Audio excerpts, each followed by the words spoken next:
pleasure, an immense pleasure to welcome you all to the 23rd Healthcare 360 Summit. On behalf of the entire Healthcare 360 team, ET Business Consulting, thank you very much for joining us today. Your presence reflects our shared commitment to advancing healthcare through innovation, collaboration, and sharing knowledge. Hyderabad, where we are today, Hyderabad has established itself as one of India's leading healthcare hubs, known for its excellence in healthcare delivery, pharmaceuticals, biotechnology, and digital innovation. This city, ladies and gentlemen, is the perfect setting for today's various discussions. And what are today's discussions? We'll come back, get to that in just a second. The theme for today's conference is Hospital Infrastructure and Digital Transformation, Building the Future of Healthcare. Highlights the importance of creating smarter, more sustainable, and patient-centric healthcare systems for the future. Today's summit, which we're going to see in just a minute, brings together healthcare leaders, clinicians, tech experts, architects, engineers, and industry partners to exchange ideas, share best practices, and build meaningful collaborations, which is the essence of the Healthcare 360 Summit. Well, my name is Sunny. I'll be your MC for today, and I extend my sincere thanks to our speakers, our sponsors, partners, and delegates for being a part of this event this morning. We encourage you to actively engage, share your insights, ask insightful questions, and make the most of today's discussions. Once again, welcome to the 23rd Healthcare 360 Summit, Hyderabad edition. Wish you all a productive, insightful, and successful summit. And for those of you who are new or who have just walked into the conference room just now, in case you're wondering what to expect and what is the summit all about, we'd like to show you a video that captures the entire agenda, who are the various speakers that we have on board, what are the topics that are going to be discussed, and after that video, we're going to start the Healthcare 360 Summit with the first session. So can we please play the video of today's agenda?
So that was today's agenda, and as you all saw, ladies and gentlemen, we are very pleased to announce that the keynote address, the topic for the keynote address this morning is transforming patient experience through intelligent digital healthcare.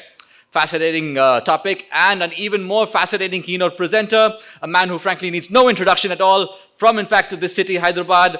It gives me immense pleasure to all of you this morning to welcome on stage the founder and managing director of Medium Healthcare Consulting to deliver our keynote address. Please give a warm welcome and a resounding ovation to Mr. Ratan Jalan. Holler Mike. In the previous summit, when Mr. Jalan was giving his presentation, it was a banger of the session, very interactive, very insightful, all the latest and current trends. Right up to the day, what has been happening up to the day, Mr. Jalan is well on top of it, and he's very happy to share his immense knowledge and experience, which he has crystallized over many decades of experience with us this morning. Last time was a banger. This one's going to be a banger just as well. I'm really looking forward to the session. Mr. Jalan, the stage is yours.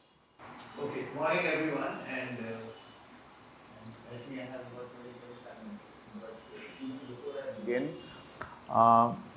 I've changed the subject to a certain extent. I've just taken the liberty, and let me explain to you why.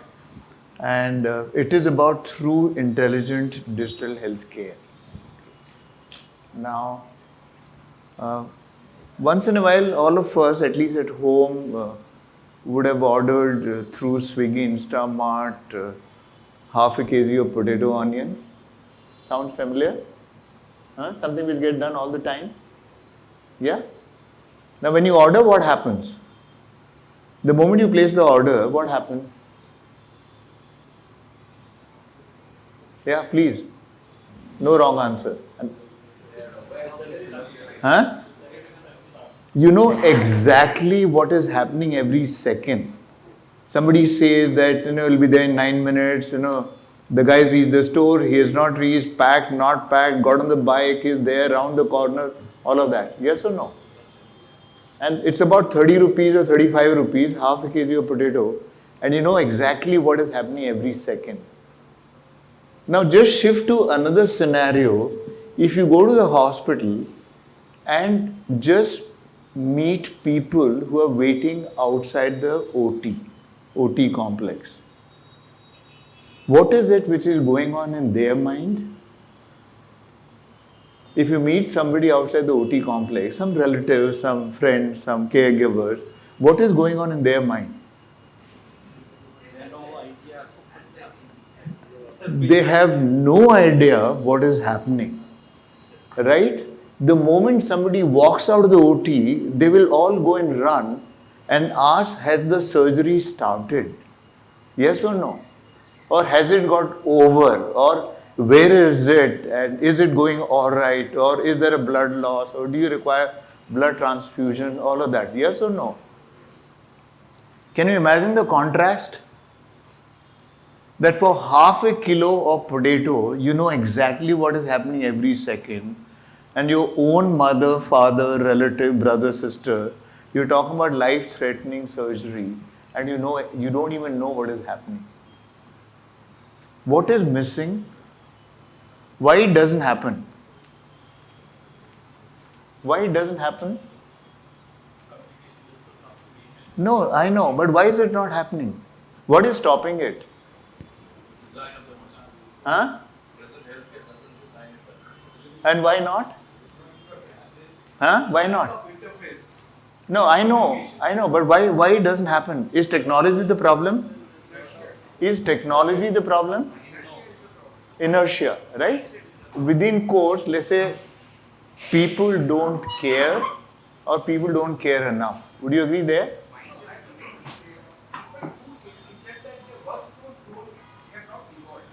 So which is why I use the word don't care enough. Right? If you cared enough, technology is not the hindrance. Right? It is within course, let me call it, you calling it inertia, I'm calling it outlook or let's say attitude or whatever for that matter. Which is exactly why I thought I will drop the word through intelligent digital healthcare. Because it is not about technology, it is not about digital. Is that make sense? So I'm just calling it transforming patient experience. Okay, and I'll just share some loose thoughts and we'll try to keep it a little interactive, but I'll keep it that way. And there is a small 30-second video. It's more to get us into a slightly better mood. How do I play it? And the sound quality is very poor, but it doesn't matter honestly.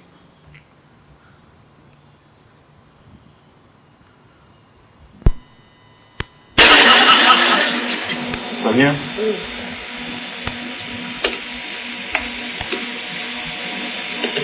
Voilà.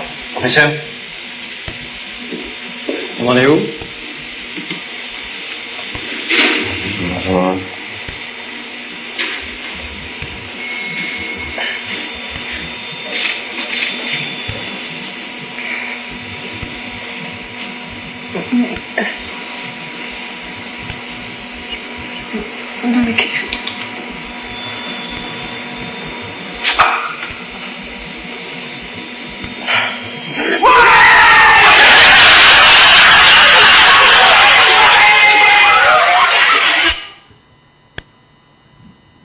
So I always say half the time what the patient thinks the doctor is thinking is not what the doctor is thinking.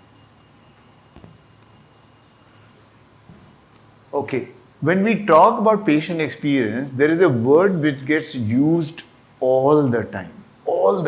And you will find it in mission statement, you will find it in advertising, you will find it in headline and tagline and all of that. Let me get that clear. Empathy, right? It sounds familiar? All the time in the headline, headline, tagline, mission statement, all over the place. A very simple question. What is the difference between sympathy and empathy? Please. Able to understand others freely. Empathy. Okay. Empathy is trying to also further help. Empathy is trying to make the patient or the person should be feeling the same way. And sympathy is just expressing concern about what another.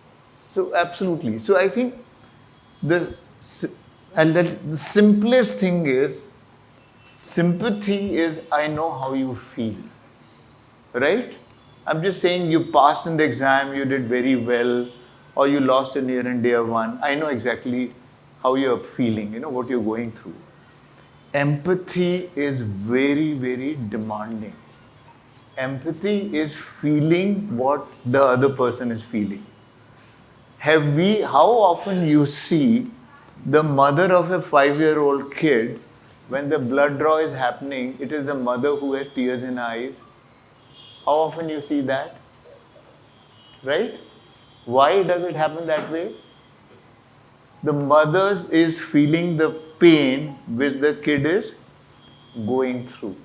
So empathy is easy to say we are empathetic, but it's very demanding to actually have empathy and behave in an empathetic manner, right? And I'll also give you a small thing, that can you create or can you train people or can you create processes which actually cue empathetic behavior? Can you do that? Any example? Going back to your example of standing outside and only if there are regular updates and shared to you, if you share regular updates, you understand the anxiety those people are going through, and you are trying to allay that anxiety or alleviate that anxiety to some level. Yeah. That would be empathetic behavior rather than sympathetic behavior. I'll give you, absolutely right, I'll give you a simple example. I still remember I was taking a flight from Delhi to Hyderabad. It was Vistara, when Vistara was Vistara. And the air hostess came and asked me for breakfast. I said, no, I don't want. And she looks at me and says that, can I give you fruits at least? And I said, no, I'm fine. And she said, it's a long flight. Right? Can you imagine? And she said, it's a long flight. The point I'm making is that, was she the only one who would have done that in Vistara? Was she the only one? That is training. Am I right? It's not because it was Madhu or Kusum or somebody else. Everyone in Vistara would have behaved the same way. So that's what I call that, can you train people on empathetic behavior? Can you create SOPs, etc., etc.? The answer is absolutely yes. But I'm just saying that when you're talking healthcare, empathy is a word which gets, I would say, abused, if I may say. Okay, and without really understanding what is it all about. Now, what I would do in the next 15-20 minutes is I'll just take you through the Cleveland Clinic story. Okay, we all have heard of Cleveland Clinic. Okay, it is one of the best, I think second or third best hospital in the United States. It's very large. You're talking about 4,000 beds, 40,000 employees. If you're talking about cardiology and cardiothoracic surgery, for the last 30 years by US News Magazine, it has been rated as the best hospital for all years, without an exception. So it is one of the best hospitals, multi-speciality. Cardiology, it is like, they say, God's gift to mankind kind of a hospital. It's a very large hospital. And what I'm going to quickly share with you is that how did they transform patient experience at such a large and legacy hospital. See, people say that we've been there for 40, 50 years, we are hardwired, people have been here forever, things is not easy to change, all of that. People say that. And we are large. And you can't get larger than them. They're bloody large and they've been there for 100 years, they still change. Okay, and the thing is, how did they go about it? Very quick. The whole thing is, this gentleman is Dr. Toby Cosgrove. I'm lucky to have had dinner with him. I spent almost 2 weeks at Cleveland Clinic to understand what happened. And he was also the chief executive officer, Toby Cosgrove. And when I'm saying that one question that changed Cleveland Clinic, so Dr. Cosgrove went to Harvard Business School for a talk. At the end of his talk, one young student in the class, one young girl, raised her hand and said, "Can I ask you an uncomfortable question?" And Dr. Cosgrove said, "Sure, go ahead." And the girl said that we all know that Cleveland Clinic is the best heart hospital in the world. My uncle had a very complex heart problem, some structural heart valve, whatever. But we still didn't go to Cleveland Clinic. She said that in the class. And she said, "You know why? Because we felt or we believed or we thought that you guys have no empathy." Now, can you imagine what happens to Dr. Cosgrove in the class? He actually said it was a slap on my face, openly, public. And then he said that she was so damn right. He says that. And what he said is that the whole problem is that Dr. Cosgrove, he said me, as the chief of cardiothoracic surgery and the chief executive of such a large hospital, he said all of us were focused purely on clinical outcome. Am I right? That how can I save more and more lives? Empathy didn't even come to our mind. Can you imagine? He says that. Nothing wrong in a way. But he said the reality was that all the time we were worried about pushing envelope on clinical expertise, clinical protocol, clinical competence and all of that. And here was somebody who pointed out, I don't care how good you are, because you don't have empathy. And that's what changed the Cleveland Clinic. That was the beginning. The Cleveland Clinic, about 20 years back, was the first hospital in the world to appoint Chief Patient Experience Officer. First hospital. The gentleman's name is Dr. James Merlino. Jim Merlino. He was a gastroenterologist, but he became the Chief Patient Experience Officer. Now, Dr. Merlino today is the COO of JCI. He's a very renowned person. He was the Chief Patient Experience Officer, the first one. And what happened? So I'll just give you some quick things, okay, for you to understand that so if you want to improve patient experience, or if you want to improve anything, what is the first thing you need to do? First thing. Exactly. So if somebody say that your child is not working hard, or your foods, anything you say, I want to improve, the first thing is you need to figure out where are you at the moment. Yes or no? If you can't measure, you can't improve. Am I right? I mean, Revant Reddy or anybody else for that matter, can anybody ever say we are not corrupt now or we are less corrupt now? You can't say unless you measure corruption. Am I right? See, in this country, everybody talks about GDP, growth, inflation, because they get measured. If you can't measure, you can't improve. Agree? So the first thing is where are you at the moment or how bad you are. Am I right? You agree with me? One of the things which if you notice in Cleveland Clinic they do is, now this is a survey which is actually designed by US government. And this gets administered at all hospitals. Now, if you look at this survey, see, look at this question. During the hospital stay, how often did nurses listen carefully to you? Now, who is answering the question? Patient or the family member? Am I right? Do you see the word carefully?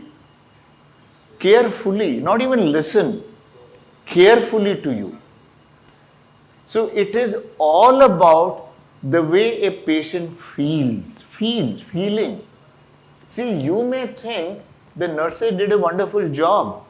If the patient thinks no, she was not even listening carefully, that's what that matters. See, it captures patient's feelings. And then the answer is never, sometimes, usually, or always. 4 answers. And this is the basis to figure out where are you at the moment. Agree? That's the starting point, and that's what they did. Some other hospital, you would all have heard of NPS, right? It's a very common thing, okay? And it's so weird that you have hospitals where, like I said, that outside the OT, the poor patient has, or family member has no idea what is happening, and the NPS could be 83%. Okay, sound like a joke. You know, Apple is 70%, you are 83%. But that's the reality. So, but the point I'm making is that you need to figure out where are you at the moment. Agreed, all of us? Now, I'm just telling you what Cleveland Clinic said, okay, or maintained, or what Dr. Merlino told me. He said some fundamental truths, let's go through that. The first one is, there is nothing tactical about patient experience. If you think let's organize a training program for nurses, that is patient experience, for God's sake, that's not patient experience. It is culture, yes or no? It is DNA, it is culture, it is a mindset shift. Right? It is a bit like integrity. You agree with me? I've always said Azim Premji cannot be Mukesh Ambani and Mukesh Ambani cannot be Azim Premji. Am I right? It is what you are. It is values, integrity, DNA, etc., etc. I am saying patient experience is not tactical. It is very, very fundamental. It requires courage, commitment, conviction, everything. You agree with me? When I talk to hospital promoters, for example, when I start talking to them, I ask them one question. That today people may be waiting 2 hours for an OP consult. If you want to improve, what do you think should be the limit? I ask them. And somebody say 30 minutes. And I say, if you are saying 30 minutes, then 31 minutes is as bad as 2 hours. Agree with me? I say, then you don't negotiate, then only 1 minute more. Because then you don't even know what is patient experience. You know, you don't stand by what you're saying. So I'm just saying it requires a whole lot of courage, conviction, commitment, and what I call non-negotiable attitude, non-negotiable mindset. You agree with me? So that is one thing which Dr. Cosgrove said, that after having gone through that question of the experience, it's like a slap on my face. We are very clear that patient experience is going to be our DNA. Very clear. So it was a mindset shift. Very clear. That's the way Cleveland Clinic is going to run from now onwards. The other thing is, we think that we know what the patient wants. I don't think that's true. Only patient knows what he or she cares for, what matters to them, what doesn't matter to them. How will you find out what matters or what doesn't matter? Very simple. How will you find out? Talk to as many patients or their family members as you can. Diverse background. Am I right? Poor people, rich people, educated, not so educated. A cancer patient is different than obstetrics is different. You know, different disciplines have different things. But when you talk to them, and don't talk to them with a questionnaire. Like when you go to a hospital, when you see the survey form, you have all the questions. How was linen? How was food? How was this? How was this? How was this? You do that only when you know what the answers are. If you don't know what the answers are, then all you do is when you start talking to them, you want to figure out what did you feel good about, right? What do you think went okay? What made you happy? What made you reassured? And what worried you? What got you bugged? What got you upset, etc., etc. That's the only way you can figure out what matters and what didn't matter. So, for example, this is a very quick snapshot. I'm just saying we would have spoken to, let's say, 700 odd patients in the last 2 or 3 months, for example. This is a quick snapshot.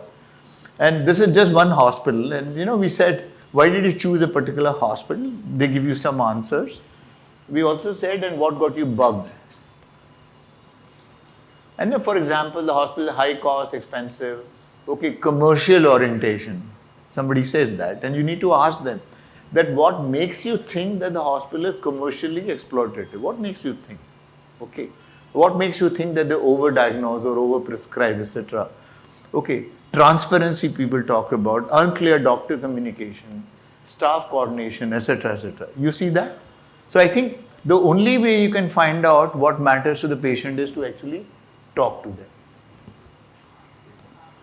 The first thing which Dr. Merlino said, that when we want to change patient experience, we realize that everyone in this hospital is responsible for patient experience. Can the security guy change patient experience? Liftman, linen, F&B, nurse, technician, doctor, front office, counselor. Dr. Merlino said, everybody in the hospital is a caregiver. They don't have CHRO. They don't have. There's a lady called Hancock, Kelly Hancock. Her designation is Chief Caregiver Officer. That's how serious they are. So everybody in Cleveland Clinic, except the physicians, report to her. That's how serious they are. That everybody in the hospital, you are senior, junior, irrespective of designation, is a caregiver. That's the first thing they said. It is not, quality department or operation department, nothing of that kind. That's the first thing. The second they said is that it cannot be a corporate diktat. You can't say now the leadership has said that we're going to change patient experience. They said it has to come from the bottom. You know what they did? That they organized group roundtable, like group of 8 or 10 people, cross-functional team.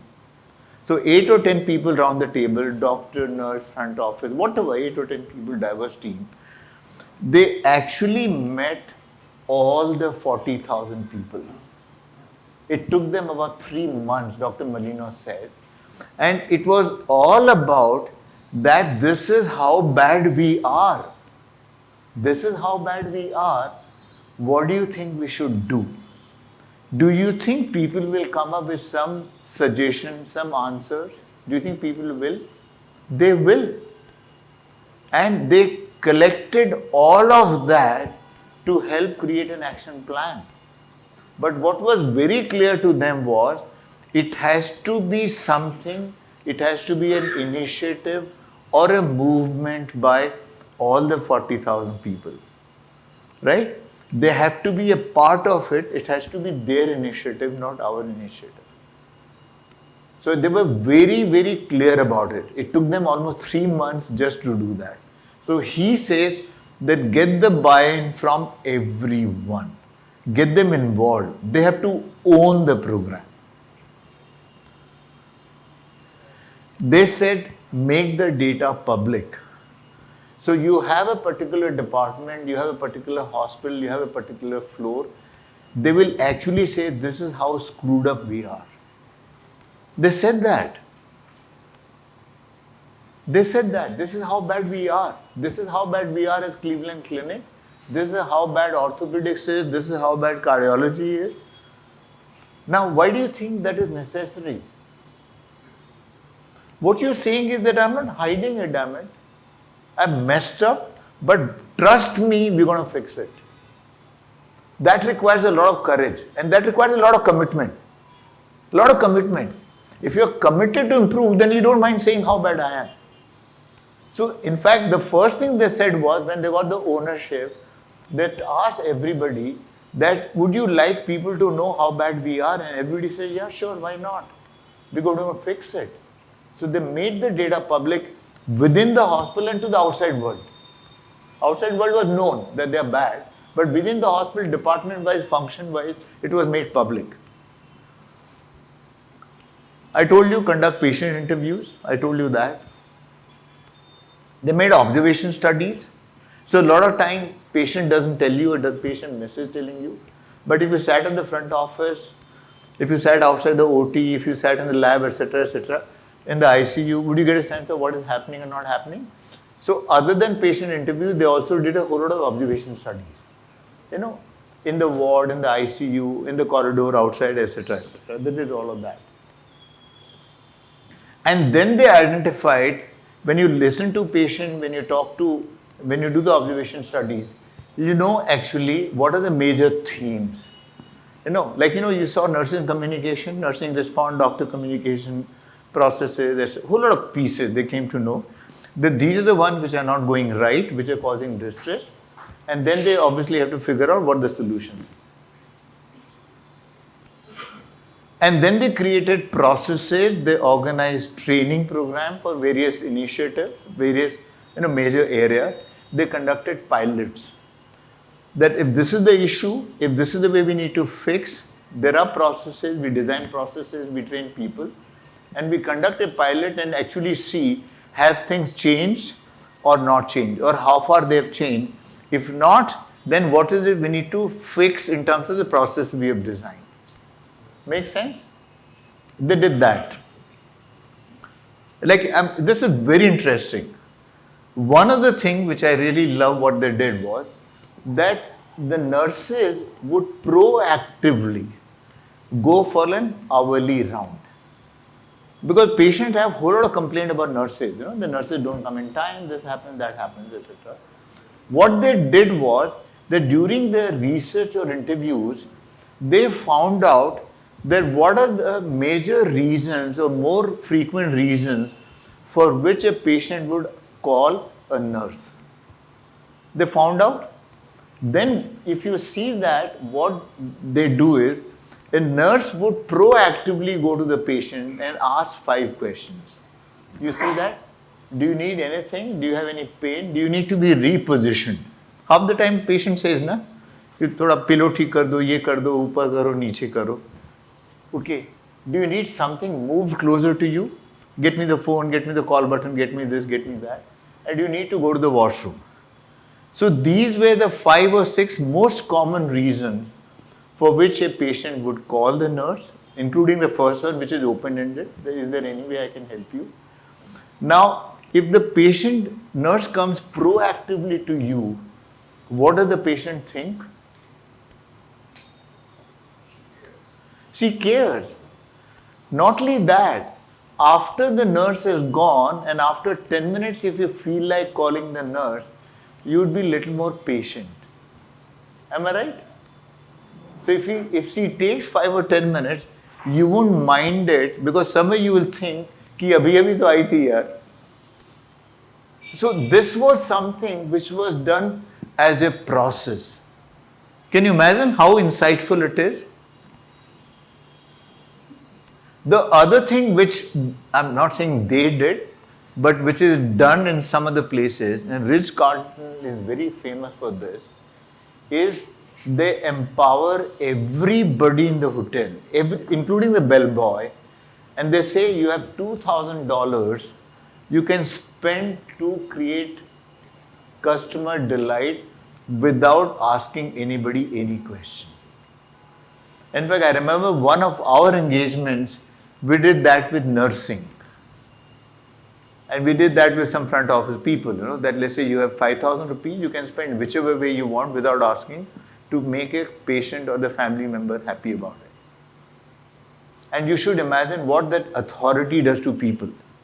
Because when you give them money, and the people will come back to you that this is how I use the money. etc., etc. So I think I'm just quoting you as one example. They also address patient expectations. Because one of the things, for example, was, if you see the last one, pain management, okay, which is the patient will not want pain any point of time, but you need to say that despite our best effort, if you're going through this procedure, there will be some pain for some time, etc. Okay, people talk about, sleep at night, disturbance at night. And then you're saying that despite our best effort, there will be occasional disturbance. Okay, all of that. So they're saying you also need to manage patient expectations. Now, this was the impact. You see that? That in 5 years from 2008, when they were pretty much at the bottom, okay, of the pyramid, okay, you see 5 years, they became one of the best in terms of patient experience.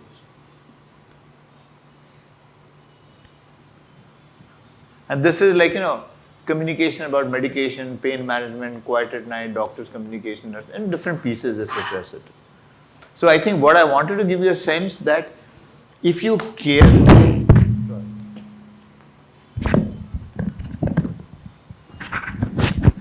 I'm done. So what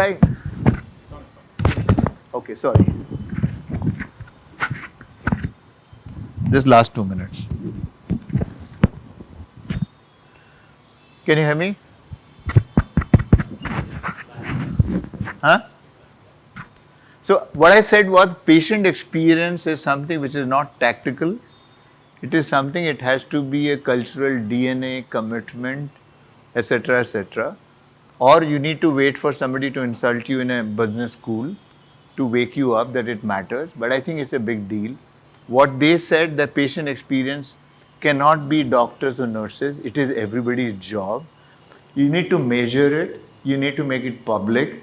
Okay, you need to talk to patients. You need to do observation studies. You need to create processes. You need to train. You need to pilot, debug, recognize, reward. But if you're really, really committed, if you want to make the change, can it happen? If it has happened in a large institution like Cleveland Clinic, I think it can happen anywhere. So that was the broad message I wanted to give.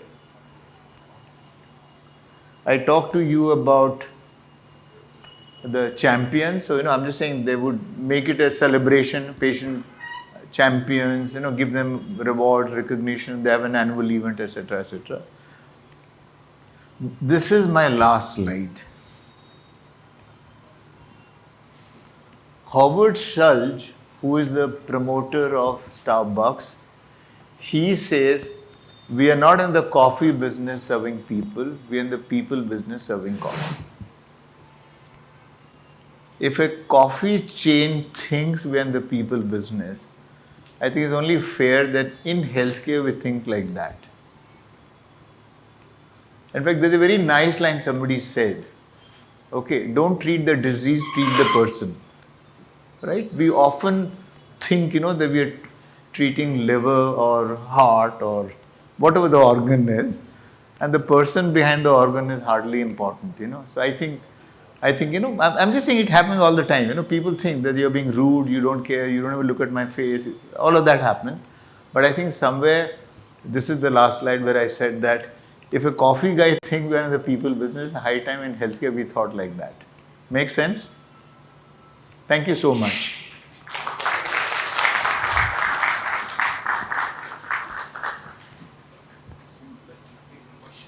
I would. Do we have any questions?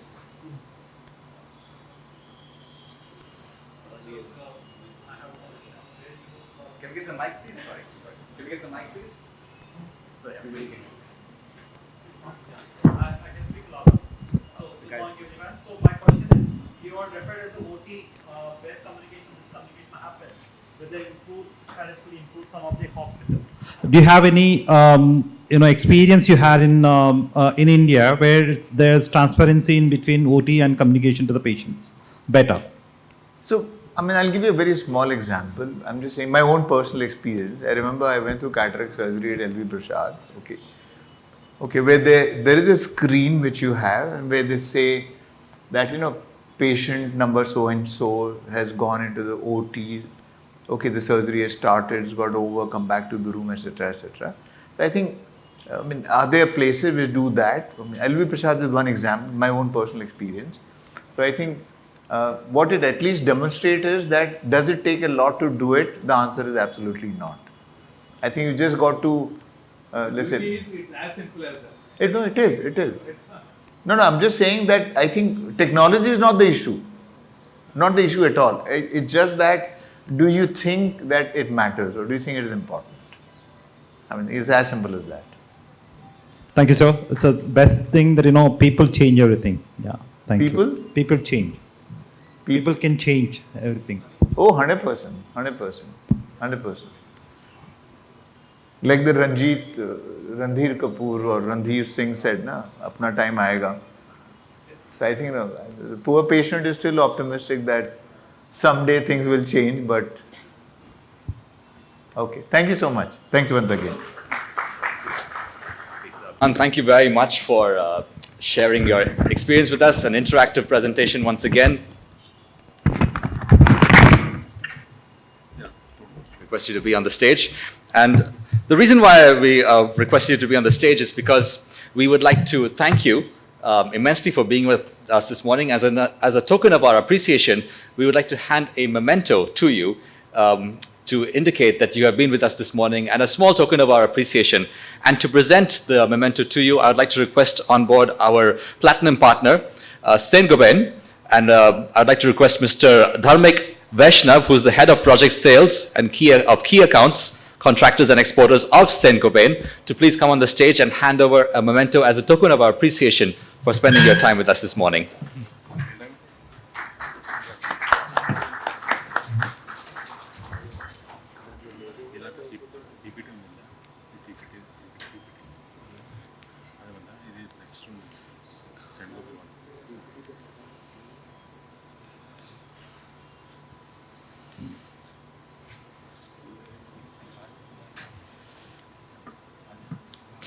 So as I just mentioned, Saint-Gobain, thank you very much, Mr. Jalan. Thank you. So Saint-Gobain is our platinum partner for this initiative. And it so happens that Mr. Dharmik Vaishnav, who is with us, who's going to give us a presentation later on today. However, since he has an important flight to catch, and of course that is time bound, he has requested to do his presentation right now before the next panel discussion. So I'd like to hand over the stage to Mr. Dharmik to give us a presentation about the latest technology, the latest construction technology that is going to make hospitals safer, which as we just learned, safety in the hospitals is extremely important for the overall patient well-being. So how do we make hospitals safer, and what are the latest construction technologies that can be used to achieve that goal? It's a very interesting topic, and Mr. Dharmik has a short presentation on this, and then after this we will move on to the next panel discussion. So the stage is yours. Can you please share? It's on. Thank you. So good morning, everyone. First of all, thank you very much for accommodating me and the last minute changes. And that should be, the designs of hospitals should be like, it should be able to accommodate the changes as and when required. So thanks for accommodating me. Just to start, I would like to, take the theme ahead, which Sir presented earlier, and empathy is something, a word I'll try to use. Why so? Because whatever solutions we provide, thank you. Yeah. Whatever solutions we provide for healthcare segment are driven by empathy. We try to understand what are the needs and pains of our clients. So clients could be patients, could be doctor, could be designer, could be contractor, anyone. But our solutions and our kind of, say, performance delivery is based on the theme of empathy. So what we say is design, hospital design should be resilient. It should be resilient in multiple manner, including the current topic or the latest topic of climate resilient. So it should be like that. It should be intelligent. So it should be able to connect the system, and with the new data-driven approach for hospitals in operation as well as in design, it should be able to accommodate. It should be adaptable. It should be highly flexible, because post-COVID, one of the biggest theme which is emerging is the flexibility in design and usage of the spaces. And hospital or healthcare is particularly a segment where we see that the requirement or the kind of usage of the space change a lot. So this is something it should be there. And it should be patient-centric. The topic has already been covered by sir, so I'll not get much into that. But the center of any hospital or healthcare operation is patient, so it should be patient-friendly. Can I have it here too? On this screen? Yeah, thank you. So what has changed in healthcare construction over a period of time? Just a brief snapshot as per our understanding, GPROC or Saint-Gobain is a company. So the first thing is traditional approach has now become future-ready approach. The second thing is permanent and rigid layouts are now getting converted to flexible and more modular layouts or usage. The third thing is wet construction is getting avoided, especially with the renovation of the facility or when it comes to the reuse of some facility. Wet construction is something completely avoided, and dry construction is something getting more and more popularity.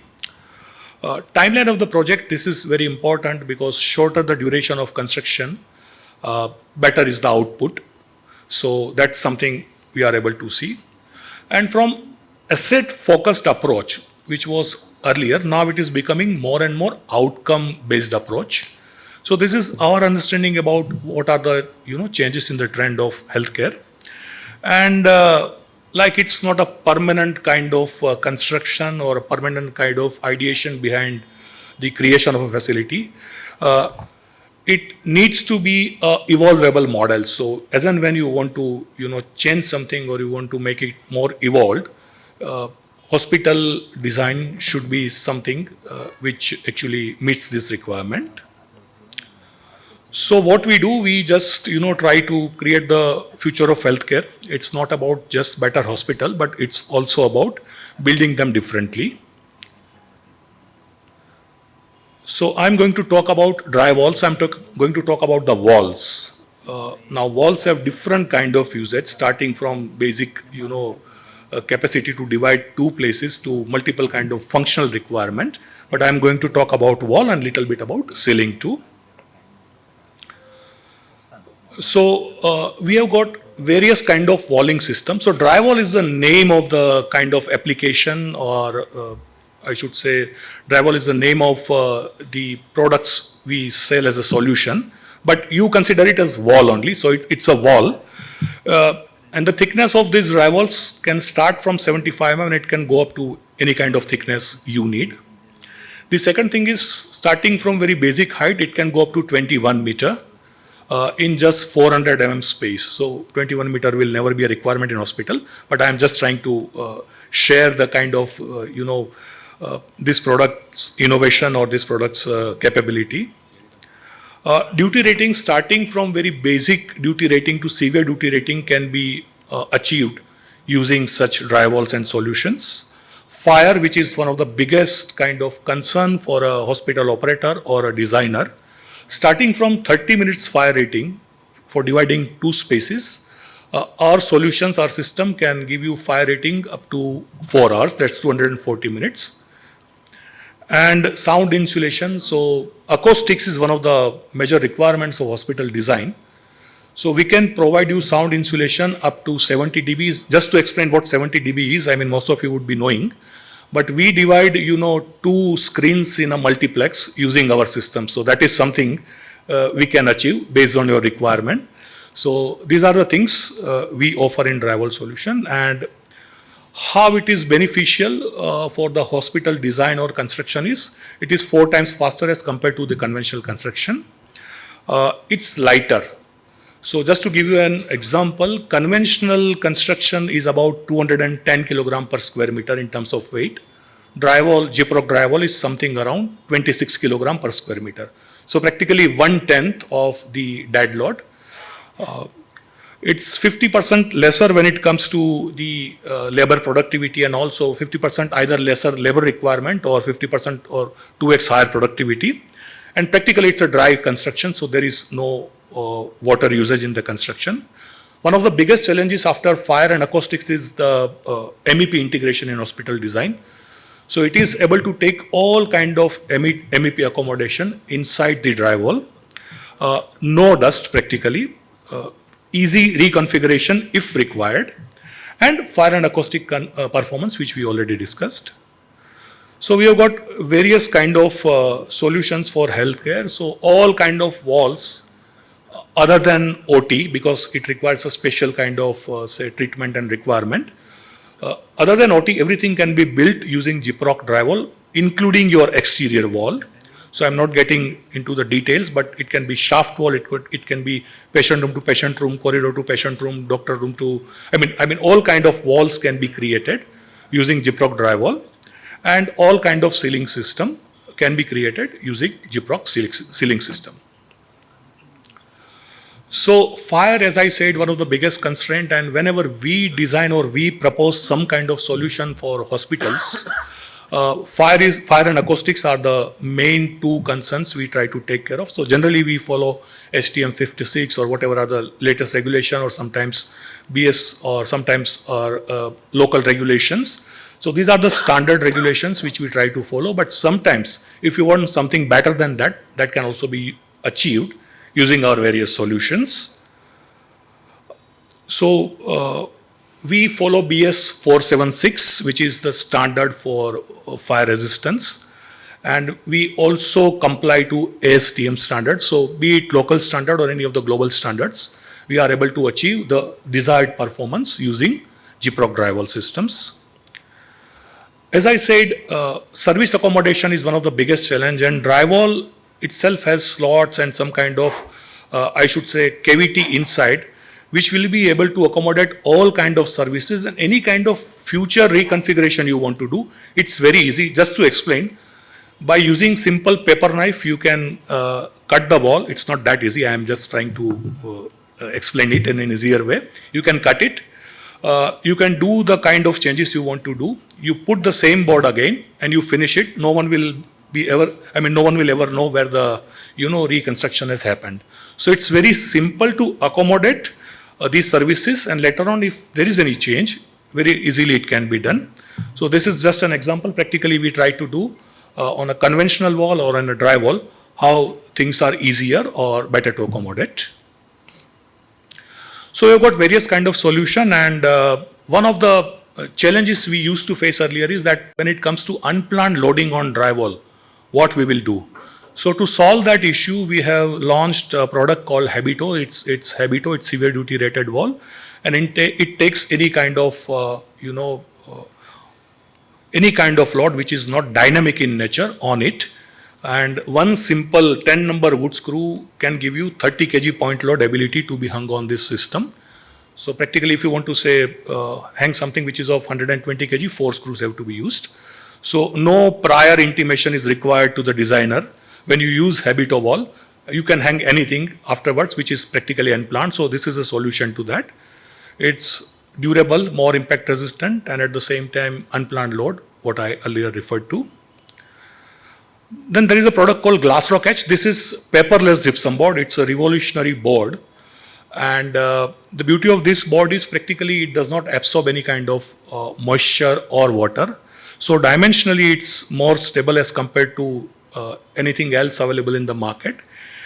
It's mold and termite resistant. Of course, there is no standard for termite resistance for gypsum board, but we follow ply standards.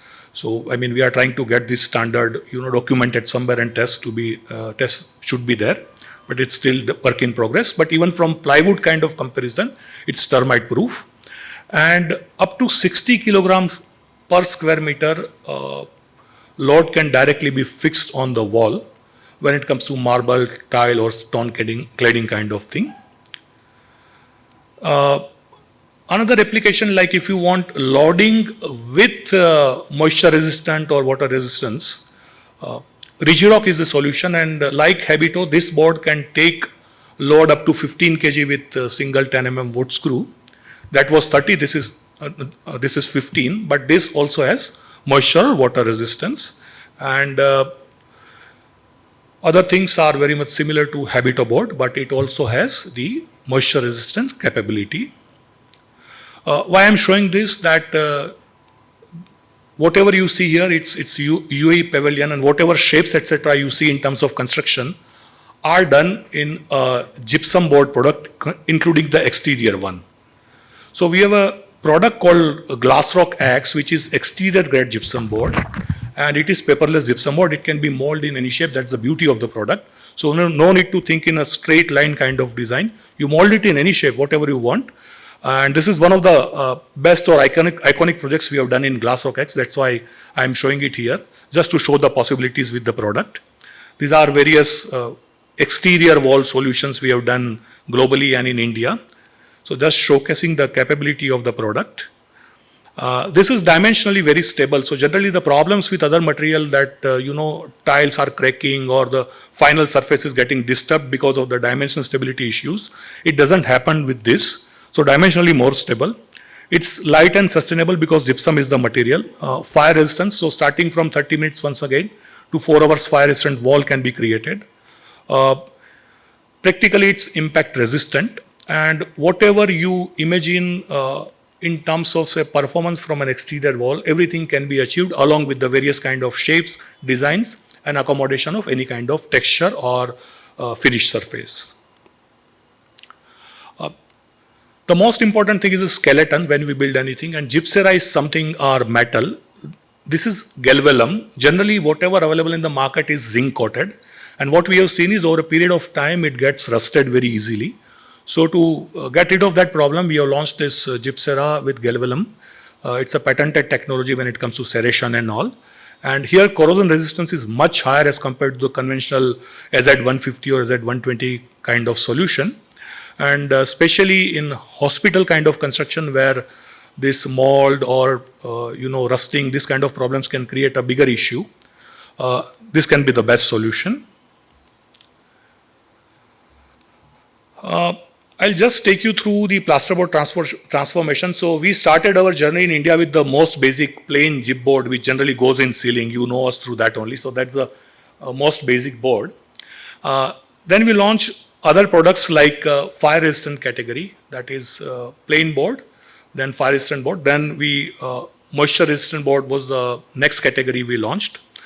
After that, we understood that acoustics is becoming a big requirement. So purely from acoustic purpose or perspective, we used a product or a system with sound block.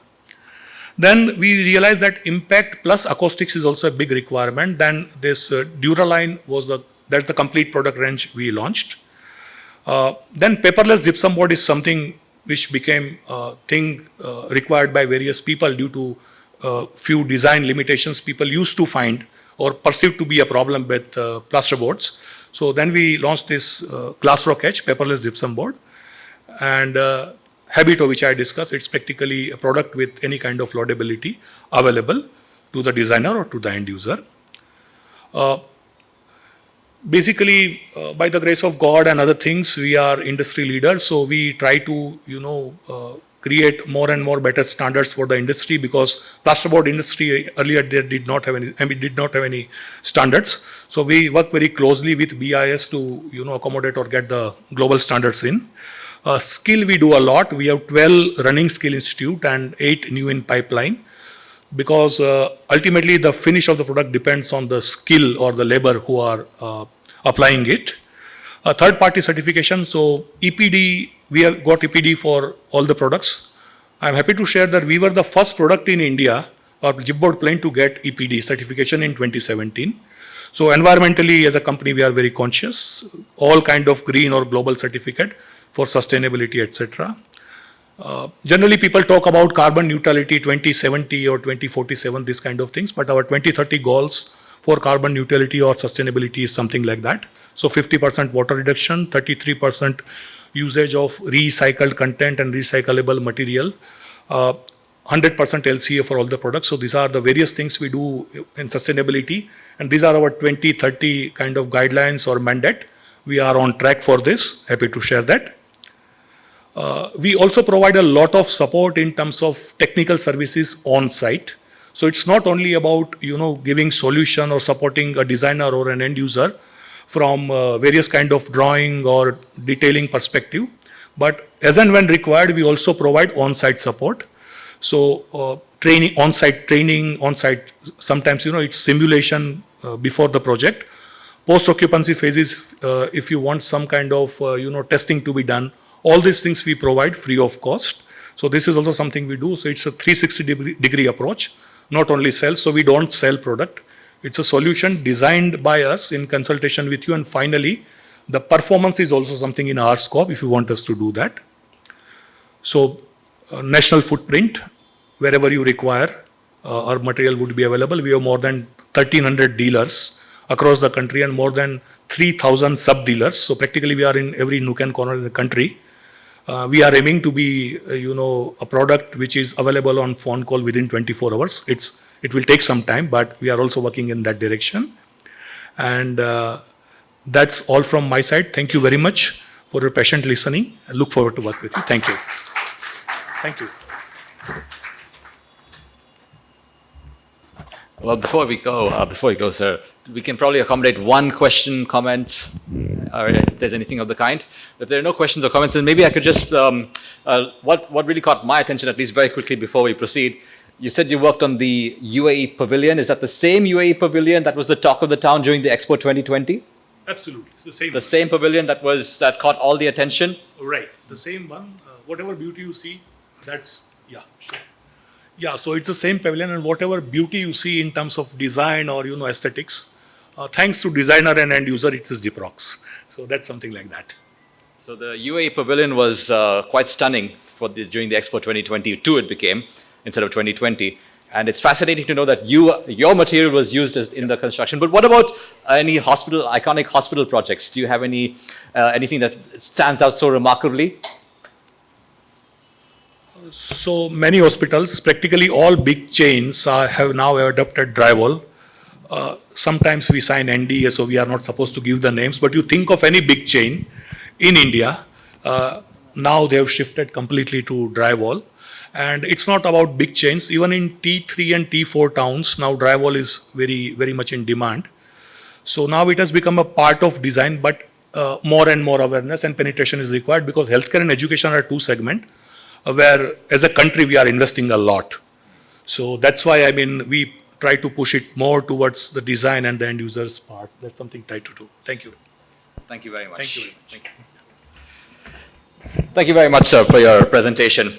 And so, ladies and gentlemen, we shall now proceed to the next item on the agenda, and it so happens, as a moment of serendipity, the next discussion topic is Designing Hospitals of Tomorrow, Smart, Sustainable, and Patient-Centric Infrastructure. And infrastructure is exactly what Mr. Dharmek spoke about for the last 15 minutes or so.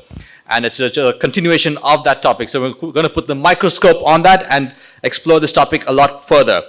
And I'd first like to introduce our panelists before we call on stage our moderator. Can you please get the chairs and tables? Can you please get the chairs on the stage? Okay, so while the chairs come on stage, I'd like to introduce our panelists, starting with Mr. Hanuman Prasad, who's the Chief Executive Officer, ex-CEO of Shri Shri Holistic Hospitals. Mr. Hanuman Prasad, please welcome on the stage. I'd also like to welcome Mr. Ravinder G, who is the Director of Healthcare Projects in Hyderabad. Also, please help me welcome on stage Mr. Nagesh Musham, who is the Principal Architect of NMTA Architects. Mr. Srinivas Murthy, who is the Chief Executive and Architect of SMG Design. Also, please welcome on stage Mr. Mohammed Yunus, who is the owner of Sidara Healthcare. And our final panelist, before our moderator, of course, Wing Commander M.K. Bose, who's the Chief Executive Officer of Amor Hospitals and Amor Cancer Center. And our moderator for our discussion, I'm very pleased to announce that our moderator has been with us for several of our events and is always very insightful, always comes up with a comment that is both sharp and witty and engaging. I don't know how he does it, but I'm always all ears when this gentleman speaks. So our moderator for this session is Mr. Rajarajan, who's the Group Chief Operating Officer of Alluri Sitarama Raju Academy of Medical Sciences. Yeah. Can you just just arrange the space.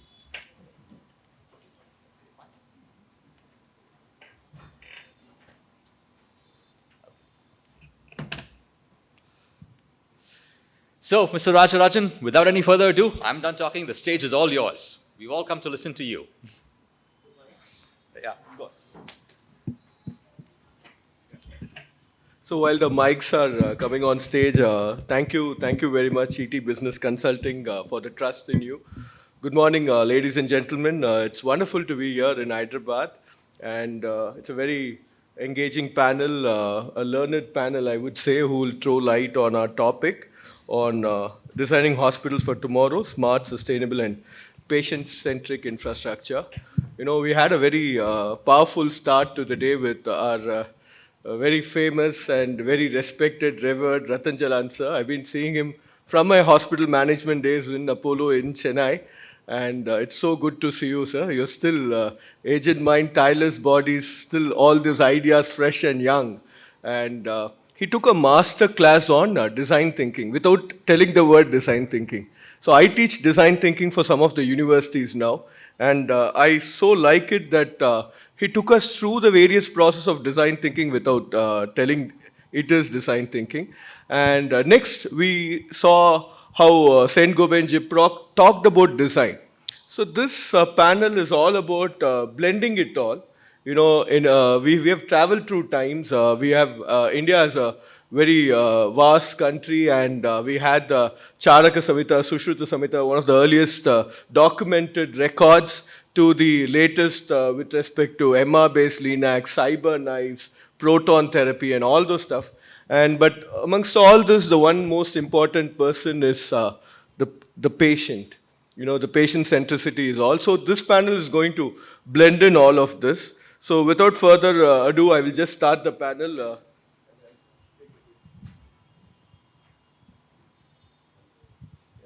Check. So the first question is to Mr. Ravinder Ji. He's the head of healthcare project operations, healthcare projects, Hyderabad. So the question is, sir, there are a lot of challenges hospitals face during the planning and execution of a project. Now, with respect to, you know, all these challenges, how do we mitigate to ensure the project is delivered on time within the budget? Every project gets into a project constraint, you know. So how do you and your team deliver projects on time and with budget? That's the first question. Yeah, there will be many challenges during, right from concept to the commissioning. It starts from the idea of a project, the size, the brief, then getting licenses, then, you know, engaging all stakeholders, then keeping construction team on site, then execution, then there are many budget allocation, timeline, maintaining timelines and all. The main problem in the main challenges are, the first challenges would be the brief, project brief is very much important. The brief is not properly given, the functional alignment will not come into the picture. So the functional program, we need to ensure that a proper architectural functional program need to be decided in the beginning itself. Otherwise, the challenge will come automatically. We'll keep changing during construction. We'll keep changing design. Then you'll be constructing some walls, layouts, and all. Again, doctors will be coming. Then no, we are not thinking of this direction. We wanted to have the other way around and all. So that, in order to avoid that, we need to have a committee with the help of all clinicians, stakeholders, so that everyone is involved in beginning itself, so that the subsequent changes will not be there.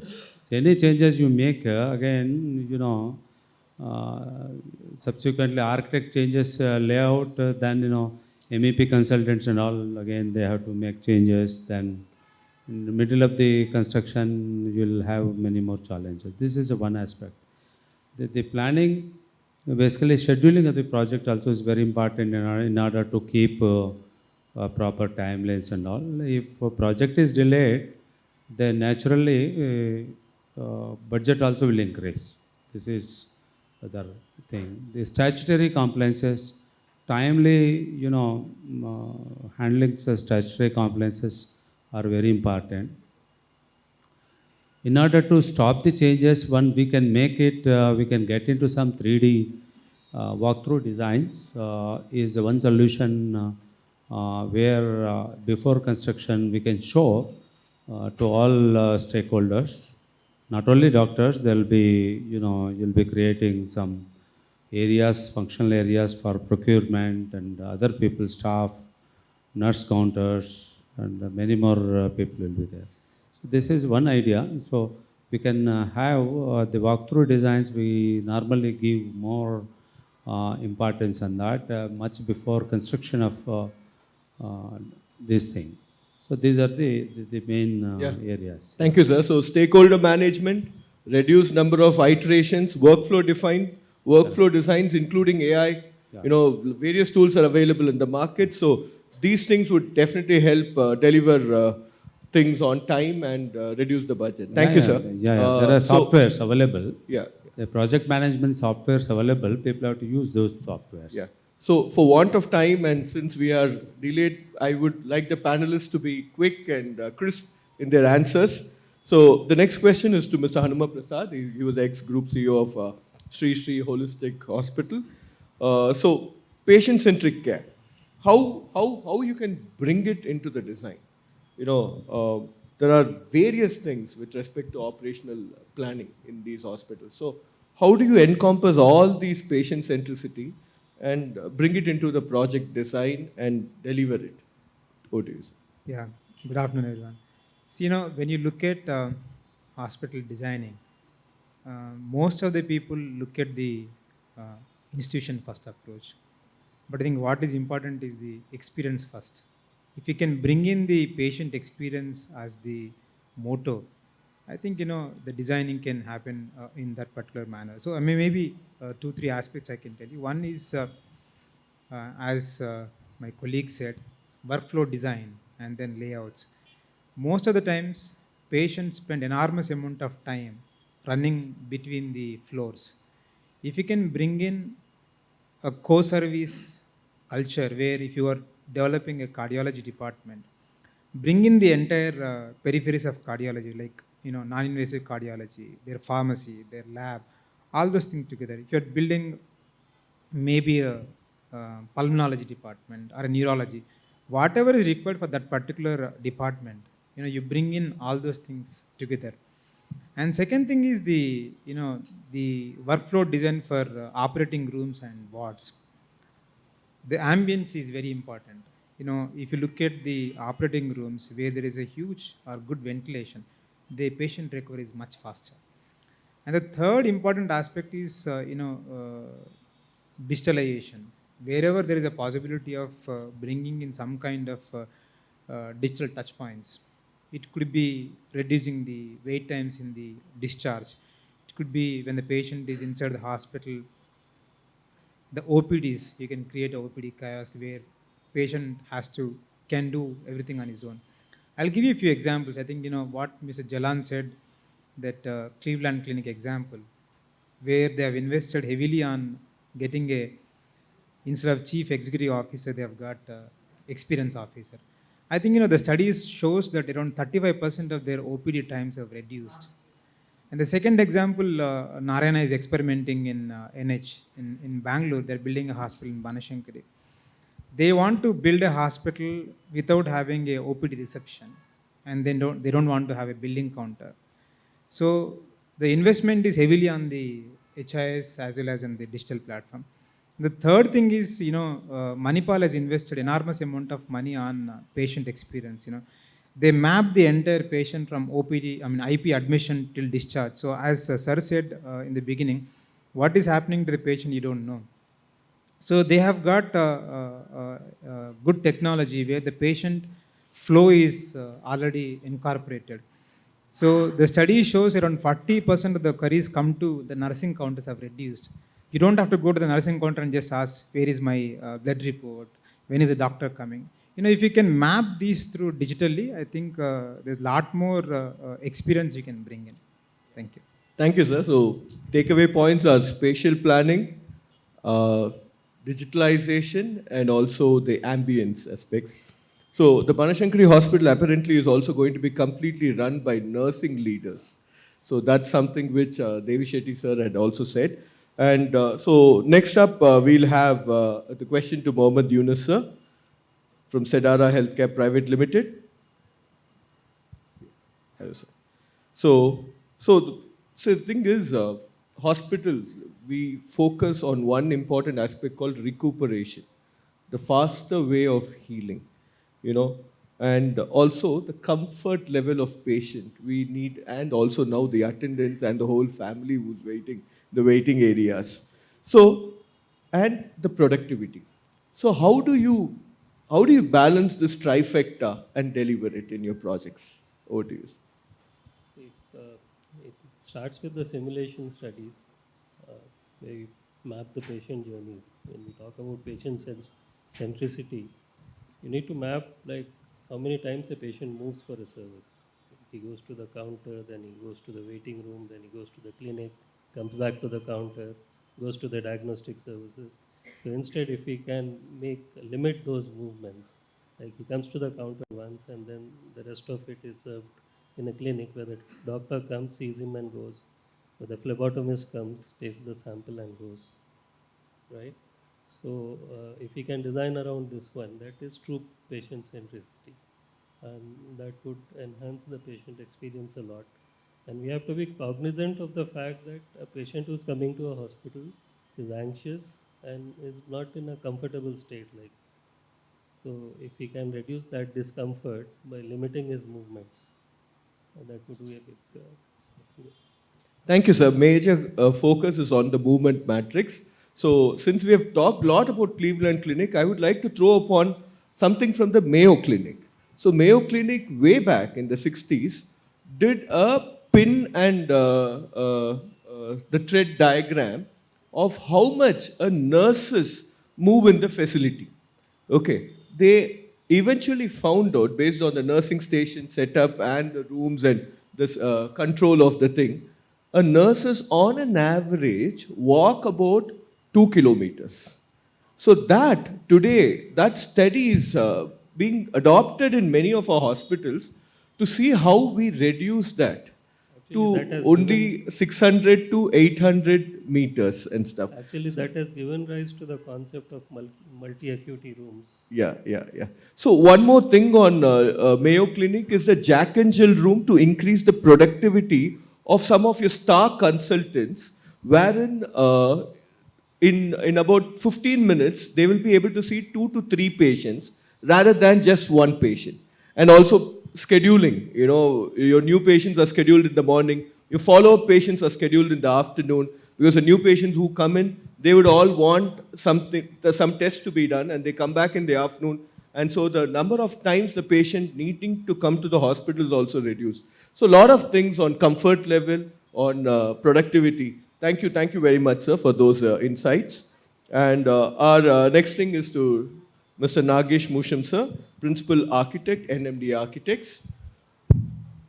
So, as an architect, how do you reimagine hospitals to seamlessly integrate the digital healthcare? We're talking of this whole digitalization, this whole AI taking over. There are many use cases, but still the ROI part of it is questionable and stuff. So, digital healthcare, AI, and smart building technologies. How do you bring it all into the design table and execute it from an architecture's point of view? Good morning to everyone. First thing is digital is already existing. So usage is what is basically what we have to decide. So I would imagine, future hospitals, for an example, OP areas. Now what is happening is we have a large centralized waiting areas, crowded areas that can be decentralized by using this technology. Now most of the appointments happen online. Some obviously happen at the desk, but still everybody has a mobile phone. These can be integrated through mobiles. Then what happens is, as a designer, I can do decentralization of waiting areas, which can be more of leisure lounge types and lot of green areas where people can wait at their leisure time, and whenever it's required, they get an intimation for the call. So what happens is stress of waiting area reduces. Though any appointment, there's a specific time which is given for an appointment, which usually never happens. The wait time usually goes higher, more than 30 minutes or 1 hour. So we can't reduce that. So at least we could change this to make it better. This is one example. And even in inpatients with the help of AI, with wearable devices, we can control the inpatient room, control via temperature, control via your automated curtain systems, and wearable devices for a patient. We can simulate everything in terms of light exposure, in terms of AC comfort. This will improve, accelerate healing. This is what I think. Yeah, wonderful example, sir. One, you talked about decentralization. That is the key today in healthcare. And the second aspect is the smart hospital rooms, is what you had said. So we have seen many hospitals are doing that. So me and one of my colleague over here, Saurav, is here from Yashoda. But we were working in a hospital in Chennai where in 2019, 2020, we had all these. And it was wonderful. These were there, but for what do you call it, for comfort, or what do you call a superior room where you have automation. But are these integrated? No. So it is getting integrated nowadays. And with respect to the decentralized and appointment system, when you're talking, there are now hospitals in India which have zero wait time. You can go into these hospitals only with appointment. So there is a Super Health in Bangalore which operates on this model. So where without appointment, if you go, you're not going to even see the doctors. Only with appointment you need to go, and they talk of zero wait time. So a lot of things are changing in healthcare. It's getting smarter, better, and integrated as well. Thank you, sir. Thank you for those insights. Our next question is to our Wing Commander M.K. Bose. So he's the CEO of Amor Hospitals and Amor Cancer Center. So what emerging design trends do you believe will define the next generation of healthcare infrastructure in India? Good morning, everyone. Thank you for that question. But before I begin, I just remembered an ad which I used to see it very frequently in my childhood days or my growing up days. The ad goes like this: the cry of a baby turns into a smile with a touch. It's called the mother's touch. So this similar touch is missing today in the healthcare sector. We all complain because these touch, the patients complain, that the doctor hasn't seen me, the doctor hasn't touched me. So we are all talking about the quantity. Our hospital is judged how many number of beds, how many number of operation theaters, how many number of OPDs are there. So it is quantifiable. All of these things are becoming quantifiable. But we are losing the human touch in this. So hospitals are no more about brick and mortars. Hospitals is about how closely you can experience the patient experience and build your hospital accordingly. So today's world, there has been a lot of research-backed, evidence-based, figures that has come out, the theories that has come out, that we have to build hospitals based on what the patient expects, the patient's experiences. That is how a hospital is supposed to be built. So hospital building now depends on 4 pillars. The first one is the clinical experience that one would have. The second one is the staff workflow, which many people spoke about.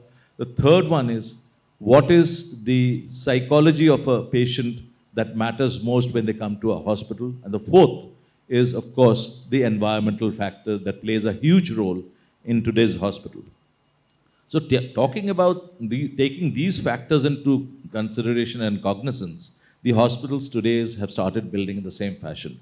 They have started to build hospital how a patient should feel. The experience of a patient matters most. A patient shouldn't get intimidated. A patient shouldn't feel lost. A patient shouldn't feel absolutely out of place when they come to a hospital. That itself should explain. So So first and foremost, if you have to lower the intimidation, the biophilic thing comes into the picture first.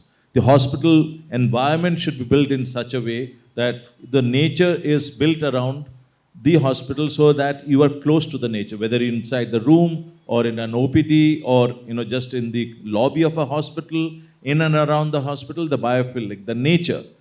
And they are moving out of the natural, from these electrical lights into the natural daylight. Bringing in more amount of natural daylight into the hospitals, bringing in more amount of natural daylights into the rooms of a patient, this makes a lot of difference. Yeah, thank you, sir. Thanks for that. So, from when the world is moving from a brick and mortar to click and order, we have to focus from a hospital point of view to tech, touch, and trust. So, you beautifully brought it out of those 4 pillars concept and also the biophilic environment which is required. Very well appreciated, sir. Next question is to Srinivasa Murthy, sir. So, he is the Chief Executive and Architect, SMG Designs.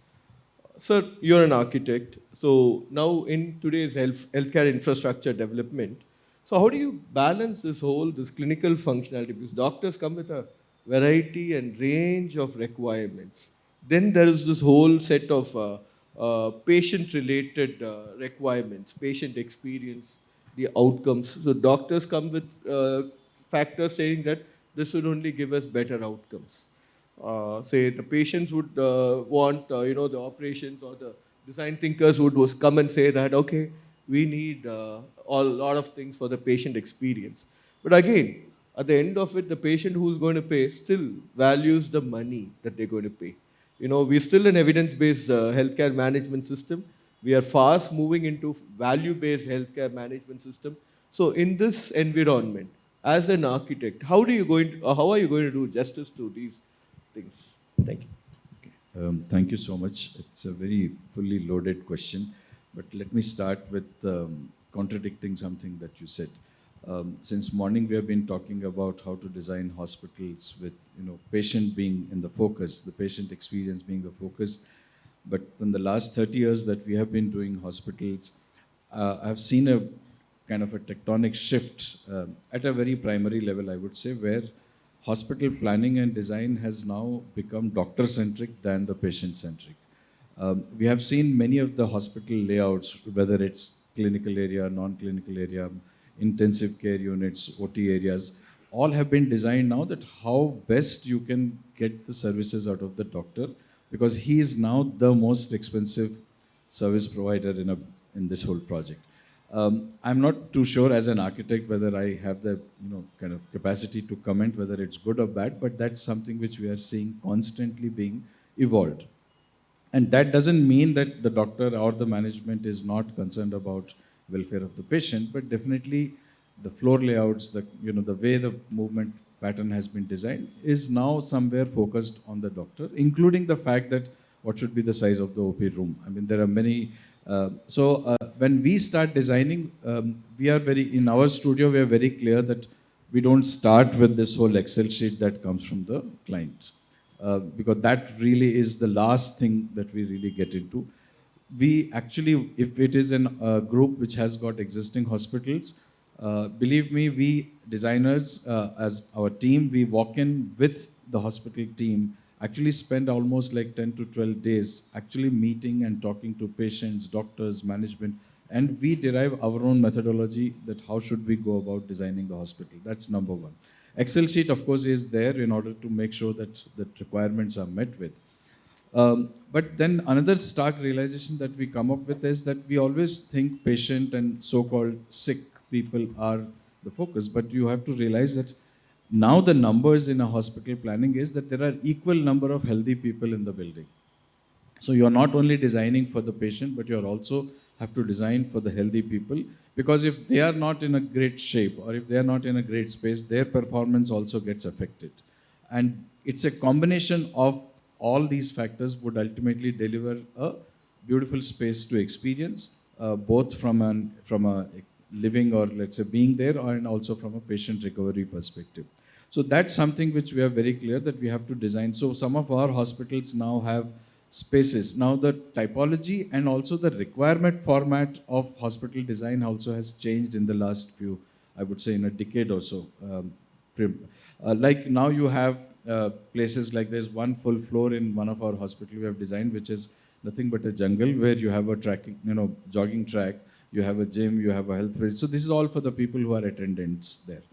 You have a movie theater, which is a 300-seater within the hospital building, because the attendants can be. So one of the strategies which we found out was also that, like, I think there was a talk about how transparent and, let's say, accountable you are in terms of the processes, medical processes. So you want to have screens which shows what's happening in the OT, how are the patient doing in ICU, which is all fine, which is because that's one way of giving that comfort to the attendant, saying that yes, things are in order. But also the other method which has been very actively engaged with now is to divert attention of the attendant. That why should I be worried? So this is something which I'm sure in Cleveland Clinic case and many other European and American hospital cases, is say that where the attendant is not even allowed inside the hospital, forget about what information you are sharing with them. I think many of the Indian hospitals should and are probably trying to go towards in that direction, where that's part of your divert attention kind of a strategy, where you take them to the theater, you take them to the coffee shop, you take them to the jogging track. So at least you are good in shape. So as a result, the floor plans have now started reflecting space to work. Attendants are coming with their laptops, they're working there when they are required, then only they're with the patient or the doctor. So these are some strategic changes that are happening, and digitalization is definitely playing a key role in achieving some of these objectives. So like, instead of shouting out for an attendant or a patient, now also many hospitals are getting into cue cards, which are very easily used in restaurants. Now this is being used in OPDs. But contrary to this, there is the other side of it, where we found that no matter what you do, the patient still wants to be very close to the doctor's room's door. We are not able to figure out why is that a reason. They feel anxious, they want to be seen there. In fact, we also found two types of doctors now. This is complete data that is available with us. Some of them are, especially who are trained abroad and come back and have joined corporate hospitals, they don't want to see the patients waiting in the corridor at all. They should be called only by the cue card. But there are some other doctors who feel good that there are so many people waiting. I don't know, they get inspired, charged, or whatever it is. That's one thing. Second thing which has changed, which I have seen, is the way the doctor is connecting with the management and how the whole process of OP is being run, or even ICU is run. There are, I won't like to call them agents, but they're like doctors' representatives within the OP room, who is tracking and also who is moving if the doctor is changing hospital. So doctors have also become very conscious about maintaining their clientele, so to say, and they move from hospital to hospital. This has directly reflected in the way OP has been designed now. Like somebody was mentioning that you would have a centralized waiting and then you would reach out to the rooms. That was the traditional practice of designing, where you would be actually facing the door of the doctor's consultation room. But now we are looking at primary, secondary, and tertiary level of waiting even before you go to the door, which is called the next in line waiting, right? So primary is where we are adding many facilities which could be related to entertainment, workspace, F&B, many of these things, whereas secondary and tertiary are more specific to the department and also depending on what they need at that particular moment. So that's one big change that's happening. But in the critical areas, which is more in terms of ICU planning and OT connections, this is even today, I would say, primarily driven by doctor-centric approach rather than patient. Yes, ambience is much better, facilities are much better. Definitely there are better equipment, better beds, better processings involved. But I'm not an expert to speak about how the management should run a hospital, but we are the ones who provide for that space. And that demand has definitely gone ahead. And believe me, in terms of talking about how well the projects have to be done, almost every hospital group that we are involved with is conscious about two things. One, definitely how better looking the spaces are. I'm not talking about beautiful, but better looking so that you feel good about it. And second, how much are they environmental friendly? Both in terms of visual terms, so you have more plantation, more landscape, more greenery, more natural light coming into the rooms, but also in terms of energy efficiency. So many of your lighting devices, air conditioning systems, MEP services, all have become digitalized. They're sensor driven. You are able to not only look at how much it is being operated upon, but also improve the efficiency depending on the occupancy and what's happening in there. And including now it is being attempted to see whether variable temperature controls can be achieved different rooms itself instead of standard room. So these are some of the latest interventions that's happening, and I definitely foresee that the healthcare design domain is improving in India quite a lot. Unfortunately, architects are still not in the center stage. We are in our group of hospital that we are doing. And economization, this is my favorite line with most of the hospital planners, is that economizing on making of the project starts with the architect, and they reduce the architect's fee as a beginning point, but which I feel all hospital management groups, I request you that invest more on hiring better consultants, because that will improve the design and performance of the building as a total system.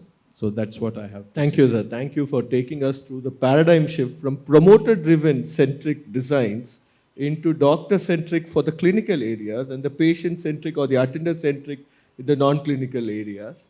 And over a period of time, this shift is very much seen in any new hospital. In fact, for example, nowadays, just adding to your example, hospitals even plan the chairs outside their orthopedics units as a single tall chairs than sofas in nice premium hospitals. It is because the orthopedic patients in our houses also, some of the elders, they don't like to sit in the sofas. They like to sit in individual tall chairs because of their knee pain and the hip pain. So looking at small things as like this, even the kind of yellow lighting which has come into the hospital, the low ceiling areas, to give a vaster space experience, we go with low back sofas. For a high ceiling area, we go with high back sofas. So these small designs has transformed. Yeah, 100% also. I think majority of the hospitals have now stopped looking like hospitals. So that's, I think, one big shift for sure. But that's definitely adding to the other aspect, that do they look so posh, so rich? So is it driving people away from coming to hospitals? So I don't know how that works. But all the hospitals that we have been involved with, they are all looking like 7-star hotels, but they are still crowded. It means people are coming. So that's one thing. Second, very important small point I wanted to add was that how do you make hospital not look like hospital is also very important without compromising on the operational side of it. So we have started introducing, first time I saw that we have introduced art, sculpture, music into hospital design and implementation. So there are many people who have appreciated the moment you see something, a painting that you like, which you see in your house. Thank you, sir. We're running short of time. Sorry, I should cut you off over there. So we've experienced these kind of hospitals. Next question to Ravinder, sir. So as healthcare technology is evolving, we are also seeing that what we invest on today is not going to be okay or in line or in vogue for tomorrow or functionally acceptable for tomorrow. So how do we create those kind of structures? What's the magic mantra for that? So every hospital, say I was working with one care group of hospital, took over in 2001 building. In the span of within the 25 years, we have made 5 times changes within the hospital. And there are challenges. So those challenges can be eliminated to some extent by the way of understanding what type of RCC framed structure properly grid size is maintained. So the change is bound to be there 5 to 10 years. The another one is flexibility and modularity in designs also is very important. Like, wherever possible, we can have dry partitions, puff panels, and of course, AERB area and all. You need to have. Even there also we can have LED panels coming now, laminated with the puff panels. LED panels also started coming. So the approval authority also is planning to give approval from next year onwards. So these are the areas. The another one is MEP. For example, any children MEP, we plan for one running and one spare. So you can give the spaces, important areas wherever openable spaces, expandable spaces we can give. Another point is in a greenfield project, most of the greenfield project, we provide vertical and horizontal expansion, provision for that. So that makes things easy.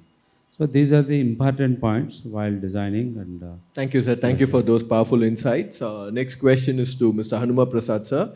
So, we are shifting from, when we talk of infra, we always talk of something called as a lifetime cost, LTC.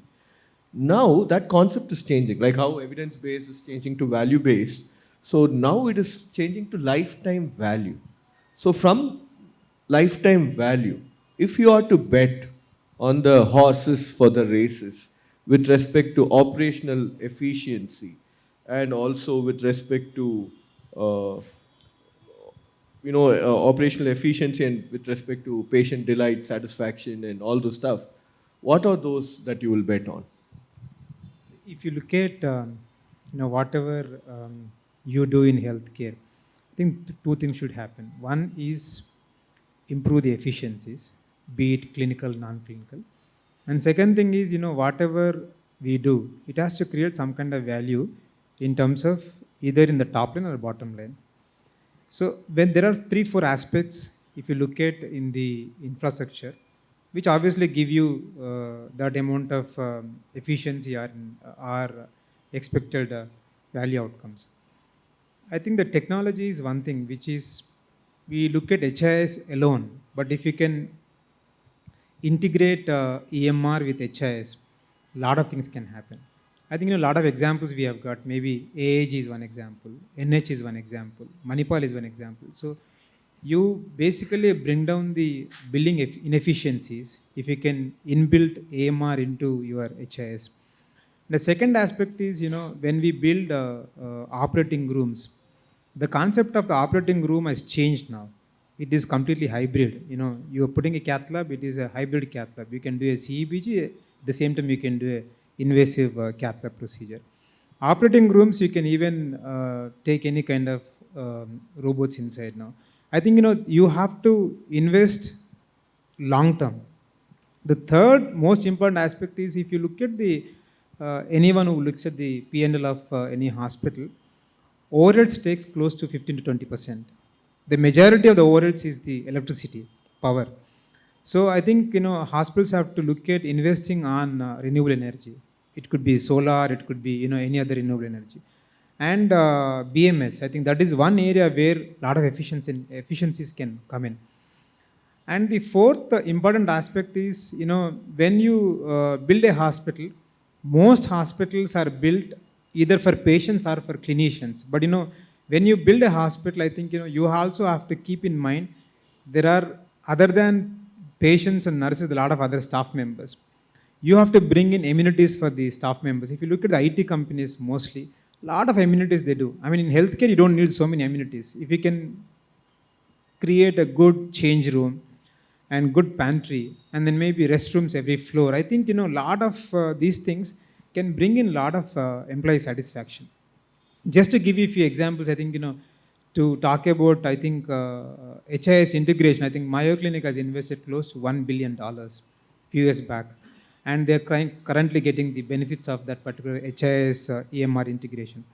And second example where I wanted to give, I think, Narayana, I give example because 22 years I spent there. So NH has invested a lot of money in central procurement. Today, they do a cardiac surgery less than 90,000 rupees. It's only because of the infra what they have developed in doing the procurement, like centralized procurement. The third thing is, Aster in UAE, they've invested a lot of money on BMS. I think, their overheads have come down to almost 35% in terms of the power bills. So, when you're designing, I think if you can keep these things in mind, the larger OTs or maybe amenities for the staff members, and then look at what you can do for the overheads. I'm sure whatever the value you wanted to create, I'm sure it'll happen. Thank you. Thank you, sir. Thank you for bringing those nice pearls of wisdoms with those examples which people can easily relate to. Next question is to Mohammad Yunus, sir. So this is about one of the most abused word in the history in the last year, ESG. You know, so everybody is now talking about sustainability, and even NABH is rolling out some things on sustainability. JCI has the 8th edition a very big chapter on sustainability. Many of the hospitals which have gone, they always talk about, okay, these quotients, these things. And as listed hospitals, they have to, other than their submission of their annual report, they're also sending a ESG report to the thing. So many of you, if you want to understand more about ESG, any listed organization in the Ministry of Corporate Affairs have also got this report. So you can download this report. Other than their annual report, you can download and understand. So now coming back to our question here, so how are you looking at this? Today we had talk of US Green Building. I've worked in US Green Building, platinum rated. We have now also the Indian Green Building Council. A lot of things are happening around on this whole sustainability and green building aspects.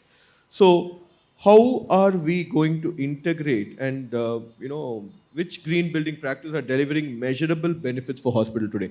Just on this note, I would also say one thing earlier, which Ratan Jalan said, sir said that what cannot be measured cannot be improved. You know who said that actually? Deming, yeah. So, but Deming later in his life also said that not everything can be measured, which needs to be improved. You know, that's where the empathy aspect actually came into the thing. So, in this whole thing on sustainability and green building, where do you stand as an architect for the hospitals? Go ahead, sir.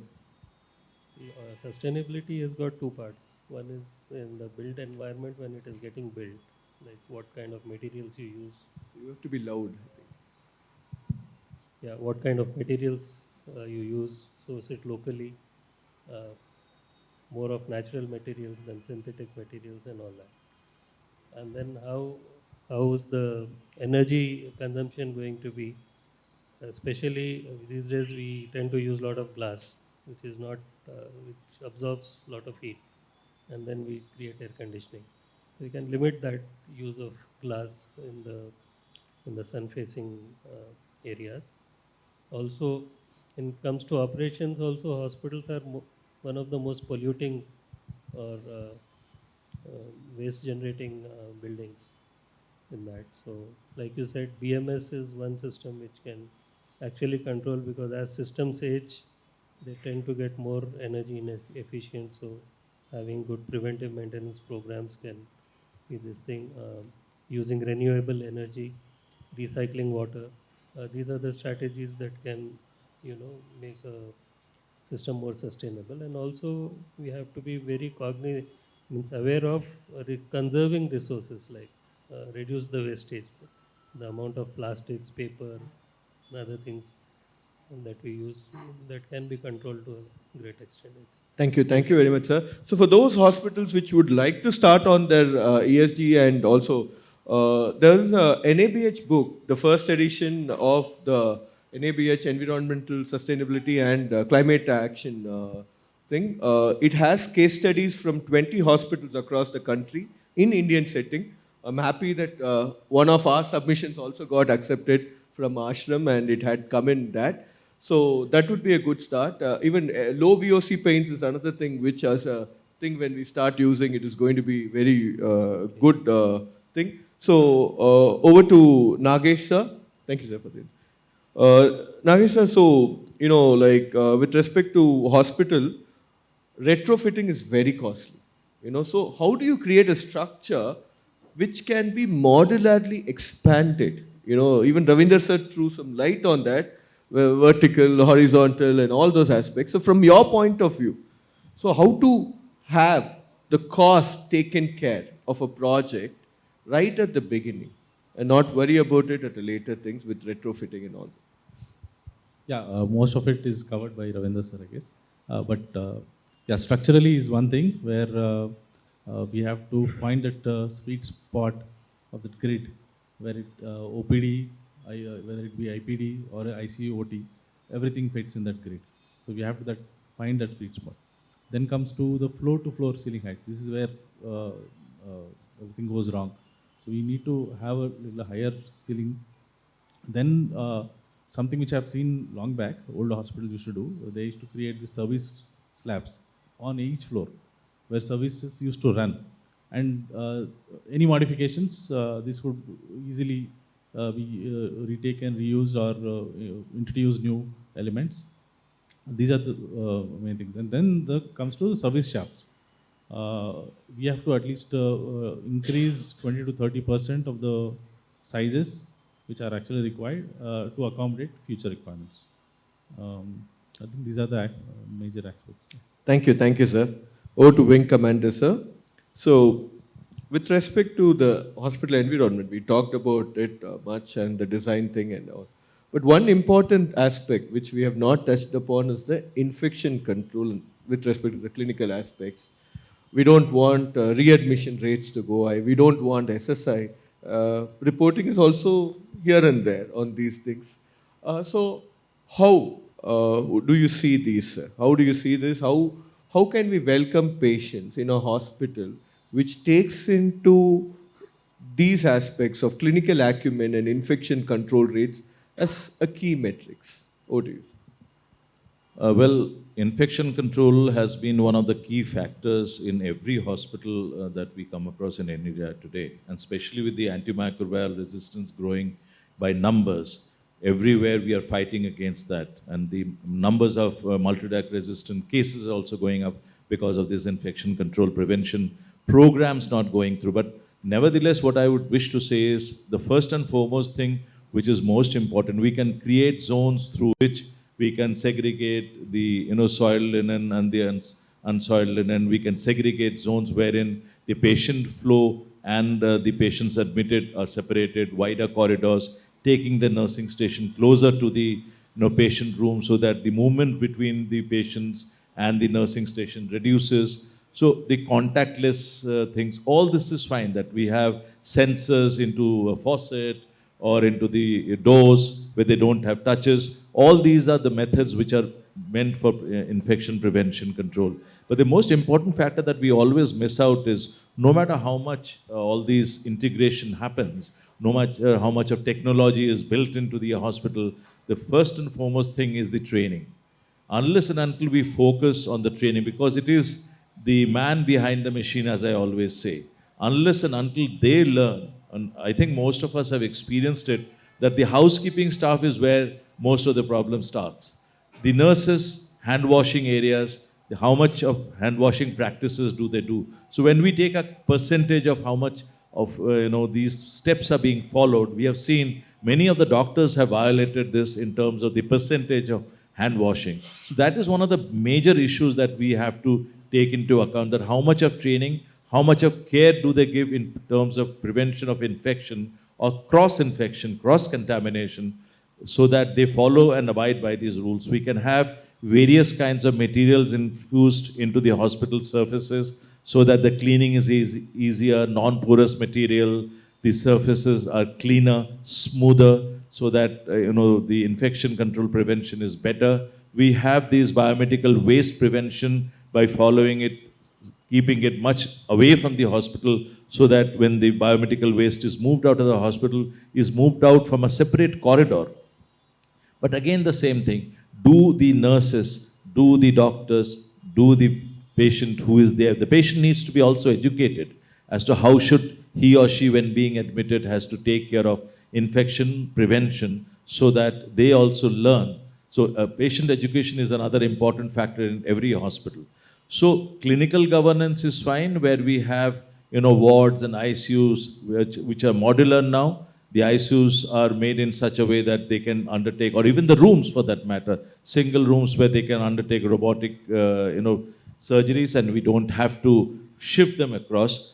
The most important area, that is the emergency rooms, they are much closer to the other diagnostic areas, so that again the movement becomes lesser. and the patient doesn't have to travel through corridors, travel through lifts where they can spread infection or they can catch infection both ways. So all these things has to be integrated into the design of a hospital. And the single room concept is coming up more and more now. I don't know how much of it is possible because of the paying capacity of a patient, because every hospital goes on a PNL model. So how much will a patient be able to afford in terms of affording a single room? And again, those who come through corporates and those who come through the various government schemes, they are given rooms based on the paying capacity of the government or the schemes. So all this has to be taken into account, and I think most important is training and education, through which we can prevent infection, cross-contamination, and spreading of infection across the hospital. So the patient movement within the IP area, and the attenders and the patient coming into the OPD area has to be well segregated. The corridors has to be wide so that when they are moving across, they do not come in close contact with each other. So these are some of these steps I feel has to be taken into cognizance. And lastly, but not the least, we have to take into account how we ensure that the nature is brought into the picture of the hospital, so that as they all spoke about, the renewable energy, the recycling of water, all this also has to be done in a meticulous way. Thank you, sir. So, to Srinivas, sir. So now, sir, you're an architect, but I want you to be a parrot astrologer. You see these parrot astrologers. So I want you to look into the future, sir, and pick 3 cards, 3 thematic cards of how hospital designs are going to be 10 years from now. Over to you, sir. Okay.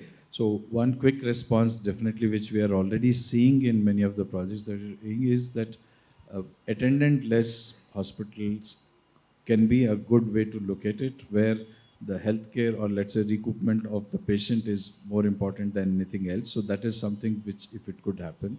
Second thing, which definitely where we see a lot of problem, is the public interface, especially in OP areas, before you are kind of made into an inpatient area. So there are a lot of challenges, but at the same time, I see that's where there is a scope for digital intervention, less, contact. So you don't need to come, like somebody was mentioning, that you can enter into the hospital only if you have an appointment. I hope that that's where India should lead to. But also, I think one key thing which we are forgetting, especially since we are all sitting in this room, we are mostly talking about private sector hospitals. But I definitely see there's a huge change of attitude going to come in the government sector hospitals. Especially this state has already demonstrated that they are building up 6 to 8, 1,200 beds plus kind of an hospital. So all that we are talking today, are they really going down even to those hospitals? Because yes, in a corporate sector, in private sector, we are very much in control, because we know what's the value of the money is, investment. Ultimately, hospital has to make money, good services have to be provided for it, but in government, who is taking that ownership? So I think future, there is definitely a huge scope, because we are, as a nation, the population is increasing, and I'm sure there are more people who are going to come to the hospital. So that's one thing. And digitalization, which I'm also insisting, is not changing the per patient area required for the hospital. In fact, it is increasing. So because you are adding more facilities.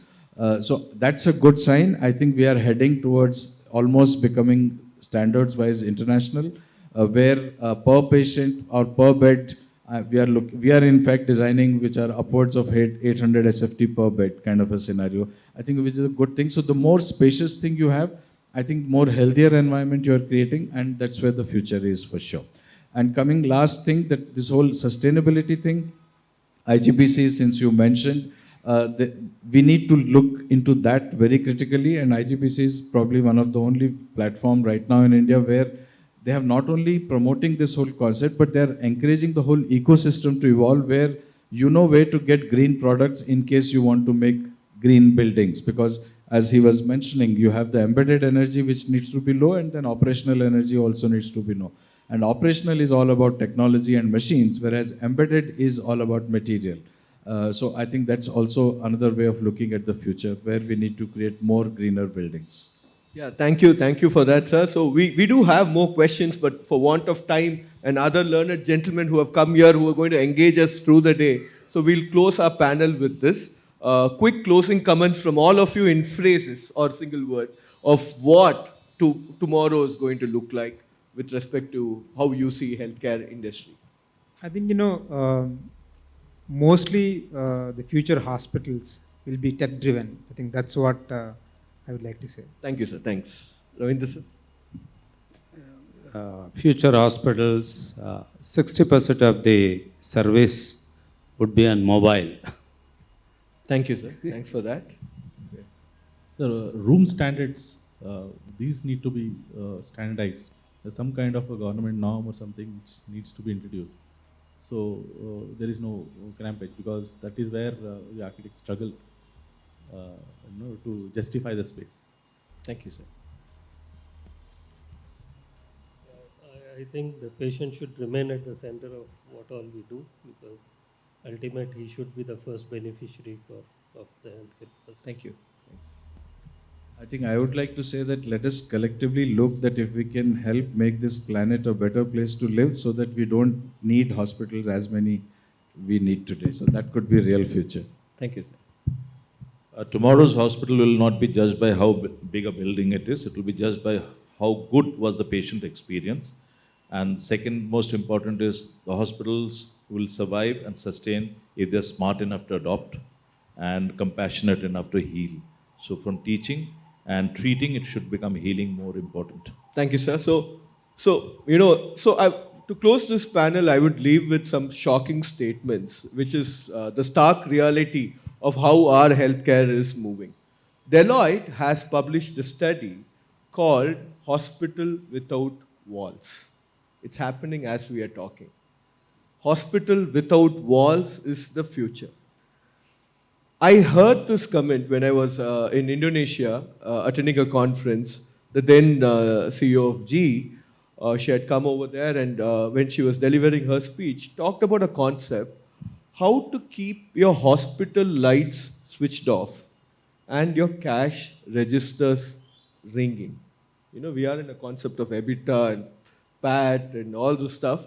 So hospitals are expanding, healthcare is expanding. Today, India has about 1.2, 1.3 for every beds for every 1,000 population. What is the norm? 4 beds for 1,000. Why do you think all this private equity, ventures are coming in, buying beds at exorbitant rates? Again, I don't look at per bed costs as a good one. Some of these industry-specific analysts have got to the wrong side of it. Per bed cost of acquisition is from inside the hospital. Most of us are fixing healthcare inside out. So we don't see it as per bed cost. The industry analyst would see it that way. So that's wherein the change is happening. There is more capital available. There is more efficiency which has to come. We have to get smarter, not in the way of doing things, but in the way our patients, our attendants, our doctors, and most importantly, our nurses. I leave with this last thought. Our nurses are not Lord Kalimata. Go back to your hospital and see. We call that, what do we call that one bell inside the room? Nurse call systems. Now, many hospitals are evolving. Many hospitals are evolving. They have different color-coded bells for nursing assistants, for housekeeping assistants, for various other assistants. And some of the hospitals have got smart enough. They have placed an Alexa or a similar tool so that you can order, you can do a lot of things. So let's not just talk about smart hospitals. Let's make it a reality. Thank you very much for the patient hearing and the wonderful gentlemen out here and the great audience that you've all been. We close this panel. Thank you. Thank you. Gentlemen, before you go, we can accommodate 1 or 2 questions or comments before, if you are up for it. We are ready. Just for the want of time, we can accommodate a question or 2 very briefly if we have any. We'd like to have any interaction from the audience. Yeah, can we get the mic there, please? Brief question, please. Sure. There is a perceptive shift to preventive health care. But if you look at the way the hospitals are still being designed, the element of prevention, which I would say keep it very narrow for a hospital executive health checkup, that mingles with IP, OP. There is no different flow, there is no different pathway for an executive health checkup in any of the hospitals, though we all are moving towards preventive care. Is that by design going forward? Is this going to improve, or we'll still be stuck in the same queue going forward also? That's a very good question. Yeah, that's a very good question, sir. I think it's a very interesting question, so I will come from a top-down approach. It depends on geographical location of the hospital, because many of the hospitals that we are doing are in IT corridor and in the high-tech city area, or even in other cities like Bangalore and all. So this whole health checkup package is the driving force, and some of the hospitals have now dedicated systems. So they create a particular floor where almost everything is available, unlike mixing up them with the regular thing. But having said that, I think it has a lot to do with the business operational part of making that facility. So not all hospitals are doing it. So as I said that same hospital group, if they have a hospital in, let's say, old part of the city, these facilities are not really integrated and not thought about at the beginning. Sometimes they get added. So that's one thing. Second thing, which is very critical, I think this is where the whole new digital wave and also the way operational. Now, you are able to get some of the base vitals done at your home. I think hospitals now need to start integrating that into their system of recognizing those tests or results as important enough or valid enough so that you could avoid certain facilities being duplicated within the hospital building. So this is another shift that is likely to happen in future. Okay. So just adding to that, sir, preventive health check for how many of us hospital leaders? It is a line item in our MIS, sir. To be fact, it's a fad. Okay, we sell that. Okay, and in the urban setups, it is a money-making thing. Now, when we go back to our hospital, you tell me we have something called as a diabetic health check, right? Now, we know with so many new things, do we check for cortisol in the diabetic health check? How many of your diabetes health check has cortisol as an element, as a diagnostic parameter, So there are many things. So this whole thing is it's packaging, it's bundling offer, combo offer. In hotels when we do, they give combo offers and stuff. So that we are good at benchmarking the bad things into healthcare also. Okay. So, but what I need to say from another perspective is, there's a lot of things evolving. Today you have aged care in a different way, senior care in a different way given. Many hospitals are setting up separate brands for the women and child health. That's the maternity suites and all those things are a concept. I was talking to one of my friends. So they're also starting something new in their own facility as a separate block. So preventive health and various other bifurcations are happening in healthcare. The future might be bright, but today it is one line item in our MIS statement. Thank you so much. So, and that so line if item if I heard that correctly, a successful future is more dependent on how swanky a hospital is rather than how many patients we prevent getting into a hospital. Correct? Did I hear that right? Yeah, see, having worked in Indonesia, the healthcare costs are 6 times higher than in India. But the quality of healthcare was not. Okay. But the hospitals were swankier. Our NBC, National Building Code, and the revised one also says a hospital corridor has to be 1.6 meters. 2.2, okay, 2.2. There it was even higher. It was like as if you can create one deluxe room in between the two sides of the other room. I would also add that, talking about swankier hospitals that we talk about in the European countries and others, their infection rates are much higher than India. Maybe because our immune system is built up in such a way that we bypass all this. But swankier hospital does not make it a better hospital as on date. It is just not what you build around with a lot swanky looking thing, it will make the hospital better. No, I don't think so. So we have to. You can we still have to- we have to swankier conclude. hospitals at less cost charged Yes. to your patients. I mean, there is one example of a hospital which has been built by Hosmac in Gujarat. It's called SR Hospital, Srimat Rajachandra Hospital, and it is built in the rural area. And it is a charity hospital, and it is built with absolute greenery in taking into account with a low cost, but with a much better features than any other hospital in the rural, urban areas. Come visit Mr. us. Rajarajan, can we conclude, please? Yes. I have to, it's interesting conversation, but we must conclude because we're way out of time. But thank you all, gentlemen, for being with us at this panel this morning. And before you all leave the stage, we of course would like to thank you with a memento as a token of appreciation. And to hand over the memento to you, I would like to request Mr. Gagan, who is the lead of the HVAC business development from Danfoss, heating, ventilation, air conditioning business from Danfoss. Mr. Gagan, can you please come on the stage? Yeah. And hand over a memento to each one of our panelists and a moderator.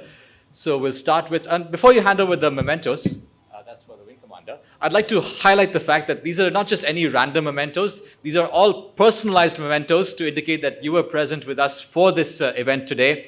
It's a personal memento with your, it's made just for you, handcrafted just for you. So can I request first to hand over to Wing Commander M.K. Bose.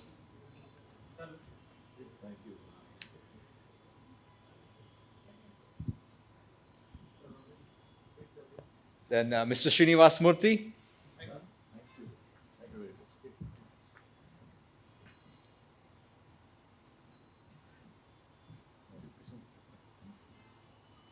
Mr. Nagesh Musham.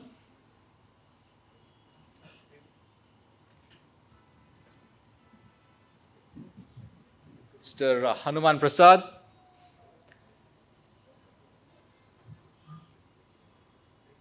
Mr. Ravinder.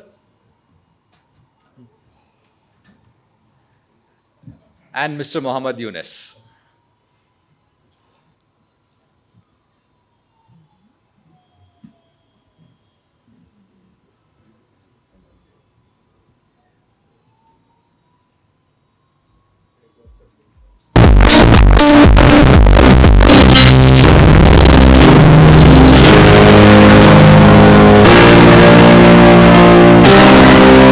Mr. Rajan, thank you.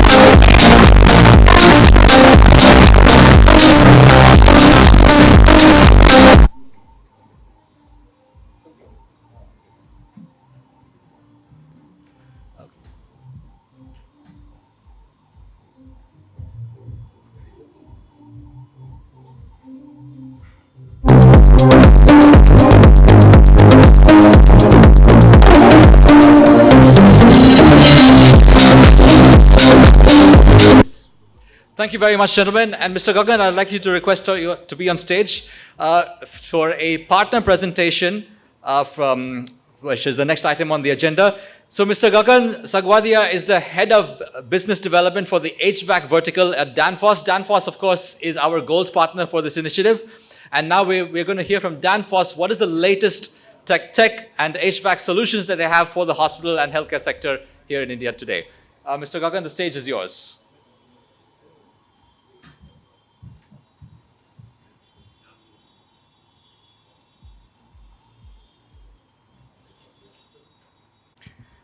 Yeah, hi, I'm audible, right? Hi, good afternoon, ladies and gentlemen. It's a great pleasure to be here and talking about the intelligent, sustainable solution for especially for the healthcare facility, right? Since morning, we are discussing about the infrastructure, how can we, create patient delight when they enter into the hospitals, how can we send Gobind presentation, how can we make a, safer infrastructure in the hospital. But the point is that in this overall experience that the air conditioning and HVAC is also part, right? That is a utility system we are talking about the hospitals. And when you see, the Starbucks, Mr. Jalan has actually presented fantastically about the Starbucks, right? Starbucks is not selling a coffee. So likewise, Danfoss is not selling the product and solution. We are here to help customer to improve their efficiency, how can we reduce energy consumption, and how can we make a sustainable future, or how can we help them to reach their target, right? So my presentation is rounded through that what are the solutions that we have on a commercial building like hospital side, right? So where are we placing, right? When you talk about any healthcare facility, HVAC plant is taking a 50% of energy. So our main focus to be, how can we optimize the energy at the plant room site so that the overall energy consumption can be reduced. So where the Danfoss play a major role there, because we are having a solution. If you talk about the chiller plant, we have solution for the compressor. We are going to talk about the compressor also, which is a magnetic levitation technology, where oil is not required in the compressor. So efficiency will be very, very high. Even in the part load efficiency will be great. Drives, we are into drives because every motor should be controlled. And when you talk about speed control, when we able to reduce the 10% of the speed, we can able to save the 27% of energy, right? So the huge impact when we control all the equipment which is there in the HVAC environment. Then we heat exchanger, we have a hydronic system. We have also groundbreaking technology EC+, because people are talking about in a AHU side only EC fans, right? EC fans can give you the higher efficiency, but we are talking about EC+. It means that efficiency level go beyond 70%. It can give you 80-85% efficiency at the AHU level. So that's what the new solution that we are going to talk about in this presentation. So what you see when you compare this, what you see that in the comparison, how Danfoss drive is going to add the value. If you see in this presentation, if you're taking any of the other drive or maybe other ranges of the drive, you need to have the separate controller and the BMS send signal to the controller and controller send signal to the drive, and drive will operate the AHU operation, right? This is what we have other ranges other competitors are doing, right? But what we are talking about, we are talking about this right side of the product, which is talking about the drive as a controller. So it means that you can actually entirely remove this particular enclosure, which actually we talk about the DDC controller, right? So that completely eliminated. You can directly send signal to the drive, and drive can control all the operation that we have. So it means that you are going to save cables, you are going to save all the controllers. So this is the capability that we have developed, and drive as a controller, as a feature. Now talk about what are the other option can be done by the AHU with the drive. So we can also do if you see the red one is the exhaust side and the supply side is a bottom side. So all the damper control, heat exchangers control, valve control, motor control, duct pressure control, as per the requirement. Like example, if you are there, right, more people come into this particular environment, CO2 rises, right? What you're gonna do that? Your damper will be start and giving a fresh air, right? So that control also can be done by the drive. So it means that drive is not only limited to control the motor, but also the other part. Other things also can be achievable. Like you can control your walls, duct pressure control, filter monitoring, everything can be possible the one drive. So you do not require any separate controller. So when we compare this, in this cabinet, panel, power, programming, everything you need to do that, right? But in this, you just need a drive, sensor sends signal to drive, and drive will control all the operations. So that simplicity we are giving, not only with the energy efficiency, but we are giving that flexibility, and you can actually bring down the cost. Now let me take you to the very, very important point when we are talking about the hospital. I also saw in this same government presentation, they are also talking about the fire, right? We are also having a recent fire accident in Delhi. Recently, I think you must be heard about that. So Danfoss drives are actually enabled with the fire mode features. We can actually discuss with any hospital facility fire consultant, we can design the strategy that in the fire incident, what should be our strategy? You should not require any separate controller. So drive, when any like fire occurred, what the first thing is that people come out at the lobby area, right? Corridor area, right? In the corridor area, first point is that your smoke should be extract. So the drive should be work on the smoke extraction work also. That fan will be start automatically. Second point is that when we talk about the people come out, then they are trying to go, they are not allowed to use the lift, right? They have to use the stairwell, the exit door, right? When the people are there in the 5th floor, they are actually trying to open the door. Then what happened that when they open, the pressure is different, the smoke can go outside, right? So what we need to do, when the stairwell part, you need to create the positive pressure. When the positive pressure will be there, so that when you open the door and try to going outside, the smoke not coming in at the stairwell area. So people can easily, safely exit, right? So that's what and secondly, the pressure should be very, very precise. Positive pressure doesn't mean that you can operate your fan in a full speed. When you create a higher positive pressure, your door will not open. So my point is that you need to also decide the strategy, what should be your differential pressure, and in the differential pressure, inside and outside, you need to be actually give command your drive that what speed my pump should run to create a exact positive pressure so that people can come outside safely. That this strategy is required. And one more very, very important thing is that any floor, fire is there, right? What is the first thing that you required? You should not be, you should eliminate this is fresh air, right? Your HU should stop. So it means that when this air will not come outside, right? So this all strategy you can actually define with the drive only. You do not require any separate controller, programming, anything. So that's the capability that we have. Also, tomorrow hospital is running and any OT operation is actually going on, you require a precise temperature. Your system should be not actually hampered by anything like motor, winding or maybe anything. So what should be there? So drive is very, very intelligent. If anything goes wrong with the winding or anything going with the higher vibrations in the equipment and also in the system also. If your AHU is suddenly taking a higher current, how you come to know that? So drive will actually create the warning, 2 warnings, alarms and give every time indication that something is going to wrong in your system. Drive is not giving only the drive problems, but actually is going to give the entire system issue. So this is the artificial intelligence that we are putting in the drive.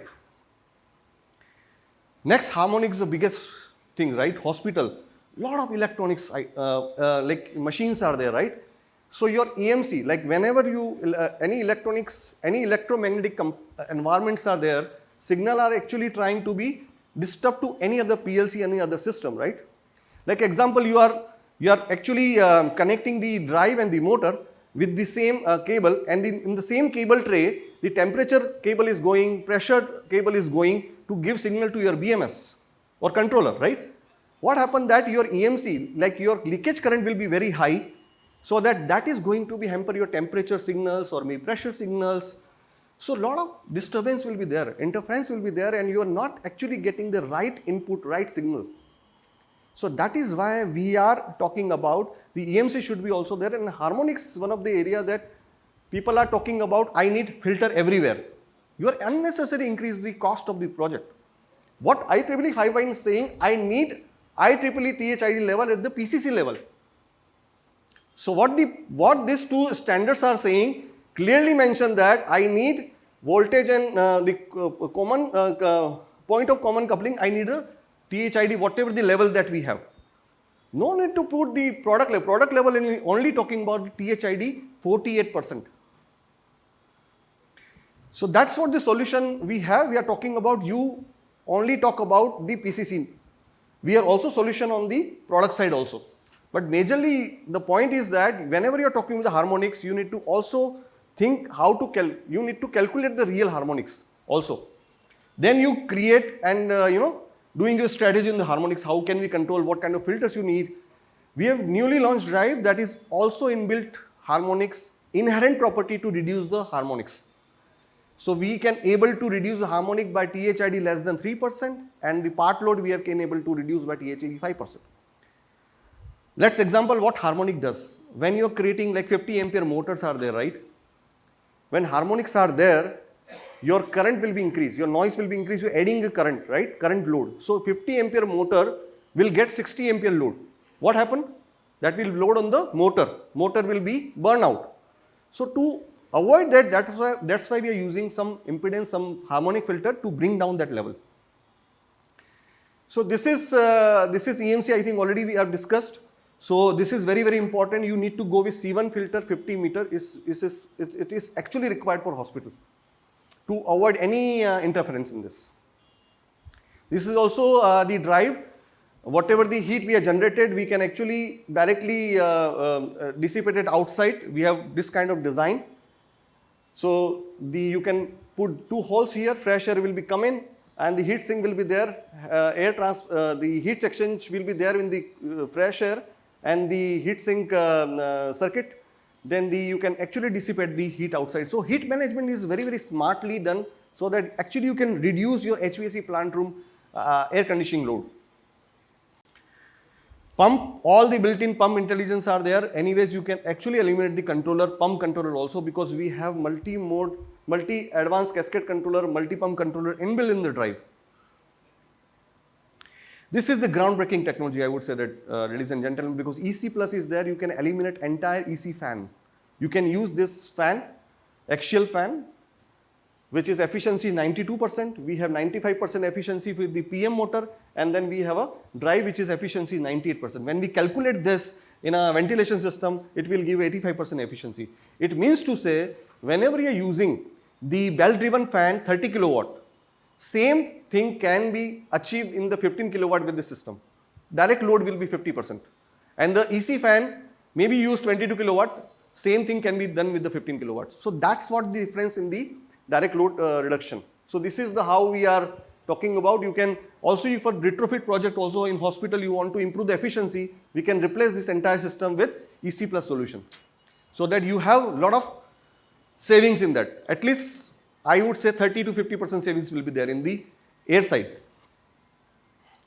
So I have 3-4 slides are there. So this is the compressor also we have. So I have just a small presentation on this. How compressor is going to be game changer in the hospitals. How can we improve the efficiency on this? Can we have a audio? Audio please.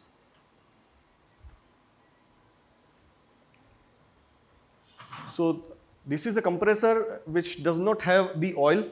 It's actually work on the levitation technology. So the shaft is moving without any friction. So if there's no friction, the efficiency is very high. You can go up to 0.30 in part load, IKW by TR. And the conventional system, lot of oil is required, lot of things you can replace with this, and your space will be also reduced. And the starting current is only required 2 amps, which is lesser than our home AC. Home AC is required 80 amps, but it's required only 2 amps to start. That's what we are talking. And the oil degradation, whatever the efficiency you are buying today, the same efficiency will be sustained for next 10-15 years. So there is no efficiency dropping in the entire life cycle of the chiller. Can we have sound?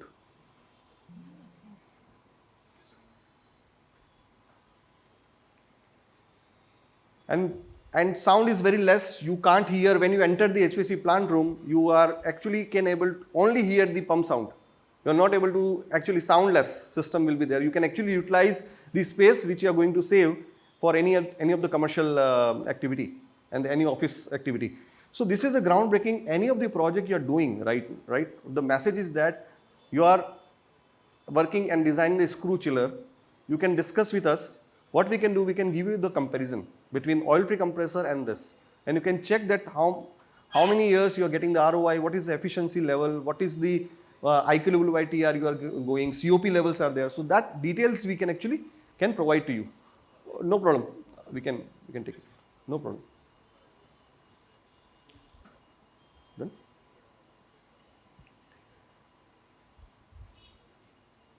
Sound. No sound?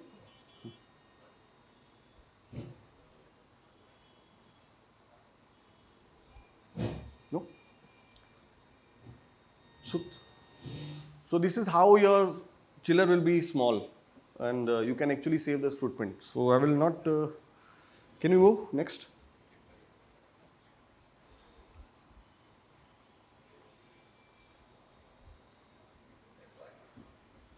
So this is what the advantage of this. This is the magnetic shaft is there. We have a centrifugal chiller is there. We can go up to 800 TR. So in one chiller, you can go with the 4 compressor, all are master. So if you are actually targeting your expansion and you are saying that, okay, I will add chiller later on. So what you can do that you can you buy one chiller with the 4 compressor. So redundancy always there. So 200 TR into 4 compressor, you can go maximum 200 TR there, and 60 TR is starting with 60 TR to 200 TR. This is the range. So that in the combination we can give you the chiller. So one of the reference in Hyderabad, the Yashoda Hospital, we have associated with that. You can, if you find time or you can check with them, this chiller is already installed with the magnetic one. And then we have a lot of care, Apollo hospitals, any hospital you take the name, our drives will be there.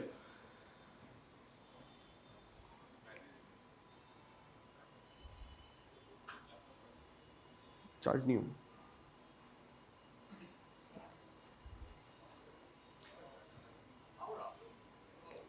Okay, so I'll wrap up that. So I'll discuss about drive, which is intelligent drive, which is not only control the motor, but also intelligent in the drive, right? Controller and a lot of things are there in this. Secondly, I talk about the turbo core compressor. When you're working and designing the screw chiller, you can come, you can discuss with us so that we can work and we can give you the comparison. And also with the hydraulic system, hydronic system is also there where the valves are there. So we are working on the delta T manager, so drives and compressor and the valves. So these are the entire solution which goes into the hospitals. So I think I conclude my presentation here. Sorry for the technical glitch here from the organizer, but I'm okay. So you can discuss with me anytime and I am happy to help. Yeah? No problem. Thank you. Pleasure. Yeah. Yeah. Thank you very much, Mr. Gagan. If you have any comments or questions, we'll be happy to take that. And before we go, we'd like to present a memento to you. But before the memento, any comments, questions, anything along those lines? We apologize for the glitch, but you know, it just happens. Just one of those glitches. Yeah. And since you spoke so much about energy management, has there ever been a situation when you walk into a hospital and you see such an obvious and clear wastage of energy, and you think that, okay, this is screaming energy wastage, we must optimize this ASAP? Have you ever encountered any situation like that that's so obvious that you wanted to intervene straight away? Yeah, of course. Whenever we enter in any of the hospital rooms, right, I found that even sometime in the hospitals, hotels, that we actually not comfort with the higher like very low temperature. We are actually, you know, feel a lot of cold inside the hospital room, right? So my message is that whenever you're designing, it should be precise. You should not be, you're going into this and you should be comfort, and you know, comfort will be there on the highest level. That should not be compromised. So I have seen a couple of times that, you know, temperature is very, very low, sometime high. So we are not comfort inside the building. So that's what we can optimize with the drive, and we can set this right temperature and right fan to work on the air side. So extremely low temperatures is something that you see quite often. And that's something that can be optimized very easily because of the latest Danfoss solutions. So that's very good. Thank you for letting us know. And before you go, can we please have a memento presented to you? Yeah. Which I will do. Yeah. This is a personalized memento. Thank you. It's not an ordinary one. Yeah.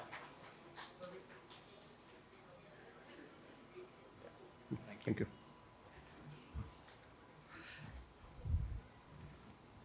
Right, so ladies and gentlemen, the next partner presentation is from Mr. Vijay Kumar Gupta, who's the CEO of RayPure, who's also a partner of our initiative. So Mr. Vijay, the stage is yours. Please present to us what is it that RayPure has in store for the healthcare sector today.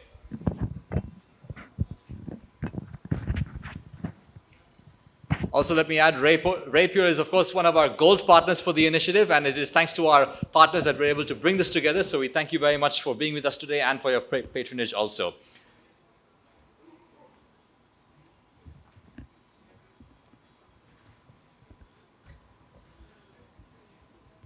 Hi, good afternoon.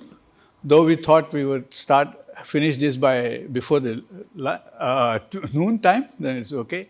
And I'm so happy to be here. I'm Vijay Kumar Gupta, Managing Director, Quality Photonics Private Limited and Lead Chip Industries Private Limited, a gold medalist from Indian South Bangalore, and we have been making LED chips. We are basically a semiconductor company, and we found that this visible light can also solve your infection problems, and was so happy that when Dr. Srinivas Murthy talked about 50% of the people in the hospital are healthy, and we should also take care of them. So, and then also Dr. Wing Commander Bose talked about infections and AMR, and that's where we come in. There are some gaps in what we can do. So, we can you see this here? Okay, right. So, we are talking about sterility shield, which is not available till now. It will be first time in the world, first time in India, and we have a patent on that. So, this is a continuous non-UV LED sterilization engineered to secure, especially your NABH new edition also compliance, and eliminate nosocomial infection risk in ICUs. So, it is a 24/7 protection without chemicals or UV radiation. We also have a stall here for further discussions with you. Next, please.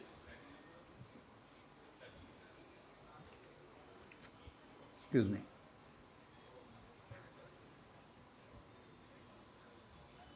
Display. Right. So, Rapier is a game-changing patented disinfection technology. It uses non-UV light, and it's inexpensive solution. Right.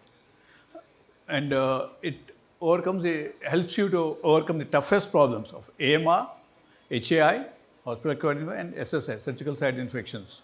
It brings in the cost of high-quality hospital infra. You don't have to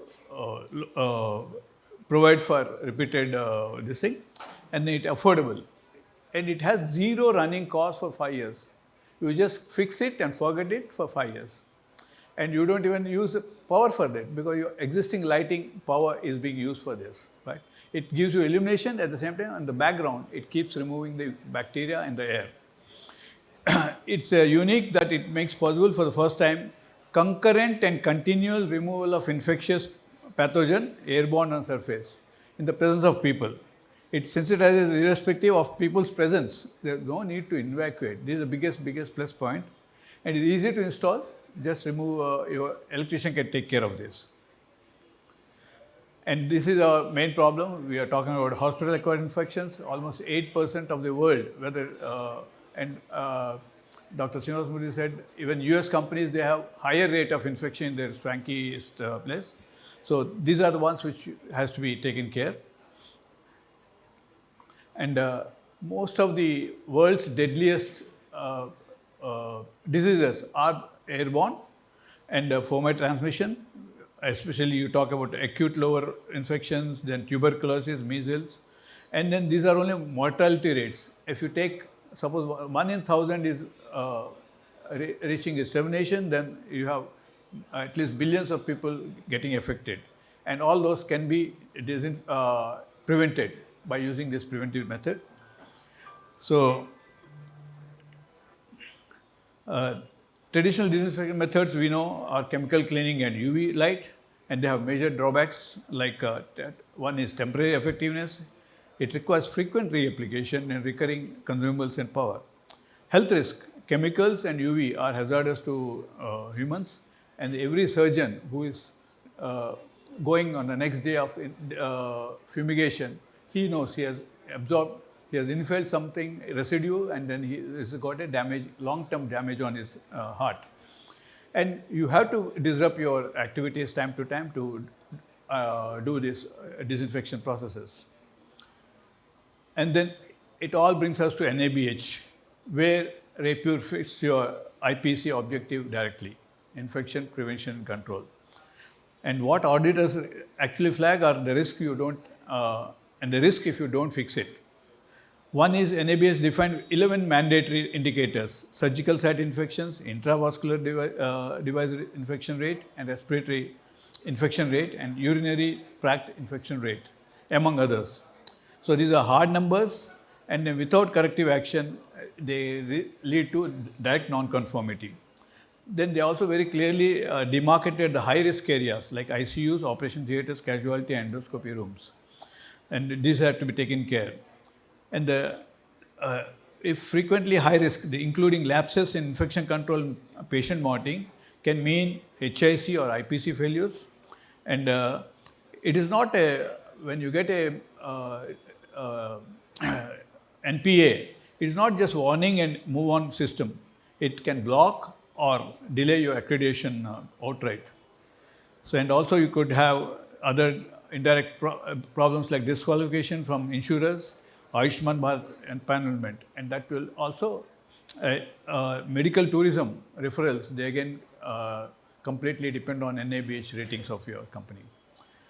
So what we have right now is hygiene gaps. There is a point in time limitation. We use chemical wires, fogging, UVC cycles are episodic. The moment our staff or visitors step back into the room, immediate recontamination begins. So similarly, mandatory evacuation is required for UVC. Then you have disrupted clinical flows and high recurring cost traps. So continuous reliance on chemical consumables you need, heavy water usage and short lifespan of UV tubes inflates the long-term operational running costs. And then NABS talks about H1C, 1/B, where cleanliness and disinfection is a word used. And there you currently you do manual cleaning and UV cycles, whereas Rapure is passive, always on disinfection. Similarly, HIC 4/5, it talks about actions and resources to prevent HAI. What are you doing that? So you are doing terminal cleaning, you are doing UV, but UV is again line of sight, so there are many shadow areas, it will not work. But here, in Rapure, it works continuously in the air, it cleans up the air, and that cleaned air doesn't remain there. It goes under your table, behind the instrument, under the cot, brings out germs, and after 1 day, 2 days, every small crevice in that room is clean of germs. And then only next job is, whenever there is an incremental infection which comes in, because people walk in, so its job is to clean them up. So it's by changing your normal loom lighting or ICU lighting or your OT lighting into Rapure, it's just a very, very simple and obvious solution. Then you have mandatory indicators like we talked about SSI rate and other things. So those are getting logged and documented, and your hospital rating definitely depends on that. And then you have HSC 9, which talks about resourcing and sustainability of the program. And then chemical disinfectants and UV lamps are definitely not resource friendly or sustainability friendly. So definitely a zero running cost, 5 years maintenance free operation, resource story you can put directly, and it will appeal to your CFO, our finance officer, even more than the infection control officers. So it's safe for humans, lifespan is an inexpensive versatility. These are our solutions for this. Integrating continuous passive sterilization into everyday overhead lighting. Everyday overhead lighting, we are introducing continuous passive sterilization. And then you can see how it works. Basically, all bacteria, they have endogenous porphyrins in them. There is one wavelength which reacts directly with that photocatalystically and knocks out oxygen, ROS, which kills the same bacteria. This particular wavelength is not available in your incandescent bulb or tube light or even LED lights. We are LED semiconductor manufacturers. So we have found a way to expand the spectrum of the white LED lighting to add this wavelength. And then we have peaked it such a way, and we got a patent on this particular chip which we have invented. And then now you have a device solution which is not visible to you, it's just there, and you don't have to look at some blue lights or UV lights. It's no psychological problem for you, no headache problems. So it simply is there and is doing its work invisibly. And you can see that a lot of research has gone into this, and you have seen it has been worked on typhimurium, then pneumonia, then Staphylococcus aureus and E. coli and other things.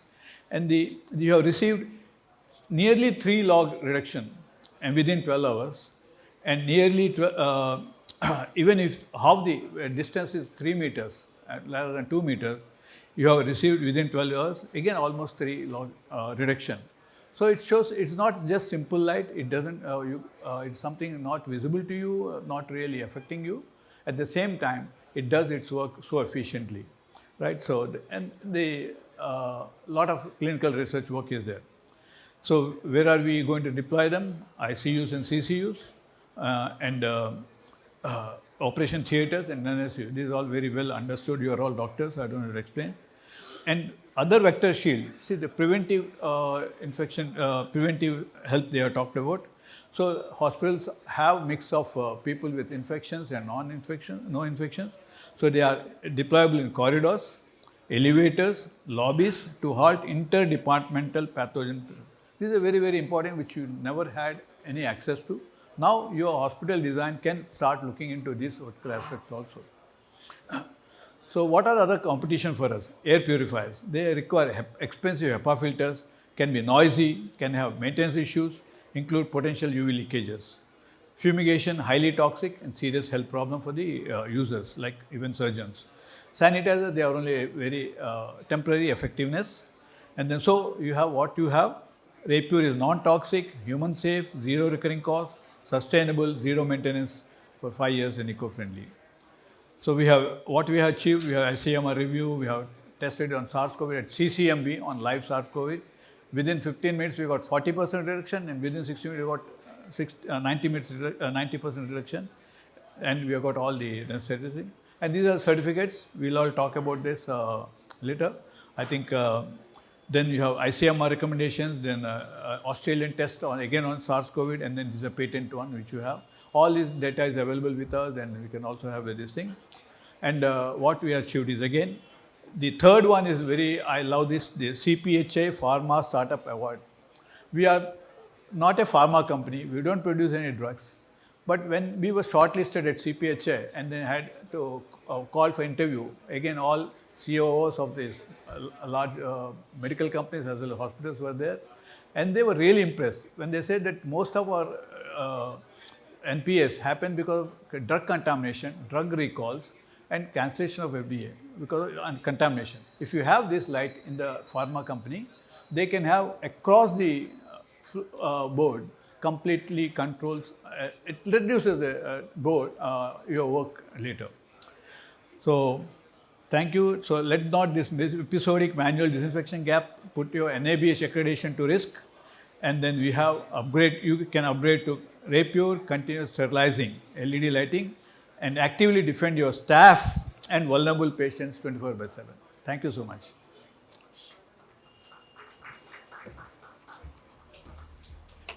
Thank you so much, Mr. Vijay. And any questions, I'll be very happy, short note. Do we have any comments or questions? Quickly, please. But very brief, please, because we're a little behind schedule. So very brief, please. Hi, sir. My name is Vishnu. I'm from German Hospitals. My question to you is, sir, as this wavelength is 2 meters, the light wavelength is 2 meters, and moreover, it is killing the bacteria, viruses which is present in the ICUs, wards, and the OTs. So my question is, we will be using salines and injectables, antibiotics in the ICUs and OTs. So this light will cause any chemical reaction in the in that?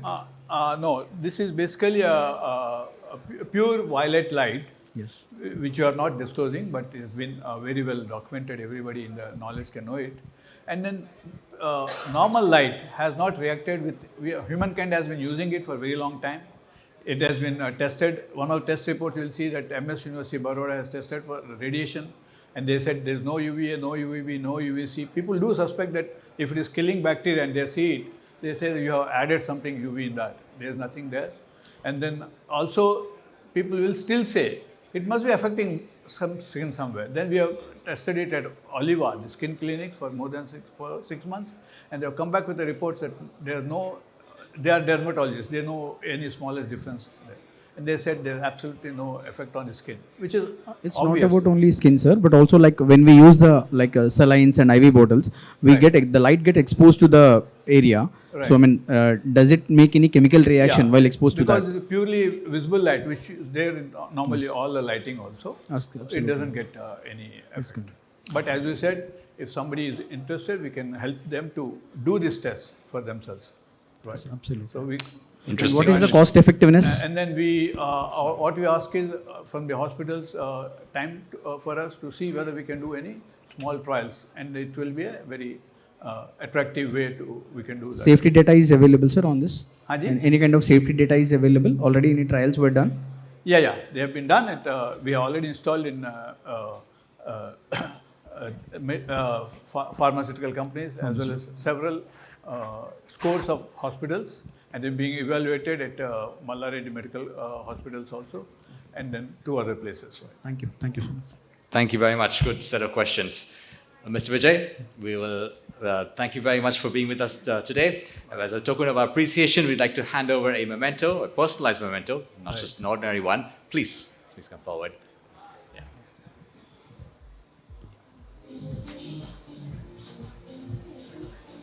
Sir, Rajratan Garu. Rajratan Garu, I would like to take it from you. Yes. Please.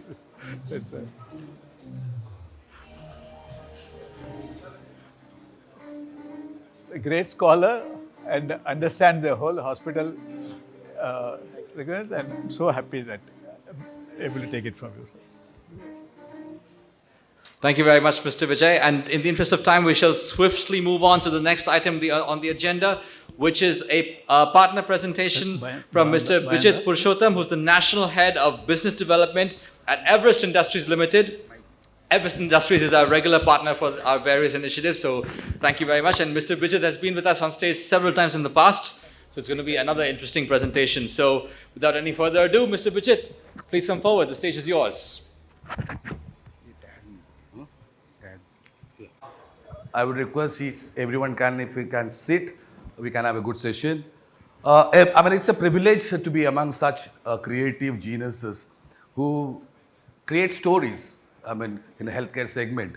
It's a privilege. I represent a company called Everest, which is a 92-year-old company. And when I say Everest, you may come to 2 things comes into picture in everyone's mind first. Is it asbestos or is Everest masala? It's nothing. We represent a company. We started with asbestos roofing sheets. We started in 1934. So as healthcare infrastructure is transforming, we also transformed into, so whatever I'm talking to you today is completely a non-asbestos product, which is made of cellulose fiber, cement, fly ash and silica. And our vision is improving people's lives by reimagining spaces. And you all create spaces. And you all create spaces through stories. And I heard about all of people talking from the morning. The focus is started getting into the patients. Healthcare is only the one unit where every segment of people is treated equally. And whether a poverty line or a celebrity or a crorepati, everyone equally treated in one segment, that is healthcare. And the doctors become a semi-god, or entire lifeline depends on the way you treat the treatments and how do you create the facilities.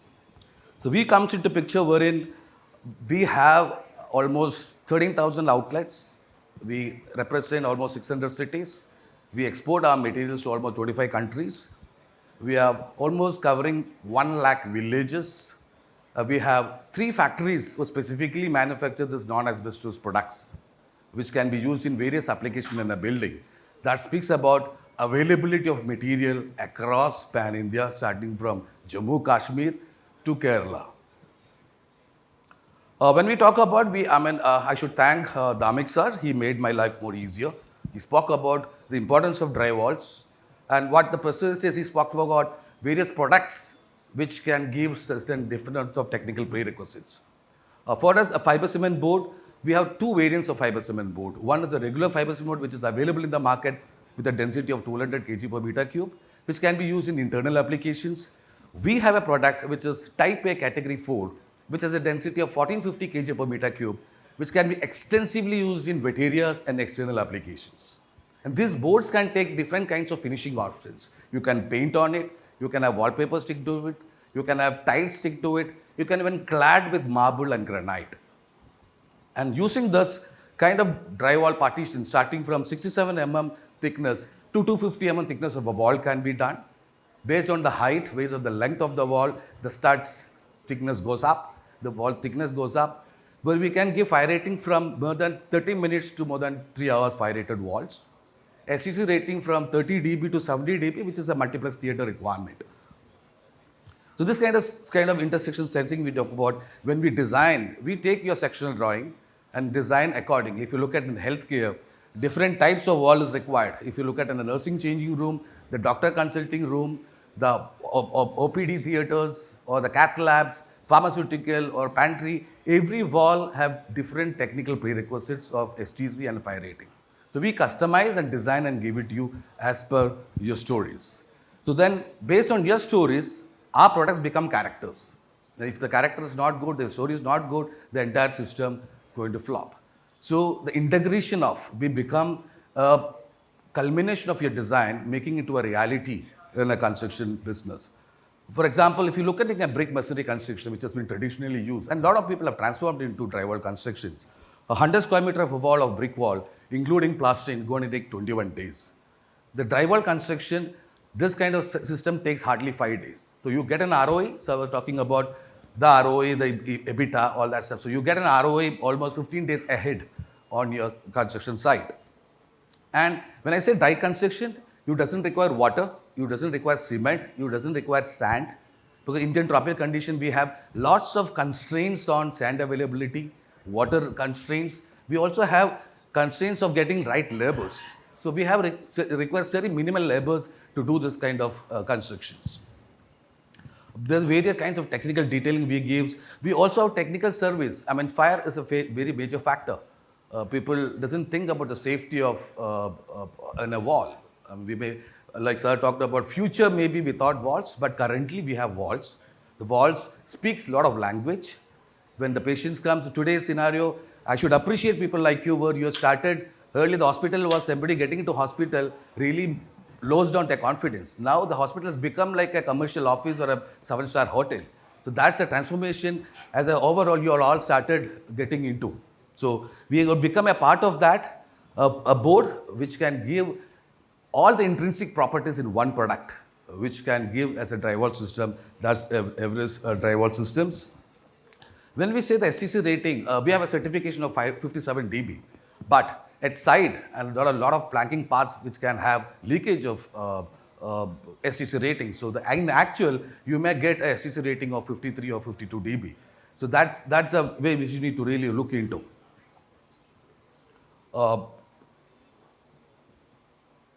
This kind of the kinds of detailing what we give on our drywall systems. We are a green certified product, and if your building is a green building, you can earn 4 to 11 LEED points based on the consumption of this material. You can earn 23 Griha points using this kind of a system. And as I said, less usage of water at site, no wet cleaning, no wet wastage, purely dry construction methodology. So we can do it both internal, and the other different factor what I would bring is we are doing a lot of external walls with a fire rating requirement of minimum 2 hour or a 3 hour fire rating. An external wall is a very critical aspect of any building where we can create external walls with a thickness of 199 mm thickness, which is give 57 dB of STC rating and 2 hour to 3 hour fire rating. These are this kind of detailing what we give for any project based on your sectional drawings. So this board, as I said, this board can take different kinds of finishing options. Even you can clad with marble and granite. Even in internal, I'm sure a lot of areas you'll have tile finish up to half height, and particular to the internal to an external facade also. We talked about the external drywalls, which is again one of the huge concern right now when you look at the time factor. We have a rendering process on an external wall. We don't have a jointing compound proven right now. So we have a rendering process done on the fiber cement, 2 layers of fiber cement board with a vapor barrier, and rendering is done on the external area. We also have materials which can be used in false ceilings, specifically in utility areas. We are also coming with something called BioClean ceilings, which is antimicrobial tile, can be used in operation theatres, pantry and pharmaceutical areas. External facades can be done with our product. We have the complete system to offer that. Any kind of jali designs on your external elevations. The few project references what we have already done. In reference to it, wherein we also have miniature intersectional samples kept here. I would like to, I can show a lot of photographs or references to you, but I want you guys to come to a small stall and feel our product and systems. Thank you so much and have a nice day.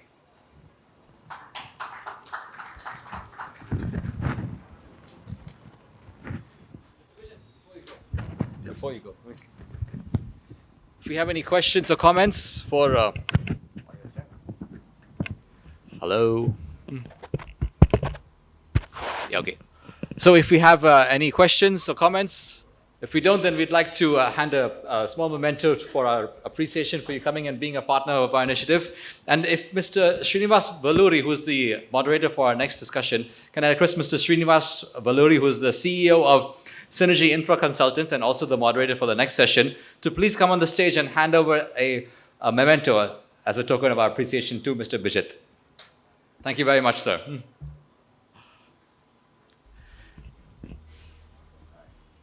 Thank you so much. Thank you. Very good product.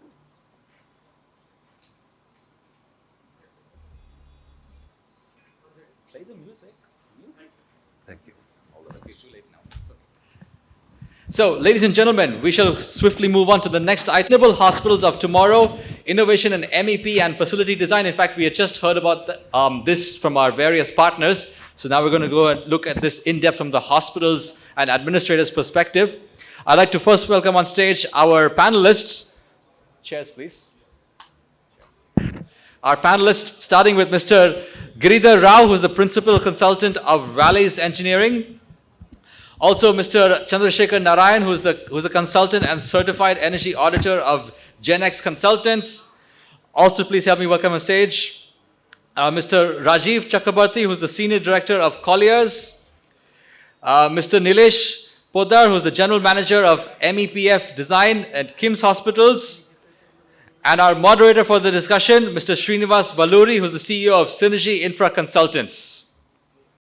Okay, welcome to all of you. First of all, thanks to the organizers for this wonderful event and also my friends here. A lot of expertise here, I could see that, people who have done a lot of hospitals and delivered many facilities. And I'm really happy that, we could interact with them. I know that time, whatever the time we have given and now I have been asked, probably there is a slight difference. We'll try to condense as much as possible. But at the same time, I would also like to make it more interactive. Whatever the questions, whatever we wanted to ask, we'll have some discussion. At the same time, anybody from audience can always raise a hand and then probably interact with us to make it more interactive. So I would like to say we heard about, the architecture and other things about the healthcare facilities in the earlier discussion. You could see a lot of new developments are happening. And also earlier hospitals, if you see, they used to be very small, probably non-air conditioned, or even we see isolation wards which are away from the hospital. But today everything is integrated into one closed building, and these buildings also are going high-rise. Almost, the new NBCS 2026 has also removed the height restriction on the hospitals. So we can probably go to any kind of height. So the same way, the criticality of the facilities. If you look at, hospitals that demand very high level of services. If you have to give quality care to the patients, the backbone is MEP services. This is what we believe in. Because it can probably make or break a hospital. If you don't have proper services, especially with respect to air conditioning, indoor air quality, infection control, and also the quality of power and quality, of water supply systems, and then fire safety, especially with respect to compartmentation, smoke management, firefighting, evacuation, and all these things, and especially for high-rise hospitals. If you look at it, MEP poses a very big challenge with respect to design as well as maintenance, facility maintenance. Right from, earlier we used to do reactive maintenance or breakdown maintenance to predictive, preventive, and then predictive. Today we are looking at risk-based maintenance based on the data. So digital transformation is happening very quick, and we could see a lot of new things are coming into this particular area, like IoT sensors and lot of data and artificial intelligence. And I am not sure, how the future hospital will look like. I was listening to Dr. Nageshwar Reddy's podcast about this particular thing. He was telling about 2040, what do you look at a hospital? How the doctors, what kind of treatments they extend. Most of these hospitals will have robotic surgeries by default. Definitely the human involvement is going to be very, very low. And also the patient, the entire data of the patient will be available. Not only about his genes and then metabolism and so much of data about his lifestyle, everything is available. And it really makes it very easy for doctors. At the same time, the doctor's role probably to look at, that data and do some kind of references to that, inferences to that. And the second thing is the hospitals we look at, not only from the facilities, like MEP services, we also look at infection control. The ASHRAE talks about around 150,000 people, they die every year due to hospital-acquired infections, not the patients. The good people who are going to the hospitals, they die because of hospital-acquired infections. And this is going to be a biggest challenge. In UK, around 135,000 people die every year. So if we have to save the lives and extend a quality care, the MEP services and MEP designers are the most important people in a hospital. So with this background, I would like to talk with our panelists. Mr. Nilesh, we start with you. Mr. Nilesh is taking care of KIMS Hospitals as a general manager for MEPF design. As a healthcare provider, Mr. Nilesh, what are the most critical MEPF considerations that directly impact patient safety, operational continuity, and clinical efficiency? Hi, good afternoon all. In healthcare, failure is not measured only equipment breakdown. It is a measure what is the impact of the patient care. So it's our responsibility to design not only the building compliance, we need to design MEPF system running seamlessly each and every second of the every day. So we require to create resilience and the healing environment. We ensure that MEPS system running seamlessly. Then only healthcare professional focus on the patient's life saves. Yeah, thank you. Thank you for that introductory remarks. May I also call upon the stage Mr. Vijay Kumar, who is a replacement for another panelist. So he's an expert. We just now heard him about the infection control through his patented product. So welcome, sir. And next question to Mr. Chandrasekhar. So he's an expert on air conditioning and ventilation systems. Which emerging technologies, Mr. Chandrasekhar, such as digital twins or IoT-enabled building management systems, AI-driven energy optimization or smart monitoring, do you believe will have the greatest impact on hospital MEP design over the next 5 to 10 years? Good afternoon to all, and thanks, Srinivas. It's a good question, great question. In fact, many of these things which was mentioned by Srinivas, all of them come under digital twins, which are today should be the order of the day, or for tomorrow should be the order of the day. What we need to understand is that when you look at an air conditioning system, which is one of the most energy consuming systems in a hospital, is not a simple one equipment driven system. It's a complicated system which is connected with multiple systems connected together. That's what makes that system as an air conditioning system. You have the refrigeration system, you have the chilled water system which is there, you have the air distribution system, and connecting all these things combines what you want to achieve as the end result in your healthcare. And from the healthcare point of view, so many panelists and discussions which we already talked about. The contamination control, it's not just the temperature and the humidity, the contamination control, the pressurization systems which is going to be there, where the negative pressure systems and the positive pressure systems, all of these things, and the zone control, individual zone control, everything comes into one factor. Now, we have complication in our system, air conditioning system. We have complication in the healthcare system. All of this combined together is the final delivery which we want. And all said and done, we have wonderful designs we have done. We have implemented. We have started the thing. We have got a good rating for our building. All that fine. But how do we know what we wanted is delivered or what we wanted? It is a real time we have to see. 24/7 healthcare system works. And if the healthcare system is going to work 24/7, there has to be a real-time monitoring that should be there.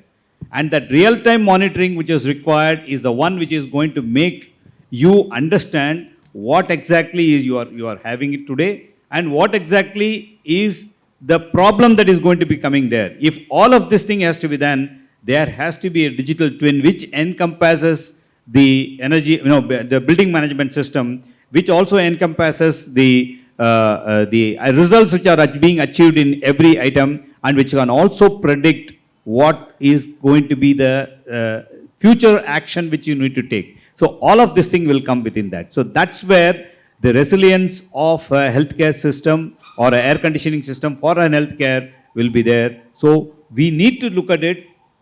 Very less importance will be given, except for multiple, large corporate sectors. When you look at even medium-sized hospitals, for everywhere, if not in every function of it, there are many things which can be monitored. And today, even in a small VRF system, which is being used in comfort air conditioning also, and today it is being used in healthcare also. So if you look at it, that systems also can be monitored from a remote location. So all of this thing combined together can give you a very good, and that's what I would say, look at having a digital twin. Yeah, wonderful, Mr. Shekhar. Digital twins, what he was referring to, is right from the design stage to the facility management, and whatever the parameters we set forth at the time of design, whether they're achieved or not ultimately at the maintenance of the project, is going to be, that means we know the health or we know the energy efficiency, water efficiency of every hospital right at the design stage, and we try to achieve all those things. I'm sure this is going to be a reality in future. And also whatever Mr. Chandrasekhar talked about, the hospitals, the pressurization systems, clean air, fresh air, and then the positive pressure, negative pressure, some of the areas, dilution of air. So all these things, it is not easy to monitor and then regulate manually. So you have to depend on systems, and IoT-based systems are going to be a reality. And I'm sure that is also going to drive the energy efficiency of the whole project and ultimately the sustainability. Mr. Rajiv, we talked about now sustainability and ESGs and all these things. So how do the customers, especially the promoters of a hospital, how do they take it and how do they integrate into their projects? Yeah, good afternoon, everyone. So basically nowadays sustainability no more is just a tool for getting the certification for LEED or IGBC. Nowadays investors are not looking for just for the cost to build. They are looking to how much it is costing to operate the entire hospital. Can you please be louder, please? I think not heard. Maybe yeah. I am keeping the mic here. Yeah, the mic is the problem.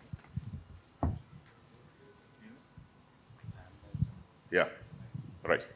Yeah, so investors are mostly looking onto the, not only to the cost to build, they are also looking to the cost to operation of the entire thing. So in that regards, whether it's HVAC or the electrical, because these all are power guzzling, and waste management, we have the, then we have the medical gases. So these all contribute significantly to this operational costing. So how we can reduce that, how we can improve that. So, this sustainability has not become that later on people are considering. It has become the big business case basically. And also, it's a business strategy investors are thinking. Whoever is providing this, they are investing into that one.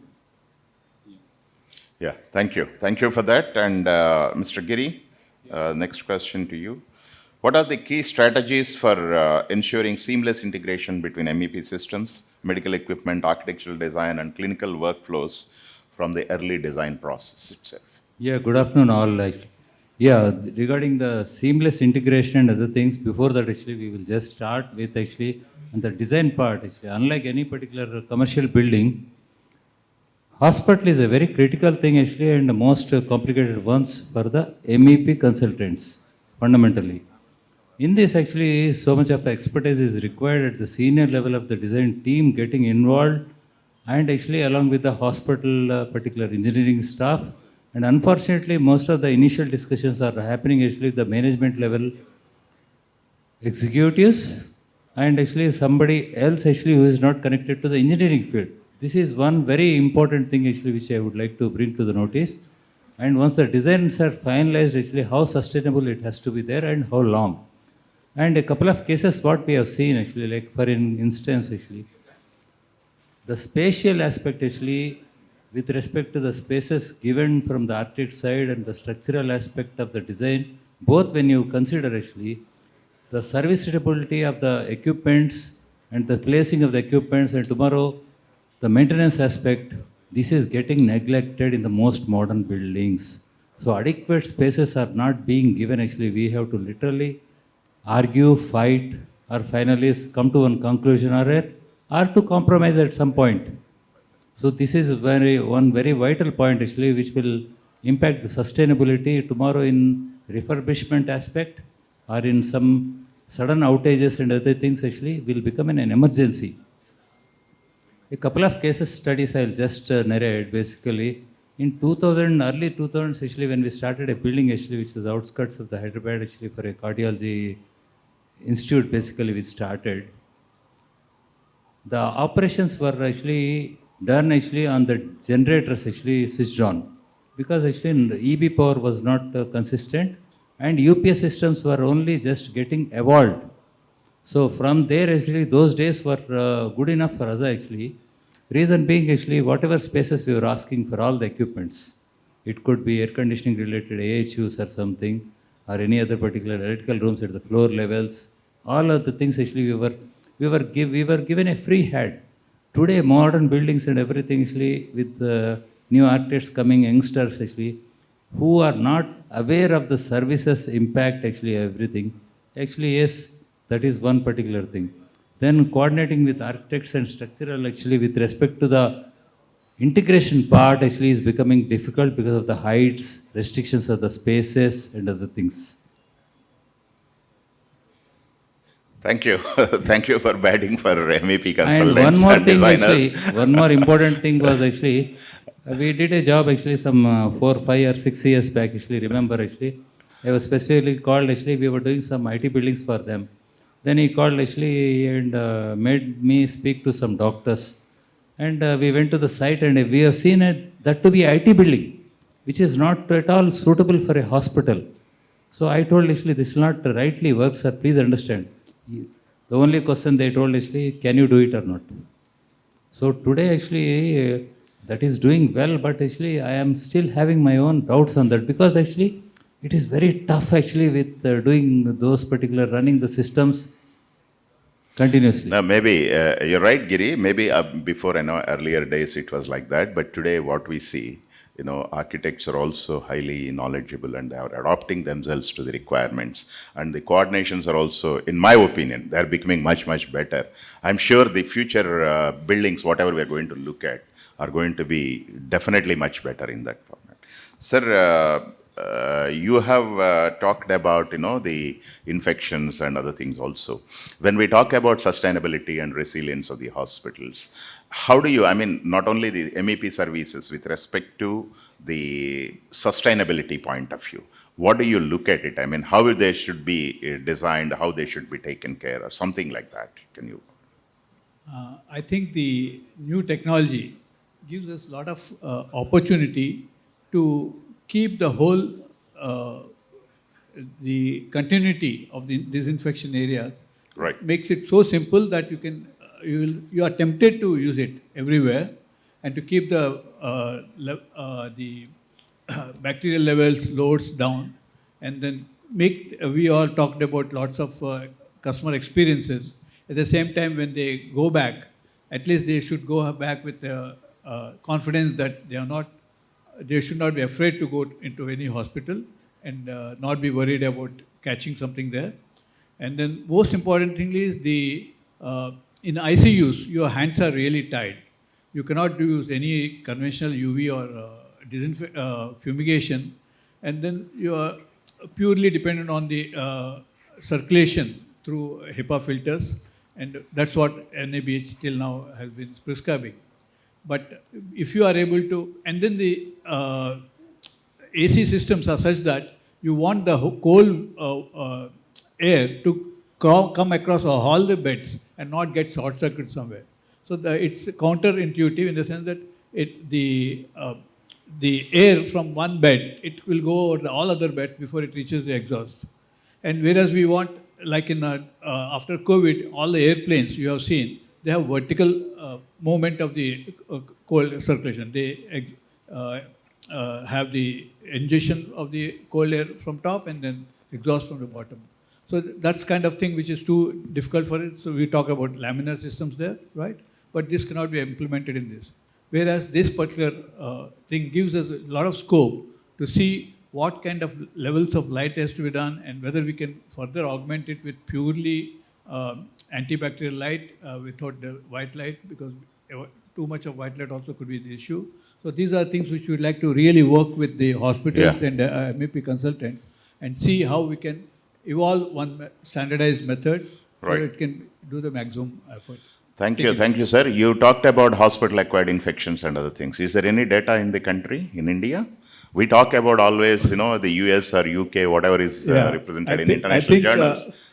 Probably I felt that the data from US is available easily because I think all of them are insured and then the data has to be captured in the system. In our case, I think the hospital-acquired infections, people try to disown it probably, and then they are not properly recorded because again it affects their ratings and then also results in some extra expenditure. So our data still, I'm not sure we have any right data. We don't have, we don't come across any such data, so we are happy that we don't have any hospital-acquired infections. Can I add something? Yeah, please. There was some article published in the newspaper in Times of India just before COVID, a few years before COVID. That data said that it was a study which was done in many hospitals in Mumbai and Delhi and also in Europe as well as United States. The data was on hospital-acquired infections, why that is very important. And that data was from the paper, it was, if I remember correct, it was saying that in India, 1 in 4 are getting affected in hospital-acquired infections. Wow, that is too Similarly, in the Europe, it is 1 in 10, and in US, it is 1 in 20. So this is the data that paper report was published. And one thing which I would say here is that we should understand that this hospital-acquired infections in India probably not coming out much because rightly said in the previous discussions and right now also that our immunity, whatever immunity we have may be much better because of the complete circumstances, which is not the pure circumstances which have the environment and other things. Maybe we have a better immunity, maybe it's not coming out much, but this is the data that was published in the paper. But still the percentage is quite high. 1 in 4 is high. no, even with that kind of immunity, whatever you say. I am not saying that we are doing better. I am saying with not many information coming out. Yeah, true. We are at 1 in 4. If all the information is coming out, we can imagine where we are going to be. True, that's right. Thank you for that, and it's really a major concern for us. Nilesh, see, hospitals, they operate 24/7.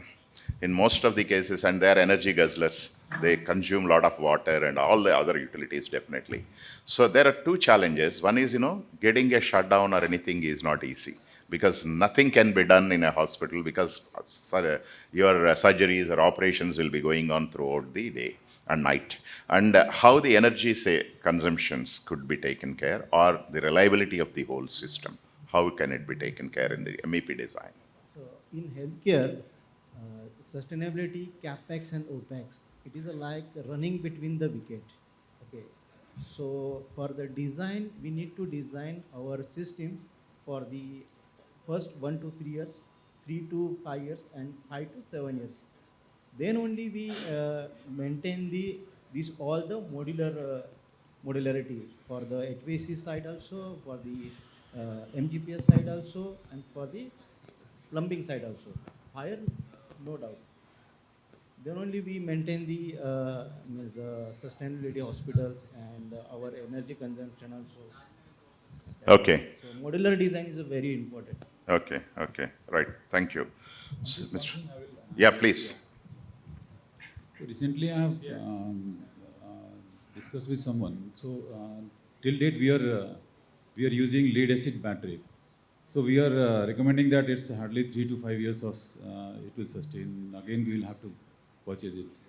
So what I heard that lithium is also being used nowadays for the battery storage.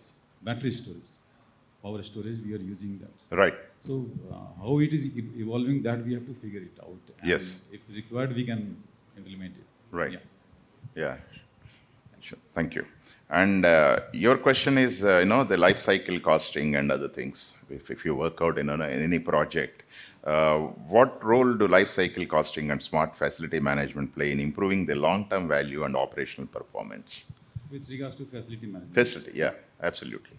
Obviously. So basically facility management here, that involves, because here mostly the operations, we can save the costing to the operations. So what is the operations cost, that we have to look into.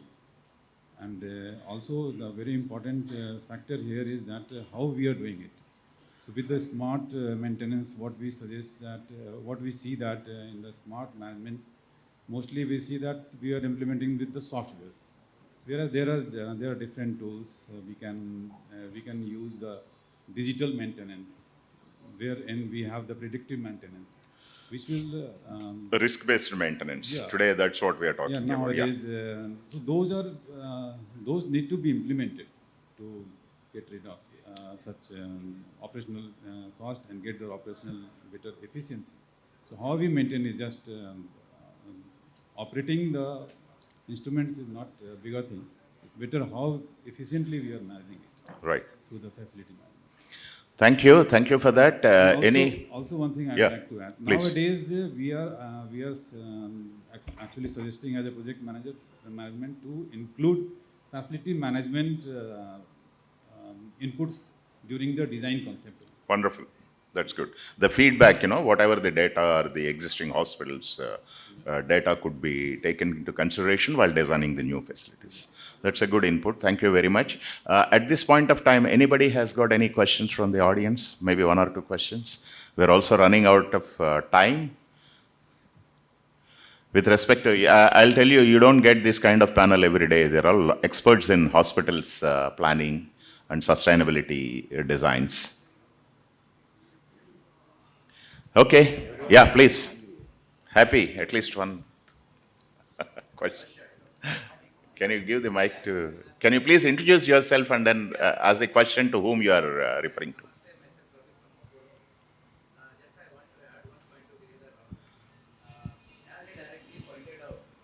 Most critical electrical equipment installation has been in below the cellar, below the stairs, in B1 or B2, where most air ventilation is almost equal to 0. And after installation, the issue is with the maintenance team, because management is very clear, this is new facility, so I am not going to give you any OPEX. My question is, why the MEP people gets agree to these congested places at the time of design and approvals? Yeah, I'll just answer that. Actually, very interesting thing. And associated to your particular hospital, actually, I have designed a couple of hospitals, and actually one is currently under design, actually. See, the people actually, the authority actually, what drawings we are being sent actually are being approved by your engineering team and purchase teams. So unfortunately, real engineering team is not finally deciding the space planning and other things.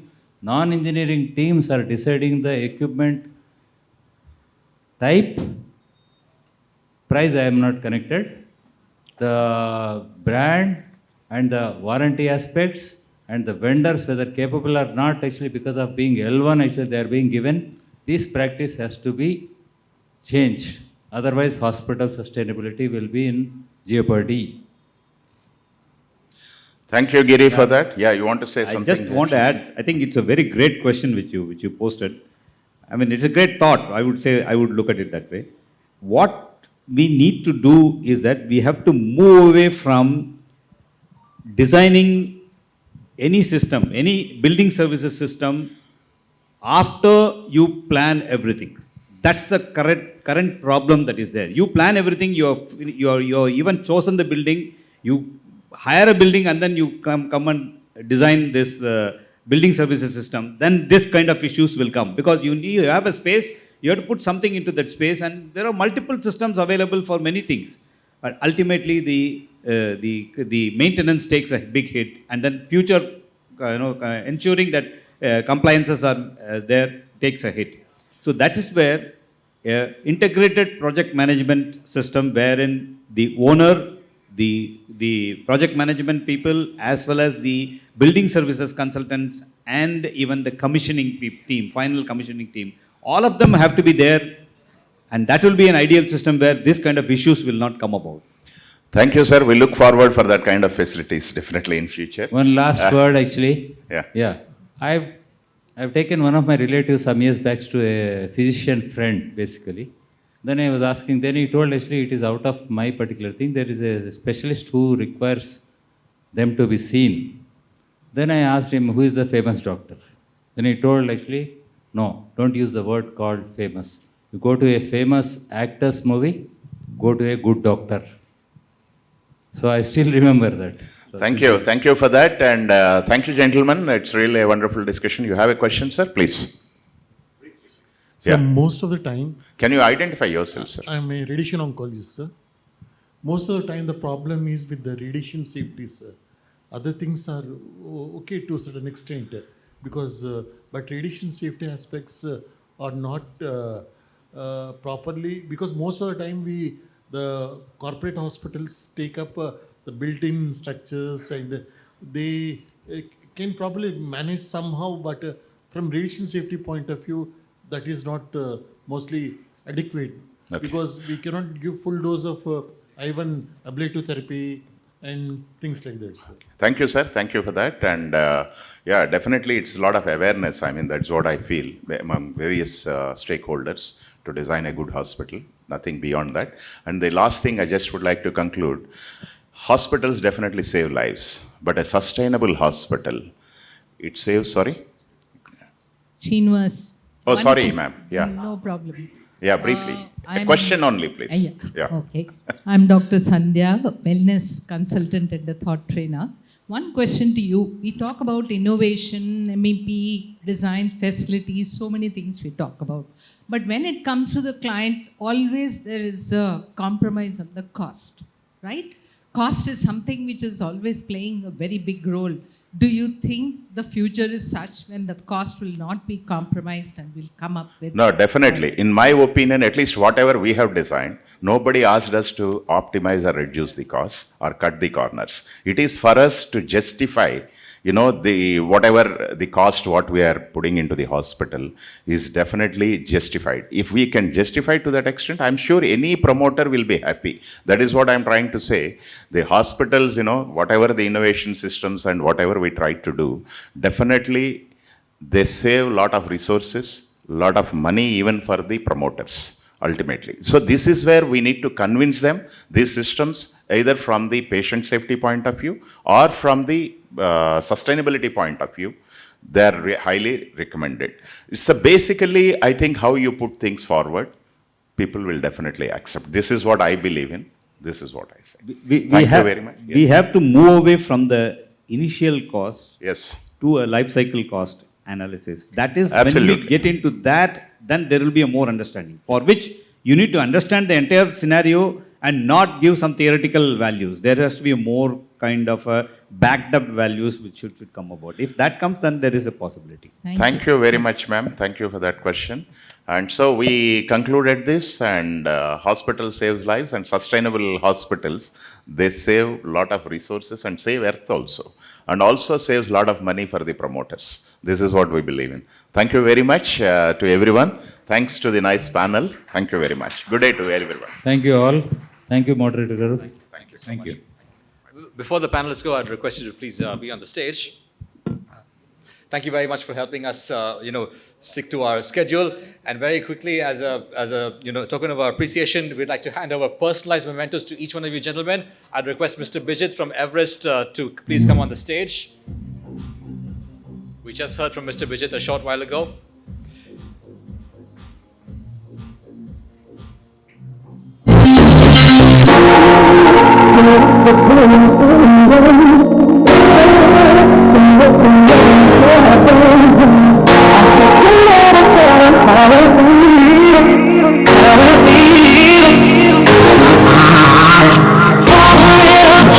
To play your own game, cover it up, don't let them know what you're thinking. I bet you never tell them how it feels, how it feels.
Ladies and gentlemen, that was from our panelists.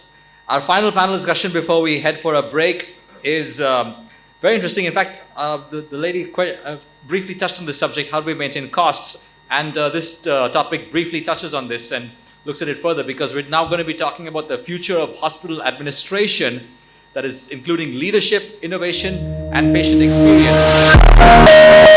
It includes, of course, keeping costs under control and looking at cost.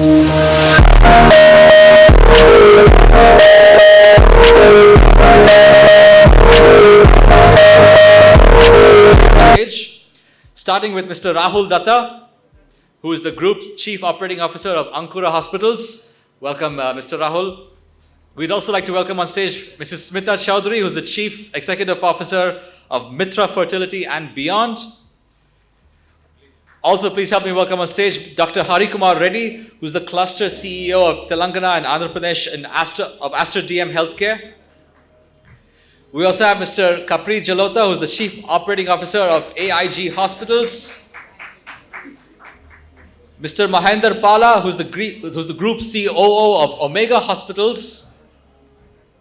We also have Mr. Bharat Kant Reddy, who is the Chief Executive Officer of Chennai and Hyderabad Cluster of Fortis Healthcare Network Hospitals.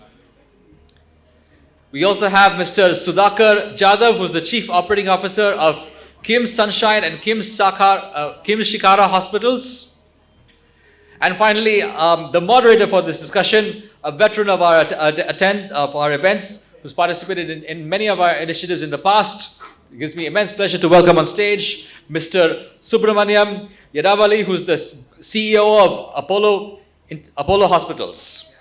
Yes.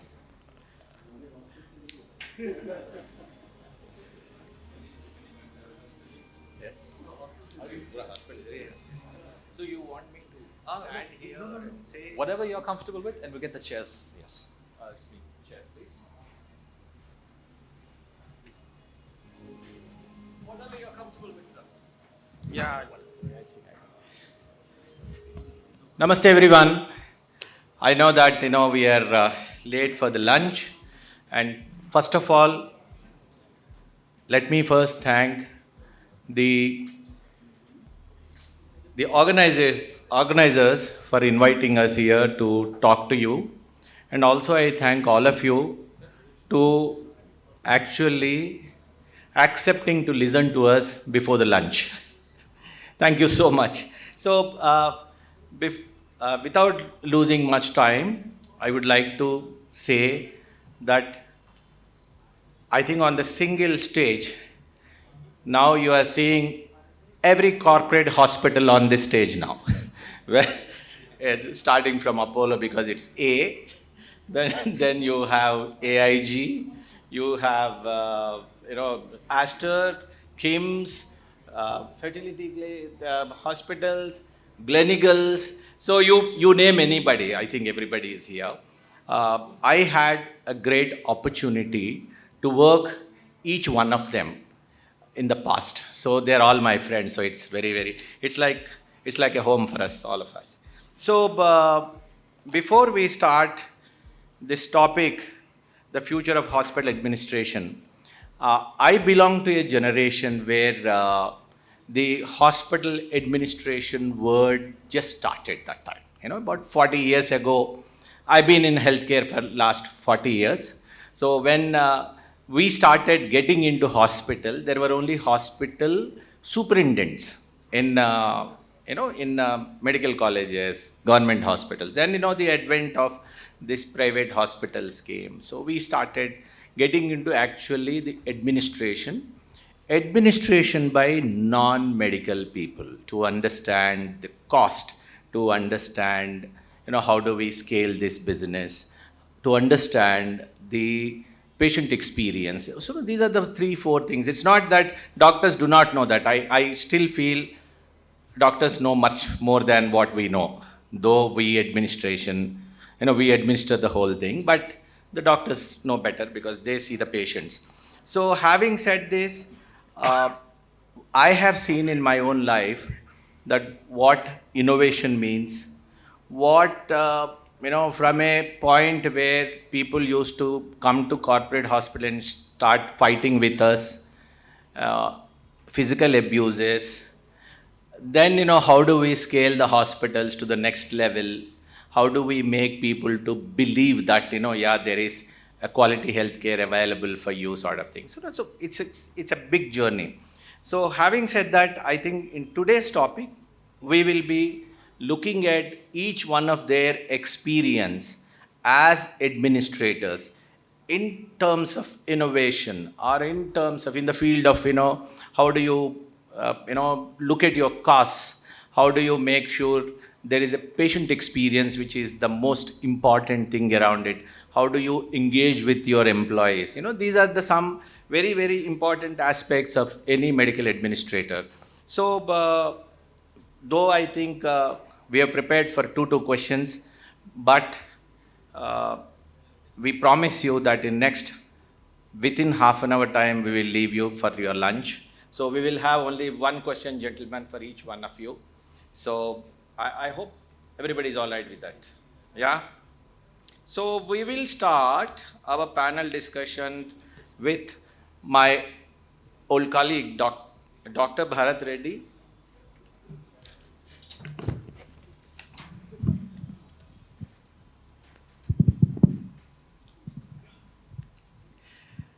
So Dr. Bharat and me, we were colleagues in Apollo for a long time. So we know each other. Now he's working for Gleneagles. He's a CEO there.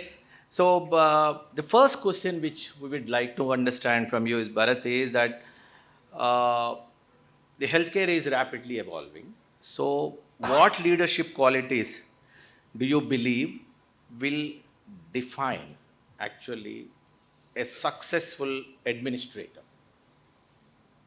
Sure, sir. Thank you. And Thanks for the opportunity. First thing, I'm not doctor. By being in the hospital, I became a doctor. Because whenever I go to my village, people call me Apollo Doctor Aya. So I am a doctor now.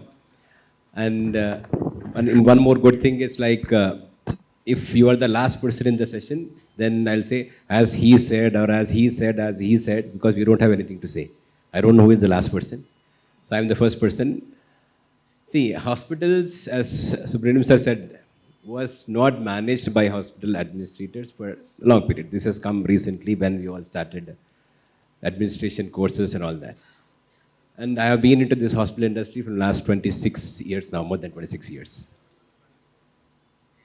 Hospitals are very stressful environments because doctors take decisions based on the life and death situations and a lot of work and lack of skilled manpower. In spite of all this, for us to get more of success, I believe it's like we should be knowing more of, we have to balance between patient care, workforce, well-being, I always take it as second, and financial sustainability, technology, and followed by innovation all the time. Now coming to the qualities as what are needed, which are being also followed, but we'll add more to that. Just I'll take this as an acronym of leader, in that so that all of us will understand. The L stands for lifetime learning. Doctors have CMEs, but non-medical people don't have any CME. So that is important.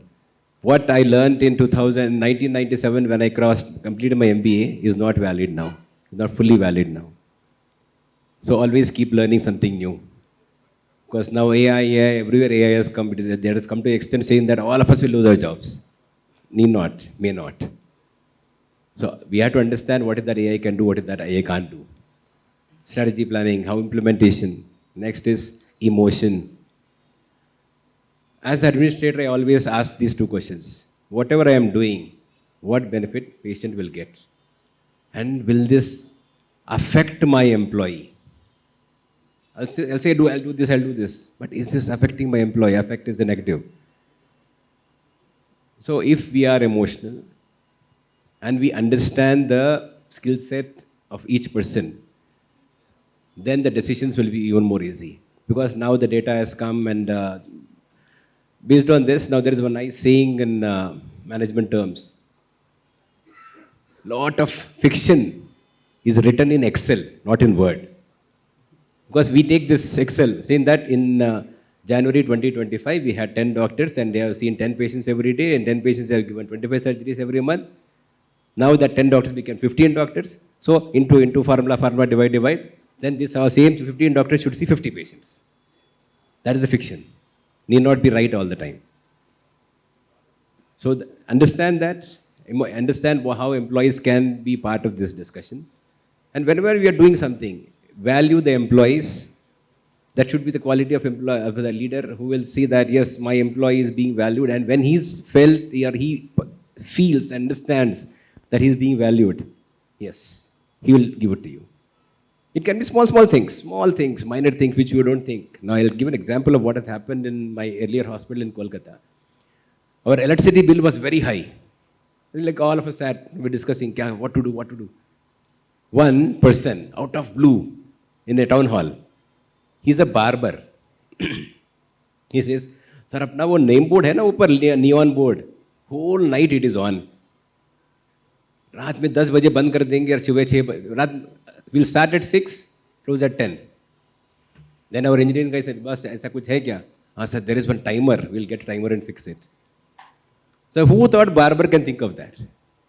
His value, his suggestion was taken, implemented, and he was appreciated in the forum where it is good. Now, next one is adaptability and agility. How can we adapt to the circumstances or situations that is coming? Yesterday I was seeing one WhatsApp post or in LinkedIn post. Tamil Nadu CM Vijay said that if a patient dies in a private hospital, they need not pay money. So I don't know how is it good or bad. So if that is implemented, how do you adjust? If it is not implemented, very good. COVID has come. What was not there before COVID, what is now after COVID. We have, all of us have adapted. It can, and we don't know what more may come in future. It will come. And you have, next is ethical practice. Now there are softwares which are saying that if you have insurance company, insurance bill, insurance patient, put the data into that system. It says what you can apply, what you cannot apply. So let's have only the ethical practice which helps, and even other employees who are in the hospitals understand, yes, this hospital is good, and they will be our marketing people who will send patients to us. And the last one is resilience. How do we, crisis management sort of a thing. How do we get, if there is something, how do we handle? Government regulations keep changing. Anything can happen. And when it is there, it's not that always the financial metrics or our TATs and our NPS scores are important. We should have a process which is very strong, which gives support to the employees, and they feel that, yes, this process is going to help me. So if we have all these qualities, which most of us are already following before, if you continue that, now important thing is data-driven decision making. But in that, add emotion also. This is what I feel is important for the future leaders, so that patient and employee, when I say employee, doctor and other staff, they are the base for the hospital. Machines we buy, employees we appreciate and make them work for us. Thank you. Thank you, Bharat. I think you said so well. Apart from whatever he said, I think one point which I wanted to say out of my own experience of my past is the major quality, one of the major qualities for an administrator is how do you bridge between the doctor community and non-doctor community in a hospital. You know, that's the basic thing, because, you know, your hospitals are run by administrators and also run by the doctors. So there is always a conflict between these two. So as an administrator, I think this is also one of the most important aspects, apart from whatever my friend Bharat said, is that how do we address this conflict? How do we address that the doctors, the consultants work in an environment where they can practice well? So that's something which we have seen over a period of time. So thank you so much, Bharat, for very, very informative. The second one, we go to Mr. Sudhakar Jadhav. He's COO Kim Sunshine Hospitals. He's again old friend of mine.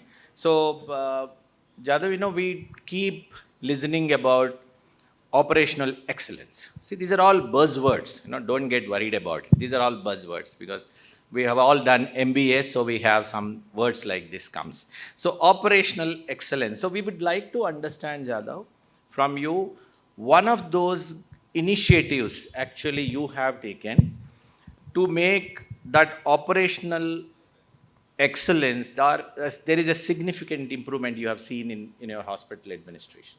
Sure. Thank you, sir. So, well, to begin with, I think I'll take you back in time about 20, 25 years back. So most of the hospital would actually depend on the footfall, which would arise out of your doctor referrals, or maybe a full page ad in Times of India would fetch, let's say, about 500-600 calls back in those days.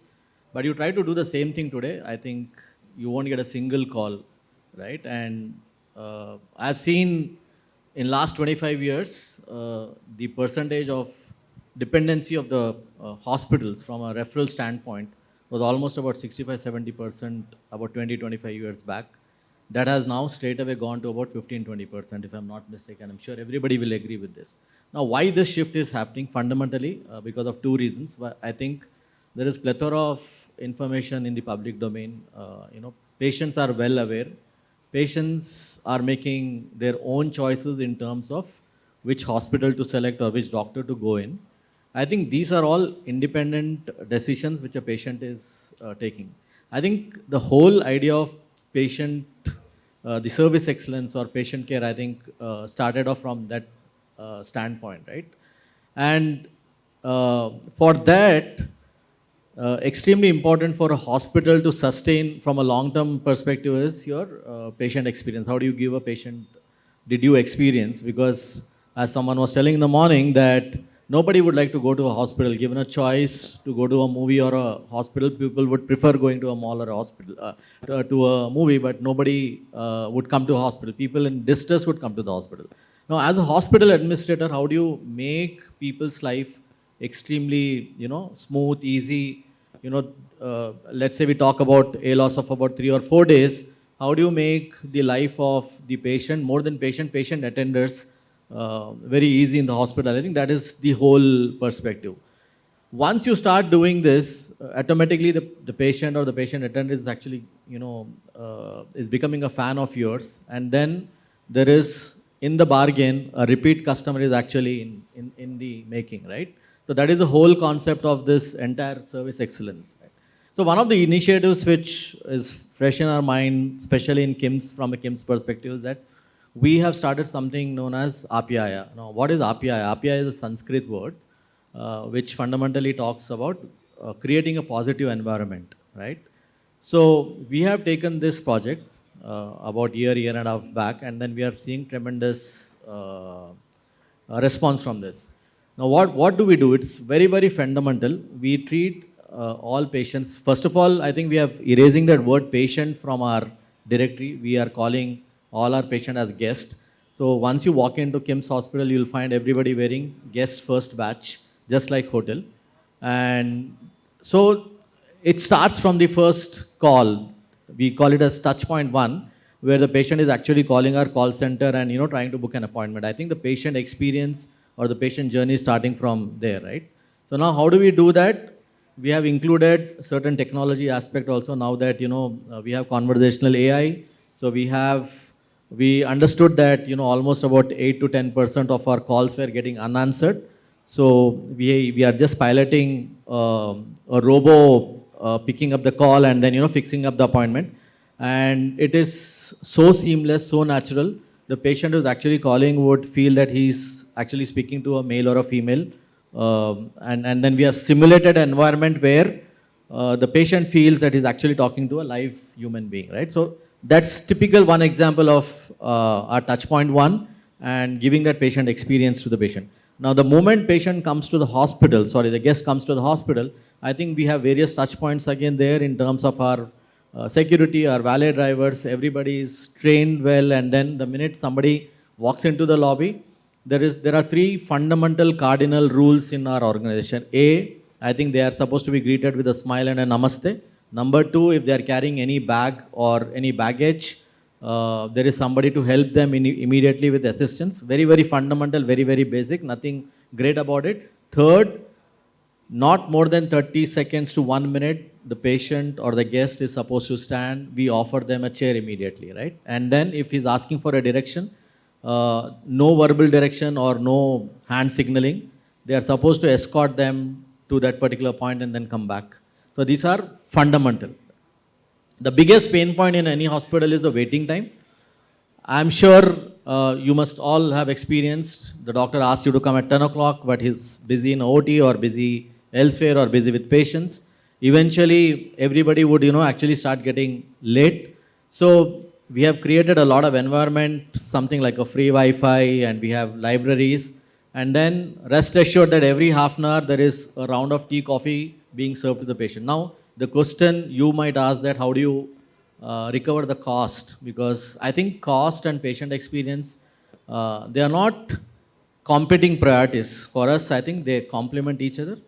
Then we said, if you have to spend on patient experience, we just went back and we said that why should we even put a hoarding worth 25 lakhs, which doesn't fetch us any patient? Same money you put it in terms of, creating some patient experience, creating a positive environment. I'm sure those patients will, come back again, not only come back, but they're going to tell their friends and families to, visit your hospital. So that's all about patient experience, right? So we went one step ahead. We do a lot of early morning surgeries. Patients, attendants are worried. They're sitting outside. They don't even would like to go out and have, breakfast because they are actually eager to meet the doctor once he comes out of the operation theater. So we created a system where free breakfast is provided to all the attendants. Again, the same example of cost versus benefit here. I think these are small little, examples which I'm giving you. I think the best one, top of the cherry, is that we started once the valet driver takes the car of a patient. So we have a system which we have created in our parking lot where the car is being dry cleaned and then given back to the customer, right? So the customer is actually in a pleasant surprise once he takes back the car. So these are all fundamental, basic touch points where we are trying to create a very, very positive experience to the patient, and I'm sure it goes a long way. So in short, I think these are few examples of patient experience which we have created. Wonderful. Thank you so much. I think we have asked it for one, but he has given so many, so it's nice. But in any environment, I think fundamental right of a patient is good service in a hospital because he's paying for it. So I think every hospital have their own way of meeting that particular challenge in different angles based on their environment. But thank you so much.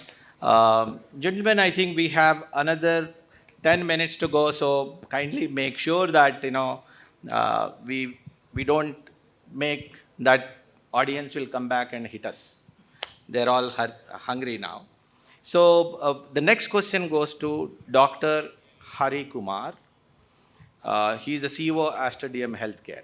Okay, he's again one of my very, very close friends. So Dr. Hari, the question to you is that digital transformation is happening in every hospital, and it's in a big way at this point of time. So which technology do you think is the greatest impact, which can give you the greatest impact on your hospital administration? Yeah. I know there will be multiple, Yeah, but we I'll want try to be only one. very crisp, actually. Yeah. I'll be very crisp, though it is not one. See, we have discussed about BMS system in the morning that actually helps us in optimizing the electricity, etc.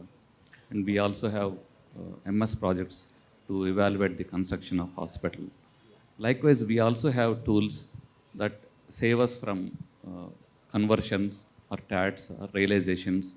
Like I see a drastic drift in the CRM and the real-time monitoring sitting somewhere in the remote place also. So administration have become stringent and administration have become little liberal also to us to monitor them.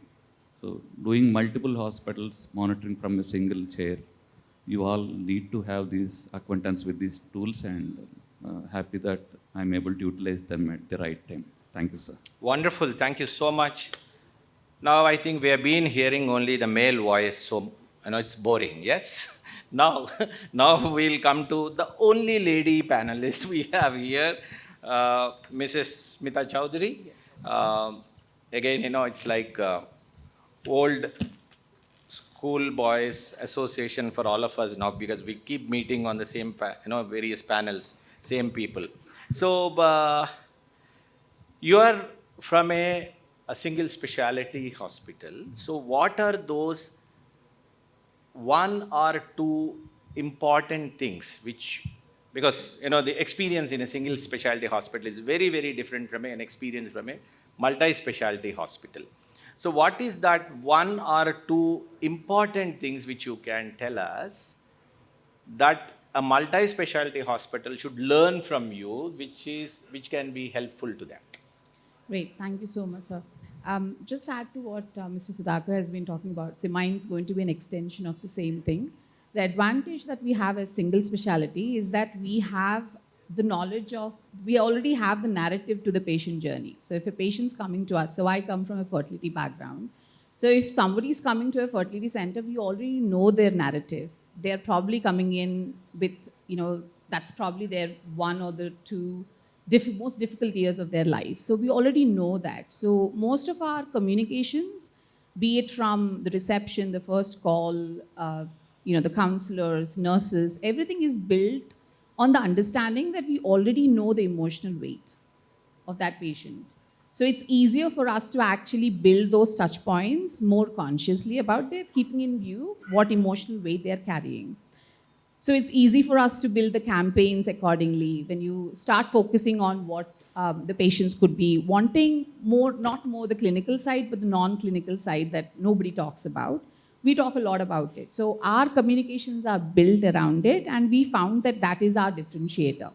Because there are so many fertility centers and we have to say that how are you different? That becomes our differentiator because we go in with the communication method with the understanding of the emotional weight. I'm not saying that others don't do too, but they have their own ways of doing it. So we build something like that. Now, what can multi-speciality hospital do with that is that in a 400 or a 500 bed hospital, it's impossible for you to know the narrative. It's impossible.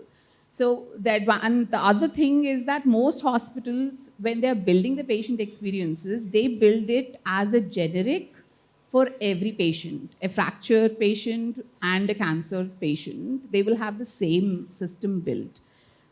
What I would say is that for a multi-speciality administrator, it makes sense for them to have a look at their departments that have the most emotional weight. It could be oncology, it could be transplant, it could be an ICU, it could be palliative care. Look at the departments that have the most emotional weight and build your training systems, train your staff about how you communicate with the patient, how you interact with the patient based on those departments, and then make that as an example for the rest of the hospital. I think that's something that you can tweak. I'm sure multi-speciality hospitals, they want to provide better experience and you want to focus more on the narratives, the patient journey narratives. I think that's probably a way to go. And that's something specialty, like knowledge from specialty specific background can help for a multi-speciality hospital. No, that's wonderful. I think, an applause from my side also, it's very good, very good. I think, we have seen this sort of thing in LV Prasad Eye Institute. If you really see, I don't know how many have experienced that, they have very clear-cut differentiation between how they actually address the paying and non-paying patients in the same building. And it's wonderful to understand, how the administration works there to give the similar medical care to both, but both have a different experience in the same building. It's something fantastic. I think, whenever I go to LV Prasad, I see that, very, very carefully that, what is that we can learn from out of it. It's fantastic. Thank you so much, Smita. Wonderful information. So we'll now go to Mr. Rahul Datta. He is the Group COO of Ankura Hospitals.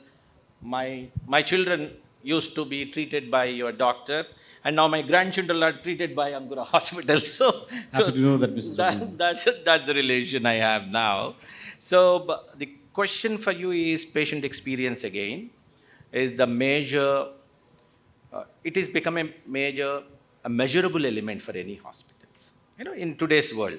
So what are the one practical initiative which you could tell us, that it is implemented in your Ankura and, this has increased our patient experience? Sure. I think these are the topics that we can talk for hours together, of course. But first of all, congratulations to ET Business Healthcare for putting this panel together. It's pity that we have only half an hour where we can talk more about it. But coming to the patient experience point, I would say to sum it up before we come to the specific initiative that we have taken at Ankura Hospitals. I would say we have to segment it probably in 4 larger areas where patient experience can be worked upon, enhanced. First is, of course, the core services, which is clinical services in the hospital, for which we need to onboard, like Sudhakar, Bharat, everyone said that we need to have, also Mr. Subramaniam said that we need to have a very, very good relation rapport with our clinicians, as well as how do we bridge that gap with non-clinical staff. How do we ensure that we are able to keep the commitment from the doctors, from the clinicians, to the patients through technology, through constant interaction with the doctors and also the other service providers. So that is core at the service of the hospitals that we do. The second would be probably focused on the soft services, which is hospitality. In hospitality, probably the focus has to be more on how we deal with patients, how we behave with them, and that starts from the security guard till the doctors, from top to bottom. How do you focus on that? And one of the areas that we constantly see is that in hospitals, we have L&D, we call it learning and development, division under, human resources. But at the same time, how well we connect them with our staff, how well we are able to ensure that there is a physical classes are there. So training and development is very, very important, and that we take it seriously. And that is something we keep working on a regular basis for each hospital that we have across all 5 states. The other part I would say is our efficiency. When we look at efficiency, like Sudhakar talked about, operational excellence, our efficiency can also enhance patient experience, be it the discharge turnaround time, admission turnaround time, lab report turnaround time, or how well we are able to deal with them during the OPD hours at the waiting time.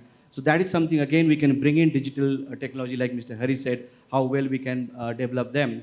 And the last part, of course, which I think Bharat touched about, is more about the transparency, the ethical part of it, the commitment part of it, which is how our values can actually drive patient experience. So all of these are basically value-driven if we are able to keep our commitment. If we have given a patient a financial estimation, are we able to keep up to that? Or with a plus minus deviation of 10%, are we able to keep up to that? So these are very important things. Out of that, I would say, 1 or 2 things is very important that we have picked up is that we have developed a technology also to make sure that we plug in with our HIMS system to reduce discharge turnaround time, which is AI developed, so that it gives us the understanding that at each step, whether it is with the nurses, with the pharmacy, with the billing, with the housekeeping, where our discharge is stuck, we are able to push that at each stakeholder level and reduce the discharge turnaround time, which was earlier done manual basis because the sub steps within discharges was very difficult to track, and now we are able to make it automated, and then we have been able to reach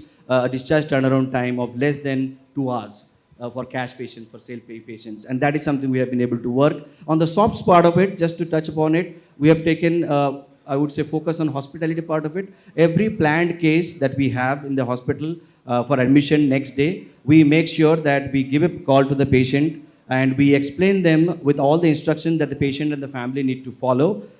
We ensure that when they come the next day, we receive them, we keep the room ready with, along with all the room readiness that is required, along with the ambient temperature and everything also, and make sure that we escort them and also do the admission process for those planned cases inside the hospital so that immediately feel at ease. A lot of us have, keep traveling to hotels and everything where we stay, and we see that if the room is not ready, it immediately gives a bitter taste to start with. So that is something we felt that is very, very important to start with when a patient comes in the hospital for getting treatment. So these are the major 2 among many that we have taken as initiative. Thank you. Thank you so much. Very nice. And gentlemen, ladies and gentlemen, I think you have 2 other speakers who will be speaking now. Now, Mr. Capril. Capril is COO from AIG Hospitals.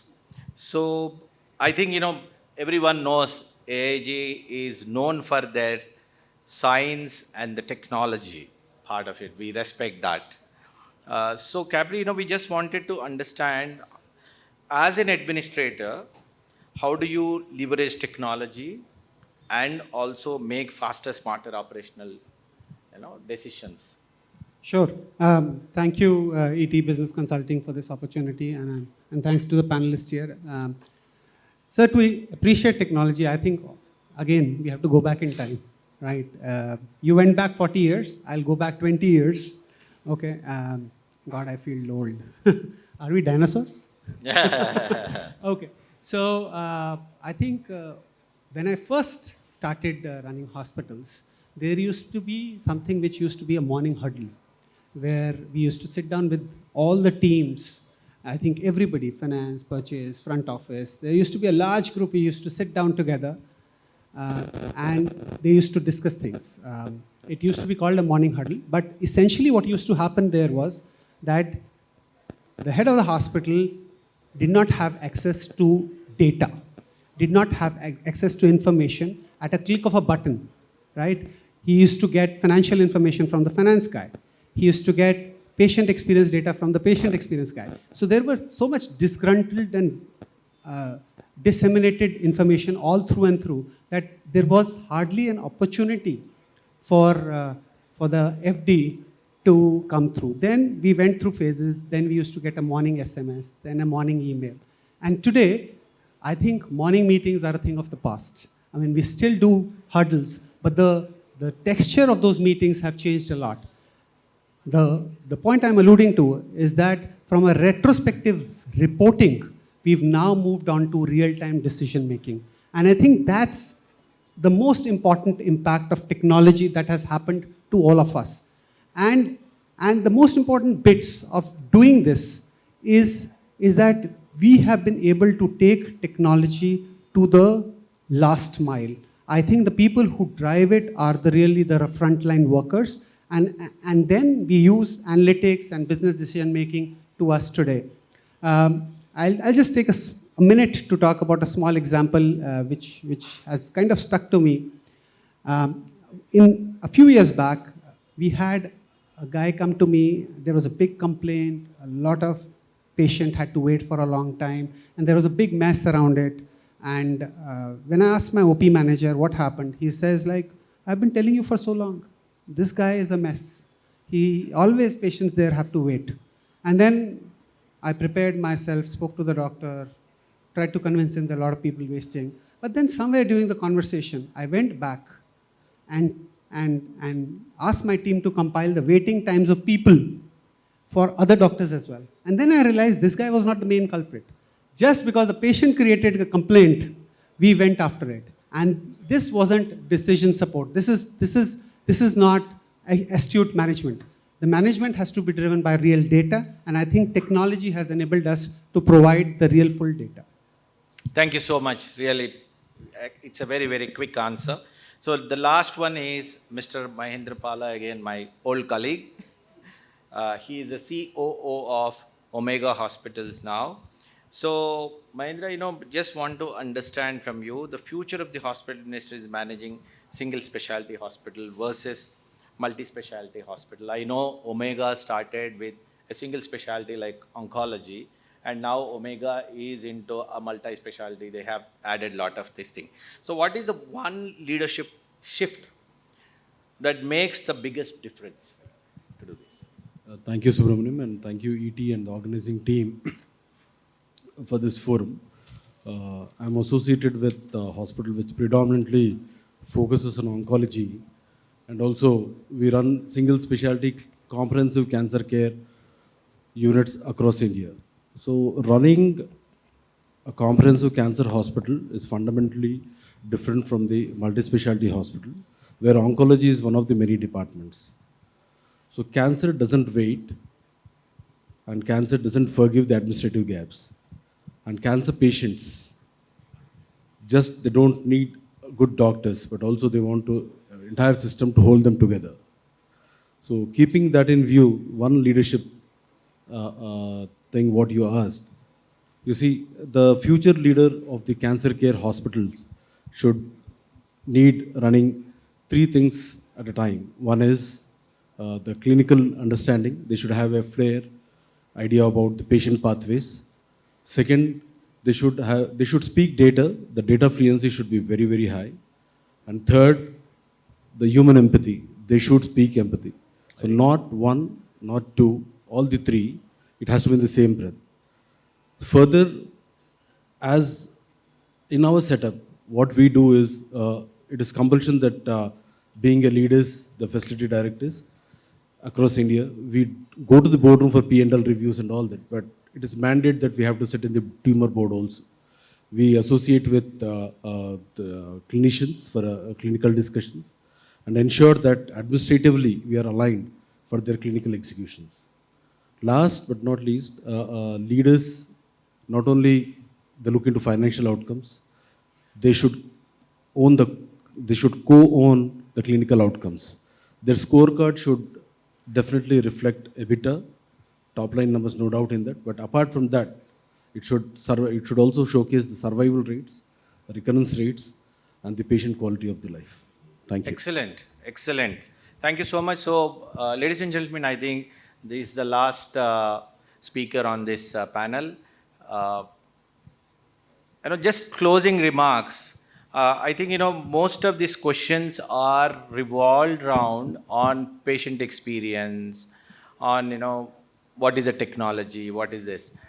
But as administrators, I'm sure each one of them echoes with me that it's not just only the patient experience what an administrator will do. He is the P&L owner, as Mahendrapala said very, very rightly. So because it touches upon every aspect of the hospital, running of the hospital, whether, more than that, we do a lot of acquisitions, we do a lot of mergers, we do a lot of technology transfers, we talk a lot of newer things like, AI, what we talk, how do we really make sure the AI works in hospital environments, though the patient has to be treated by a doctor but not by a computer. But we need to have an integration between these two. So as administrators, I think each one of them will wear lot of hats every day. In each meeting they will wear one hat and address that and change the hat again. So that's the level of a CEO levels today. Like any other, when you see a Google CEO or a Microsoft CEO, it is the hospital administration is also very, very complex maze, for you to navigate through that maze. So I'm sure, in our future interactions with you, we will go more deeper into the complex issues of what an administrator will actually handle. I'm sure, we'll have some opportunity in future we will do. I thank the organizers to do this. I also thank Mr. Suresh for inviting all of us and doing it. And I thank you very much. You could able to patiently wait for your lunch to listen to us. Thank you so much. Thank you. You want us to take a photo?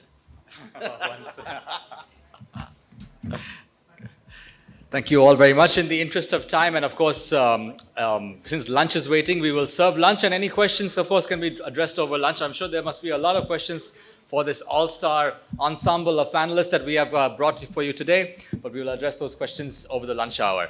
So we'd like to hand over a memento to each one of our panelists, and I'd like to bring Mr. Vijay to please come forward and hand over the mementos to each one of our panelists. And as I said before, but in case you missed it, these are personalized mementos with each speaker's individual photograph and a note thanking him or her for their presence here today. So let's start with, okay.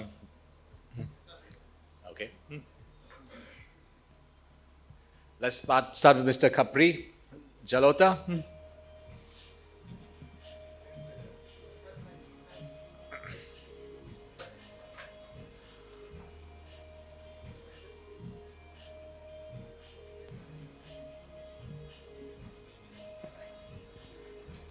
Then we have Dr. Harikumar Reddy.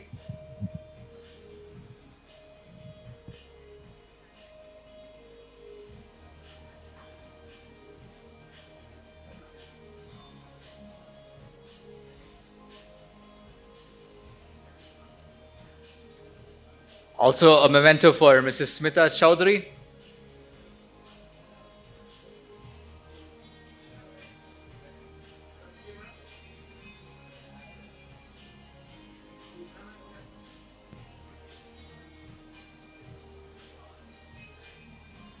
We also have a memento for Mr. Mahendrapala.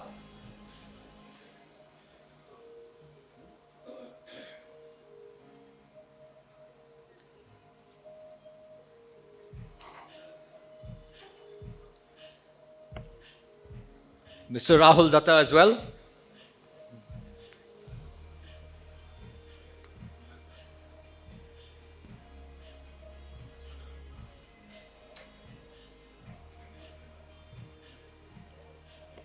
A memento for Mr. Bharat Kant Reddy.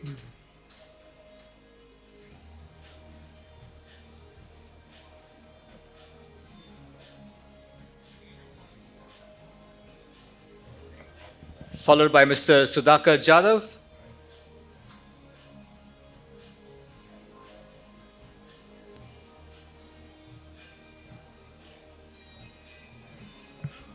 And of course, last but by no means the least, with immense thanks, Mr. Subramaniam Yadavali from Apollo Hospitals. Thank you very much, sir, for being with us today as well as previously as well.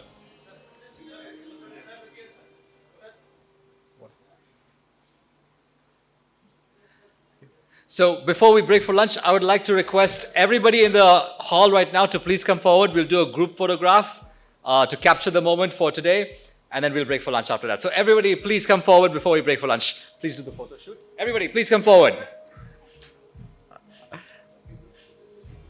Feel like a DJ. Please come forward, everybody. So in the interest of time, we shall straight away start with the next item on the agenda, which is a panel discussion on building resilient healthcare supply chains in an era of global disruptions. What is happening thousands of kilometers away, and how is that impacting our country, and specifically, how is that impacting the healthcare sector or healthcare business in our country specifically? Is there any impact? If not, why not? If yes, what can we do to counter that? Especially now, in an age where, at a time when there are so many disruptions happening. So, very interesting topic. I'd like to introduce our panelists first onto the stage, and then our moderator finally. Starting with Dr. Neeraj Dhaba, who is the Vice President of Commercial Operations at Rainbow Children's Hospital. We also have our panelist today, Mrs. Annapurna Kaja, who is the Group Head of Supply Chain Management at Cancer Centers of America. Welcome, ma'am. Please also help me welcome on stage Mr. Pradeep Mishra, who's the Group Head of Procurement and Supply Chain at Yashoda Hospitals. We also have Mrs. Lakshmi Sunita, who's the Purchase Head of Unimeds Healthcare, also Star Hospitals. And our final panelist is Dr. Anish Kumar Jain, who is the MD and consultant of orthopedic and joint replacement surgeon at Shantilal Hospital.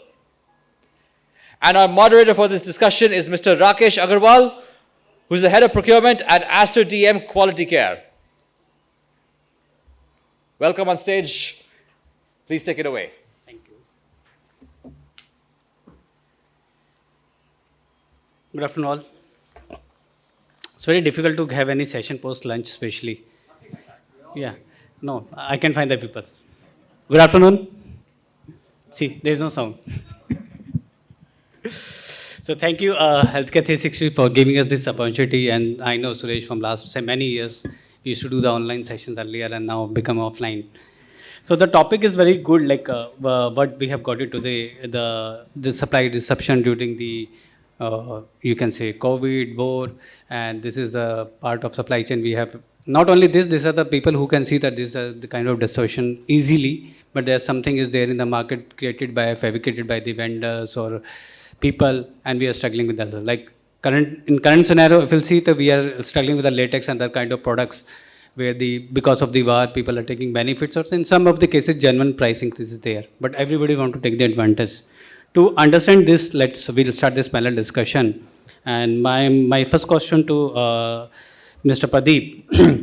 Pradeep, supplier diversification is has become major priority after recent global disruptions. You have seen the war and COVID situations. How should hospital balance cost, competitiveness, and supply security and long-term vendor partnership? Thank you, Rakesh, and thank you, Healthcare Summit, for inviting me as a panelist for this program. Your question, definitely, we need to have a lot of diversification in our supplier database, because we have seen that dependency on one particular supplier sometimes becomes critical. So the nature of your supplies, right, like pharma, wherein you can have rate contracts, and then you can have limited companies in your formulary, and basis on the recommendation done by these companies for their distribution. So you know that you have your set number of suppliers, and you don't need to dependent on one supplier, because the criticality can come anytime, and then if you are dependent on one supplier, then you will be suffering with replenishment of your inventory and supplies. So, I mean, we have seen post-COVID that dependency, we need to move from one supplier to multiple suppliers in all the domains like pharma also, consumables also, but pharma, consumables, medical equipments, implants are quite organized supplies wherein you have to negotiate and deal with your manufacturers directly, but you get the supplies mostly through distributor model, right? So the process should be that you need to deal with multiple manufacturers, you need to have your rate contracts in place, and then you identify the vendors who can supply you continuously. For your other supplies like non-medical, and definitely you need to have diversification, because those are kind of some unorganized supplies wherein dependency on one supplier can be difficult. So you need to have diversification for those nature of items also. So definitely now this is the time wherein you need to have diverse set of your suppliers, but you also need to value the suppliers who are associated with you since long, because so what we do, we identify multiple suppliers, but we try to reward the suppliers whose service is fast, payment terms are better, and then their turnaround time is good. So these are the things I think we should adopt, wherein acknowledge the suppliers, reward the suppliers who are having good turnaround time, and then simultaneously you should have multiple suppliers also for those particular range of supplies. Thank you. So next question to Dr. Neeraj.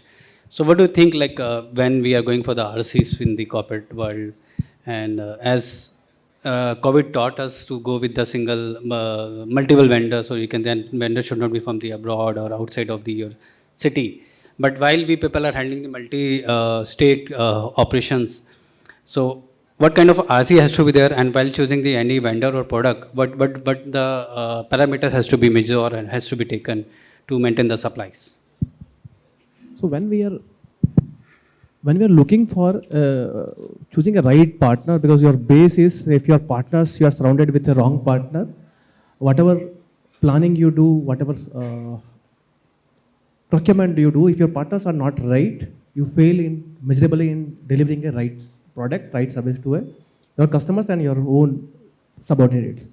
So what key parameter we should look? The stability of the partner, how well he is stable in the market, how long he is doing the business in the market, what is reputation in the market. Once we know the partners, we should have a PQ, the pre-qualification of each partner before onboarding. In PQ, we should able to see a key parameter. And you cannot have a thumb rule for everyone. You cannot deal with the same rule to each category. So when we are looking for a biomedical procurement, your rule should be different in selection parameter. When we are looking for an engineering or a pharma partners, every form should be unique in terms of that category, which will give you a right perspective of the vendor is right, or we need to have a better guys to deal with. Good. So I want to hear from Lakshmi. What is it? Healthcare procurement now increasing. Mrs. Lakshmi Sunita, you are Lakshmi. Yeah. So healthcare procurement is increasing, expected to contribute now these days, and beyond the cost saving. Earlier only procurement was for the cost saving and you can say get the material on time. And after getting Amazon, Flipkart, that also made our life hell, because now people expect we'll get the product in 5 minutes and 10 minutes.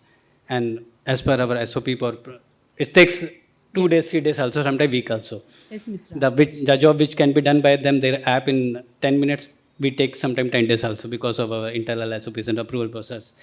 How can procurement terms create strategic value for hospital to get the supply collaboration and innovation? See, all these days we thought, supply chain thought achieving cost savings is important. So, but building strong relations with suppliers also is critically important for long-term success. So for that, we need to collaborate with suppliers, long-term relations, partnerships, strategic partnerships. Then it will sustain the business relationships. And we have to involve the suppliers to innovation of new things and like what we call so product entries, all those. And we have to do the supply review meetings also. Then it will give so what is happening in the market also, how we can achieve all these. So those. And we have to arrange the lead runnings and clinical innovations for hospital staffs. So supply review meetings will give the what is happening in the market and how we need to incorporate things. All those, it will help to resolve all these things. So, and we have to involve supplies to introduce new innovations and the product stabilities, all those things also. And we have to adapt the new technologies and innovative products also. So if we are giving the opportunities to new supplies also, then we can establish the strong relations with the supplies. So these will help to, it's not only the cost savings, and it a strong relationship also will help patient, what we call patient efficiency, means patient support and quality of the products also, hospitals efficiency, operational efficiency. Those will also increase. Yeah, thank you. So Dr. Anish Jain, so next question to you. Like you are heading a MD of the independent hospital. So how do you manage the daily challenges of supply chain, increasing procurement and demand? How you are managing those operations area also, because you have a clinical expertise also, this is parts of the admin. It is quite easy actually. If you remember, patient is the most important thing to do in a hospital. In terms of rising cost and supply chain, we think that war is changing the dynamics of things and everything. Definitely it will change one day or the other. Today there is one price, tomorrow is one price. End of the day, patient is the most important thing you have to do. And once the patient builds trust on us, we have to do for it. Maybe our margins may come down or over the time in an average of a month, we'll get that money. It is not a very big deal. On top of that, if you have a little operation efficiency, like suppose we keep overstock ourselves, sometimes we understock ourselves, we keep a proper stock enough for a 1 week or 2 week of emergency or 4 week of emergency. Things are very easy. And in management of vendors and all those things, we are like Jains and Marwadis. So for us, time-tested people are more important than things coming and going around, because people who build trust, keep trust, they'll definitely, if I say I have a surgery tomorrow and I want this implant, by evening I get that implant, whatever it happens. Price is again a secondary thing. If suppose like in COVID, we had a lot of oxygen supply difficulty and those hospitals have overcharged, that is all normal thing. But we got oxygen in a higher price, we charged the patient, but it was done. A little difficulty to explain the patient will be there, but it is doable. It is not that difficult. If you just keep on thinking on price and numbers, things will become difficult. If you think about patient point of view, things are very easy. End of the day, patient will see that what care you have given, how you have done, and in what time you have given. Because in healthcare, time is the most important thing. If we delay, like of late, I am seeing many vendors and all those things, as you have mentioned, they'll take, because of our internal, many people involved for each supply thing, you should take approval from X, Y, and Z. That will take at least 1 week for the drug to come inside. If you have a proper system, the drugs comes in 2 weeks or 2 days. It depends on how our system efficient it is.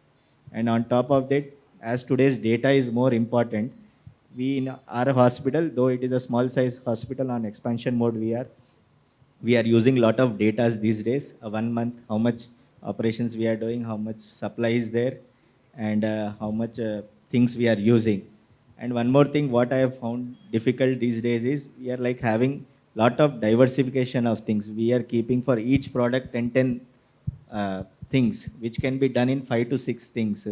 But just to show certain things, we are just increasing our burden, we are stretching our thing, and those things won't move out also out of the hospital. So efficiency is the key, patients are the key. But one benefit being end user you must be getting, like my industry friends will also agree for this. When end user is involved, the suppliers will be on their toes. you will get the supply easily, or pricing and everything? It is that end very user can easy. take it? Yeah. It's just how you understand. And as a clinician, as I run a hospital, for us it is very easy. I don't need to ask my doctor ki what is required. I myself know what is required, so please get it as soon as possible. That is a little easier for me. And you need not to take any approval from anywhere. No, I don't need to take any approval. My word is final. So, Anupa, moving to the next question to you, and you are heading the Cancer Center of America. Okay. In current scenario, like you have high sensitive and complex supply chains, what can cancer care organizations offer in building supply network for critical treatments and specialized equipment? And currently, you have faced the cisplatin, all this kind of shortage also. So, what is your view? How you manage this? Thank you, Rakesh ji. Thank you, ET Business, for creating this platform for knowledge sharing.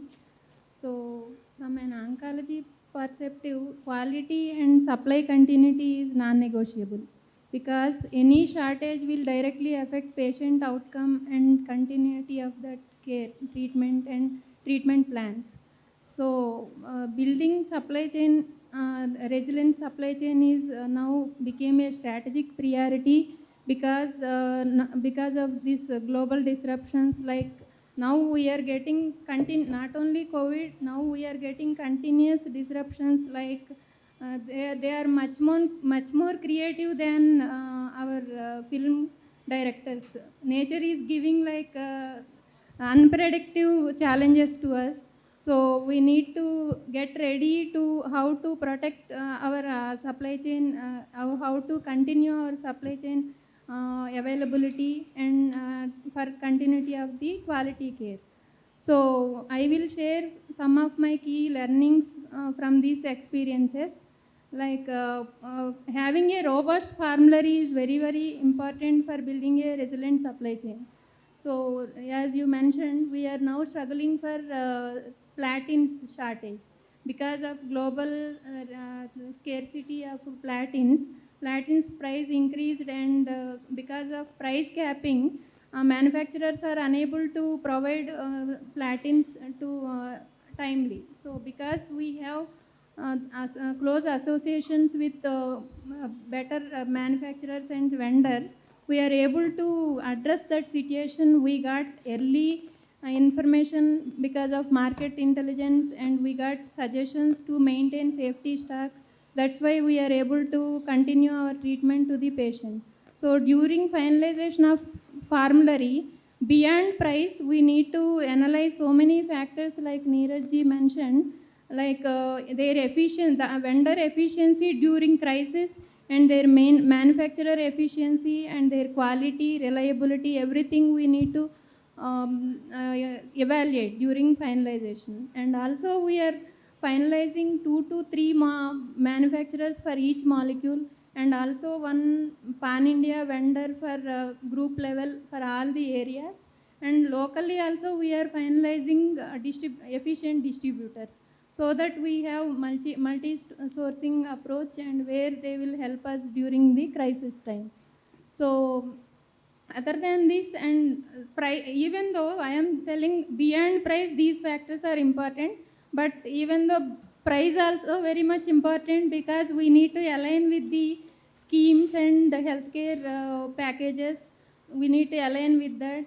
So balance between price and also the quality, timely supply is very much important. So to address this along with these parameters, we are also our doctors are actually updating these clinical protocols and regimens in the EMR. So we can have advanced visibility for the requirement of medication, so that we can forecast the demand clearly, and we can plan the inventory as per that. This is helping us.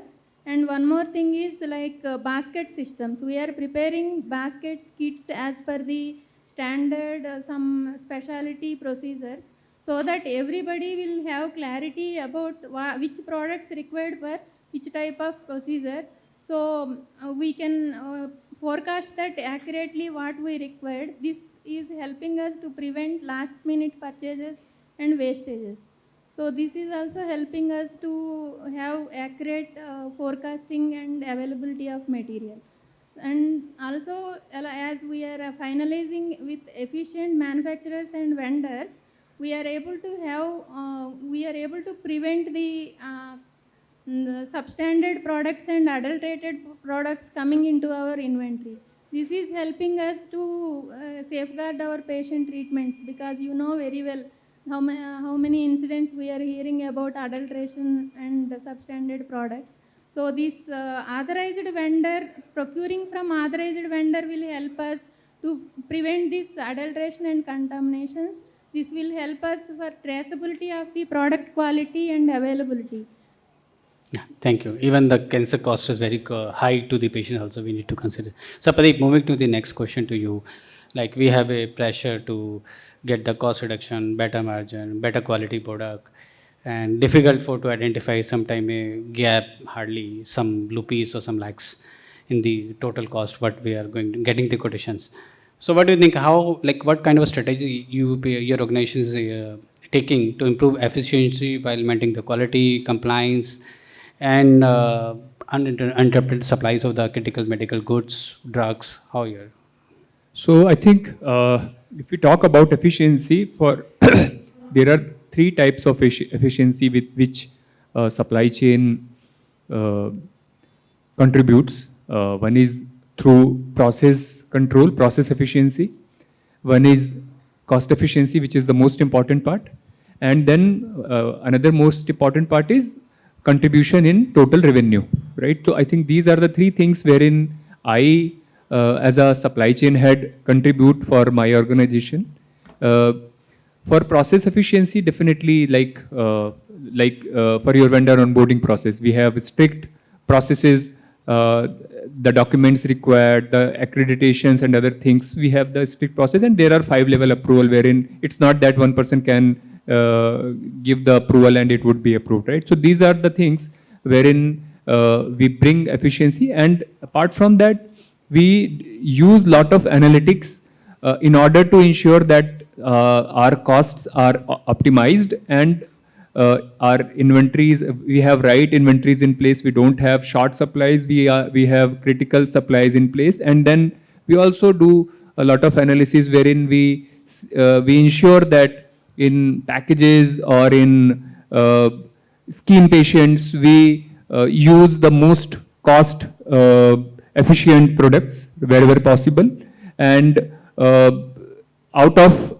packages and other set of patients, we do the analysis that what kind of the product should be issued to the patient, which would help us to get the maximum revenue, which would ultimately and eventually help us to improve our top lines. So I think for all those things, lot of reports, lot of dashboards, lot of analytics we perform on day-to-day transactional basis. Like I told, like for process efficiency also, you need to have your processes, you need to have your system which should give you trigger so that your transactions are in control, and then you need to do weekly, monthly analytics wherein you have to ensure that your costs and your margins and your revenues are properly, you are efficiently controlling them. Yeah, thank you, Pradeep. So moving to the next question to Lakshmi. So sustainability also become an important procurement objective now these days, and ESG is there and other compliance are there. So how can hospital adopt a environmental responsible sourcing practices without compromising the operational performance, accountability, affordability? Yes, sustainable procurement is not the spending more. It is about doing smarter purchasing. It involves patient safety and quality also, and environmental sustainable also. So for this, we need to select the suppliers who are maintaining the environmental and sustainable practices in the what we call as per norms. And we have to control the inventory to avoid expiries. And the wastage also, we have to, like packing wastage, so all those also we have to put the control there.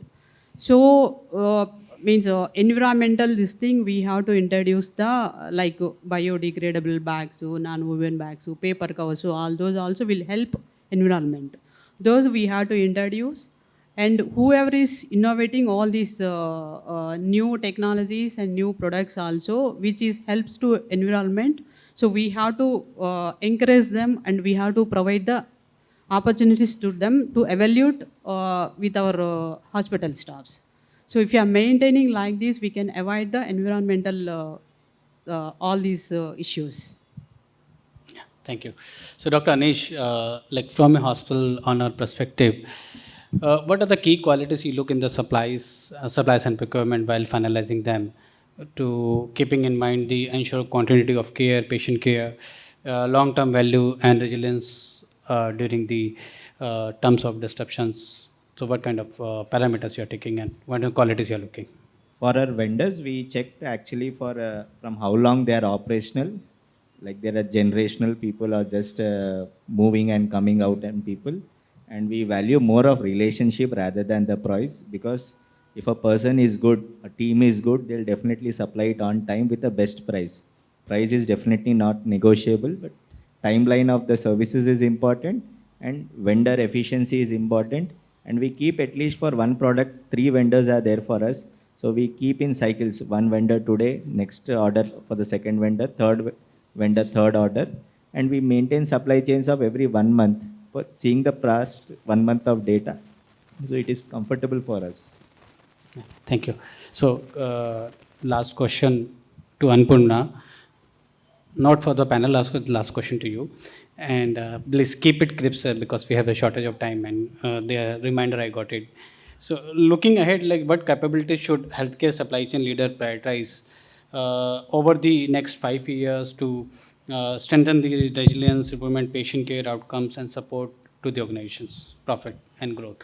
So because of these creative challenges, everyone, nobody, we don't have any option that we need to, every organization, supply chain department and leaders need to move from traditional supply chain to strategic supply chain and cost focused to resilience focused supply chain. So we need to create these standard processes to how to detect the predict these challenges and how to recover from that challenges. Everybody need to get ready, and we, along with our regular standards, we need to create some more meaningful monitoring standards to maintain the resilient supply chain module. So we are like, for example, forecasting accuracy and how patient impact because of the supply delays. We don't have any percentage possibility for patient treatment affecting. So, and one more important thing is we need to have knowledgeable supply chain team. So we need to create some strategic planning training programs to improve our staff, because even though if we have so many protocols and the process and standards, if team are not that much professional and knowledgeable to use that methods, then everything will become waste. So motivation of the team and also training each and every person, we need to realize them that what is their role in the patient excellence treatments.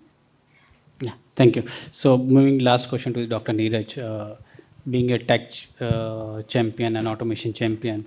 So what do you think? The digital technologies are transforming procurement, how it can be a challenge, how it can be a trouble also during the supply disruptions and resilience of healthcare supply chains era? So if you ask me, technology definitely is a helping hand to us, which will help us to improve accuracy, which will help us to improve resource utilization. The only thing is we have to take it as a welcoming part. We should not see as a challenge.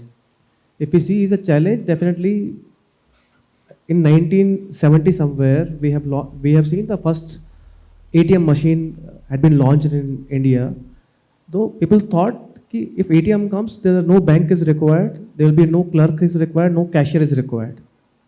And now we are sitting in 2026, still cashiers are there, still banks are there, and they might started utilizing their skills in much more wider. They started improving the overall efficiency of the bank. So ATM have not replaced cashiers, they have added a value to them. Same way in technology, maybe in supply chain healthcare, today we might see as a right now there's 10 guys sitting in a supply chain either for procurement, planning, or something for an entire logistics. If AI automation comes, what they will do? No one can replace them. They will be added hand to them to support them. Yeah, thank you. So, common question to the audience and the panelists also. Has the definition of supply chain success changed over the in past 5 years? Yeah, definitely. The supply chain success has definitely changed a lot because we have seen a lot of consolidation in healthcare, lot of optimization, and now focuses on more being more cost efficient organization. And now the promoters or the PE firms who are managing the organization, they now see the value of the supply chain, that their maximum EBITDA is coming from supply chain only. So that is why there is a lot of push to improve the processes, to do automation. We are seeing lot of BI tools and all. Earlier we used to have only HIS, right? So we have seen that journey from Excel to HIS to ERP, and now a lot of BI tools are in place. So definitely lot of success supply chain domain has seen in I think last 5 to 10 years. So while again one more question adding to this, while we are selecting one product and we have seen that generally being procurement, we start with the cost first. We see the L1, L2, L3. But anybody have kind of study has been taken, if I'll use the L2 product or L3, maybe L4 product, but durability and my net cost, patient loss, and maybe the, for example, cannula switches, cannula will stay for 3 days or 4 days. Another example, the switches, if you're using X brand, it's not, during surgery, there's no issue, sometimes it's breaking, needle is bending. Any kind of the studies somebody has done? I think selecting one product only on cost is not advisable, and because we also need to see the pedigree of the company, right? Where are they manufacturing? What are the quality accreditation they have? So, and I mean, we have seen that same molecule or same item may have different results due to their manufacturing process in place. So we need to see, we need to ensure, and we also need to evaluate that what kind of manufacturing practice that company is using. I'll give you example of sutures also. Right? There is one company who is ruling the market. Still they are ruling the market because they have something, they have some technology, they have, similarly your research molecules are quite effective when you are going with your transplant patients. Most of your transplant surgeons don't compromise with your biosimilars. They are only asking for your research molecules. So I think cost is not the only factor. We also need to see the stature of the company, what kind of manufacturing practices they are using. So Dr. Nich, have you developed any tool or any Power BI tool for this to evaluate this product? Kind of any tool is there for that?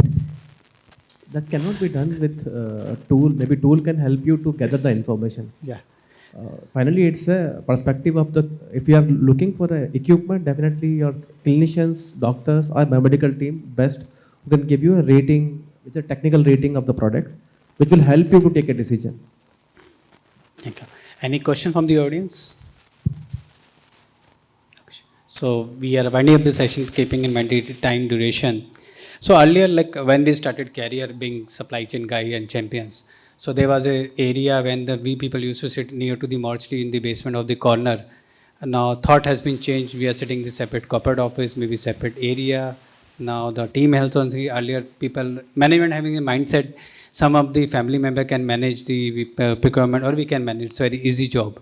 But during the time has changed and management thought has also changed. Now supply chain has also become an important department.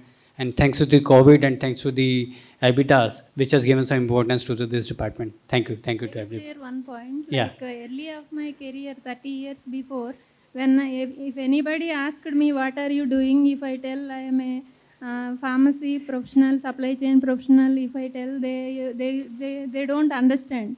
What is that? If in your hospital, are you a compounder, doctor, or nurse? So I am unable to explain anybody that about my profession.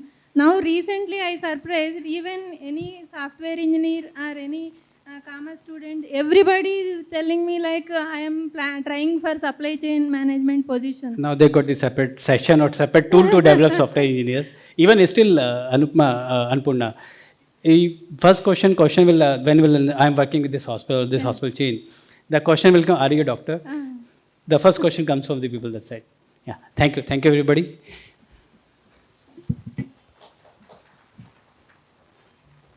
Thank you very much, Mr. Rakesh, for bringing the conclusion to a close succinctly and very much on time with the schedule. We appreciate your presence as well as our panelists' presence. And as a token of our appreciation, we would like to request Mr. Ronak Gupta from Asian Surgical Company to please come on the stage and hand over a personalized memento for each one of our panelists. Asian Surgical Company is, of course, our silver partner for this initiative. So welcome on stage, Mr. Ronak Gupta. So let us start this time with our moderator, a memento for Mr. Rakesh Agarwal.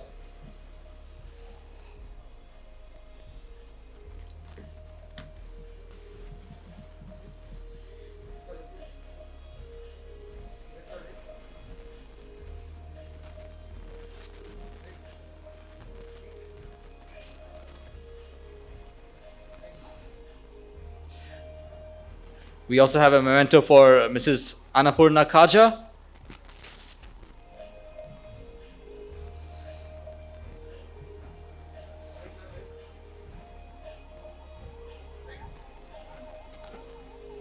As well as for Mr. Pradeep Mishra.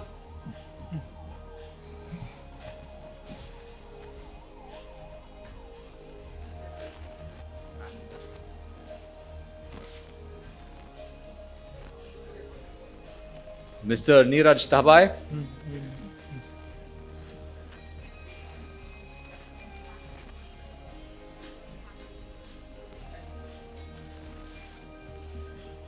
Our memento for Mrs. Lakshmi Sunita.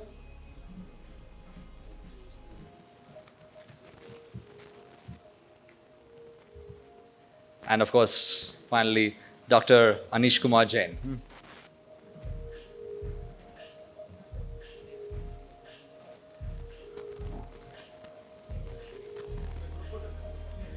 Can we have a photograph, please, of our panelists?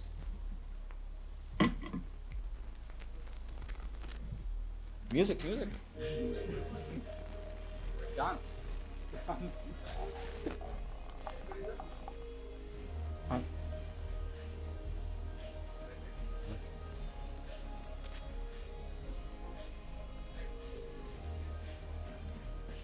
Thank you very much. Thank you.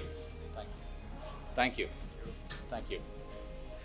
So, ladies and gentlemen, we shall now come to the last panel discussion for the 23rd edition Healthcare 360 Summit. It's going to be a fascinating one because the topic of this panel discussion is AI and automation in clinical and administrative workflows. AI, of course, is the biggest topic at the moment. And since we are on the topic of AI, I have a twist for the moderator, which I shall reveal very shortly. But the topic right now is AI in clinical and administrative workflows, transforming efficiency, accuracy, and patient care. All right, so before we introduce our moderator, who's in for a surprise, I'd like to introduce our panelists, starting with Mr. Ravindranath Garga, who is the Chief Operating Officer of Renova Hospitals. Also, please help me welcome on stage Mr. Subramaniam Yelapadi, who is the Chief Information Officer of Star Hospitals. Also, Dr. Saurabh Lal, who is the Chief Operating Officer of KIMS Hospitals in Hyderabad. We also have Mrs. Deepthi, who is the Managing Director and CEO of Ozone Hospital. We also have Dr. Vamsi Krishna, who is the Chief Growth Officer of Apollo Radiology International. We also have Dr. Ankita Chawla, who is the Medical Director of KIMS Hospital. And of course, please welcome on stage our moderator, Dr. Nagesh Yalapragada, who is the Chief Tech Officer of Maxivision Super Specialty Eye Hospital.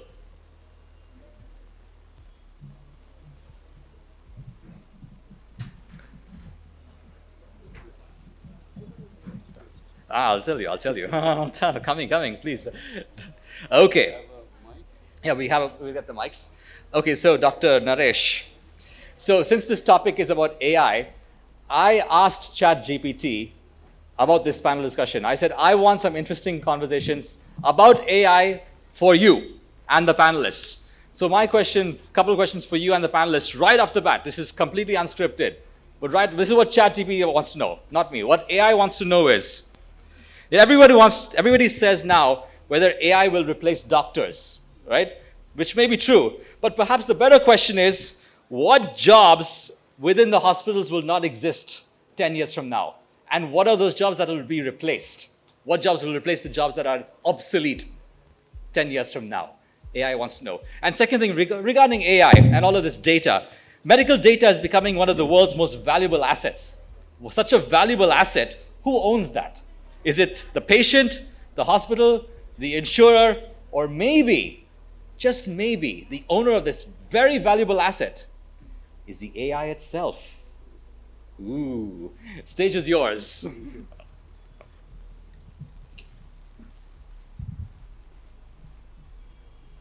Okay, good afternoon, everyone. Thank you to BT Business Consulting. Like you said, there's no session, there's no conference happening in India and elsewhere without this topic being discussed, which is AI. Whichever industry, whichever conference, whichever platform, AI is a hot topic. So in healthcare also, there's a huge relevance which is coming up. So to discuss this, before we get into the panel, the objective of this panel is, we have industry leaders sitting here, we have owners of hospitals, we have operational leaders, we have technology friends. So we just wanted to understand from their perspective in terms of AI as a tech tool, what is their thought process, right? Will it really help them? Will it not help them? What is their current experience? Are they using any technology tools currently? And then the overall industry at large. That's how we have set this panel. Before we start, I just want to take 2 minutes to request each one of them to introduce themselves, their name, the organization, of course, some information on their experience, and then we can get going on the panel. Maybe we can start with my good friend Siva Subramaniam from Star. Good evening, everyone. My name is Siva Subramaniam, and I am the Chief Information Officer for Star Hospitals, and I am having around 28 years of healthcare IT experience. Hi all, good evening. This is Ravindranath Garga. I am the Group COO for Renova Group of Hospitals. I am having 20 years of experience, 12 years predominantly on IT sector and 8 years from the healthcare sector. Thank you. Hi, good evening everyone. My name is Dr. Saurabh Lal. I'm the Chief Operating Officer of KIMS Hospitals, Hyderabad. And I've been running hospitals for donkey's years now.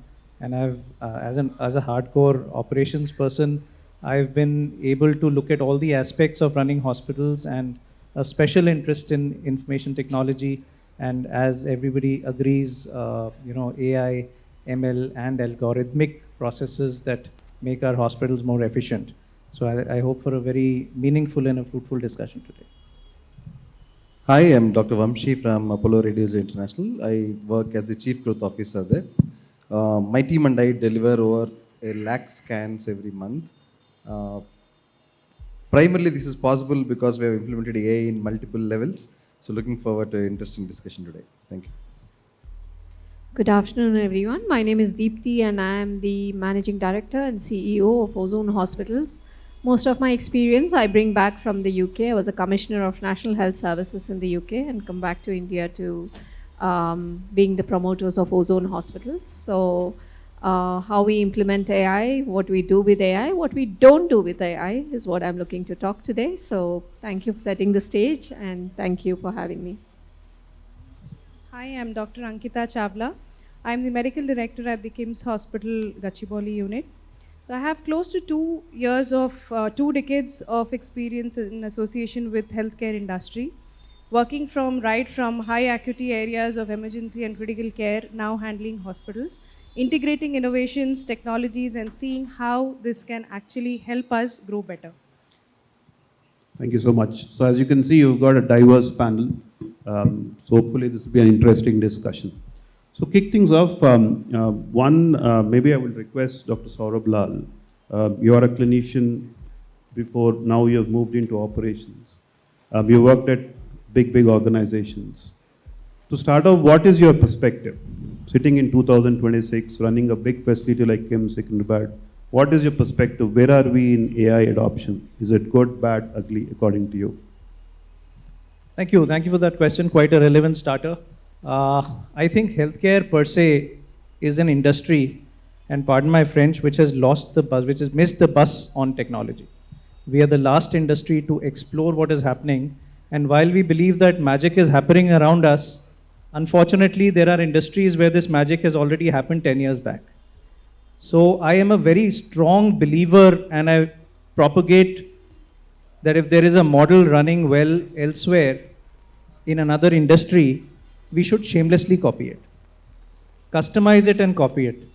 You know, there are areas where we are putting in energies, efforts, and money, which is actually not even required today. And we can actually fast forward a lot of things, which I personally try to do in the way I operate hospitals. And with that concept, I also have a third eye view, where I believe that the way things are happening in the healthcare space is that AI models, AI companies, startups, IT companies who have excelled in other industries have a set of products which are ready. They bring it into healthcare and look for immediate adoption, which doesn't happen. It needs customization. So anecdotally, I keep telling a lot of people that healthcare is one of those specialties where AI comes up with a solution and then comes to the hospital to find a problem for that solution.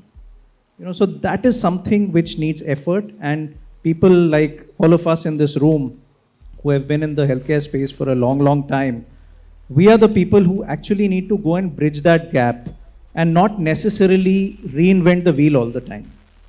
So, you know, from that perspective, I think healthcare is in a very advantageous position. We have the vantage view of seeing AI magic happening all around, and yet there's that saying from a book called Water, Water Everywhere, Not a Drop to Drink.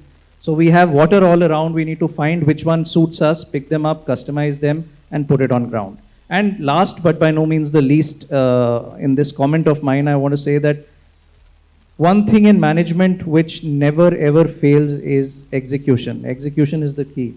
So we may strategize, we may build, we may try to recreate, but at the end of the day, if we are unable to execute, I think it doesn't make sense to do any of that.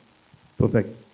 So just double clicking on that, I know there's a doctor here who's a medical director.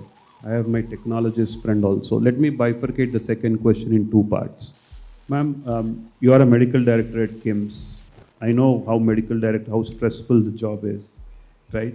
So from a clinician productivity perspective, right, where do you think AI can really help them? Or if they don't use, obviously we all know how difficult is it for us in management to make doctors use an electronic medical record, a mobile app. We have all seen that over the years.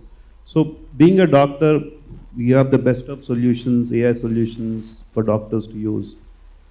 Do you think it will really help clinicians to increase their productivity levels? See, I would like to set a little bit of background to this question. Basically, the introduction of AI into healthcare is largely seen as he just mentioned, that will AI replace doctors? So I think this threat that is hovering around is unnecessary. You know, gone long back when the stethoscope was introduced, it was thought that it is going to distance the doctor from the patient, because earlier we used to directly hear the patient's heartbeat. But instead, it helped us listen to the heartbeat more deeper, analyze things faster, and then interpret things, easier. And we are able to diagnose a lot of things now. Similarly, when lab equipments came in, a CBP, a Coulter, or things like that, which has come in, it also came that, okay, now it is going to replace doctors because, now the machine is going to do. But till date, you still have a pathologist who needs to validate the report. So in fact, coming back to where, this started, the AI is always a safety co-pilot. It is never the pilot.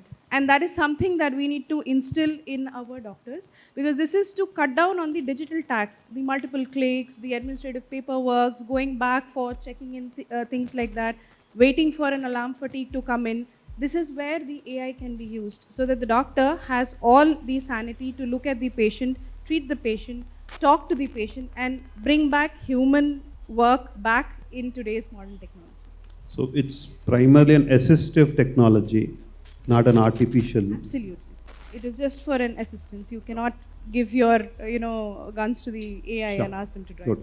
So being a technologist, maybe I'll be more favorable to my friend Siva Subramaniam. So we have technology, we know how to implement it, but being a we know how difficult is it to install technology in a hospital, right? Thank you, Now Dr. that DPDP Act, now that all these acts are coming forward, what do you see, sir?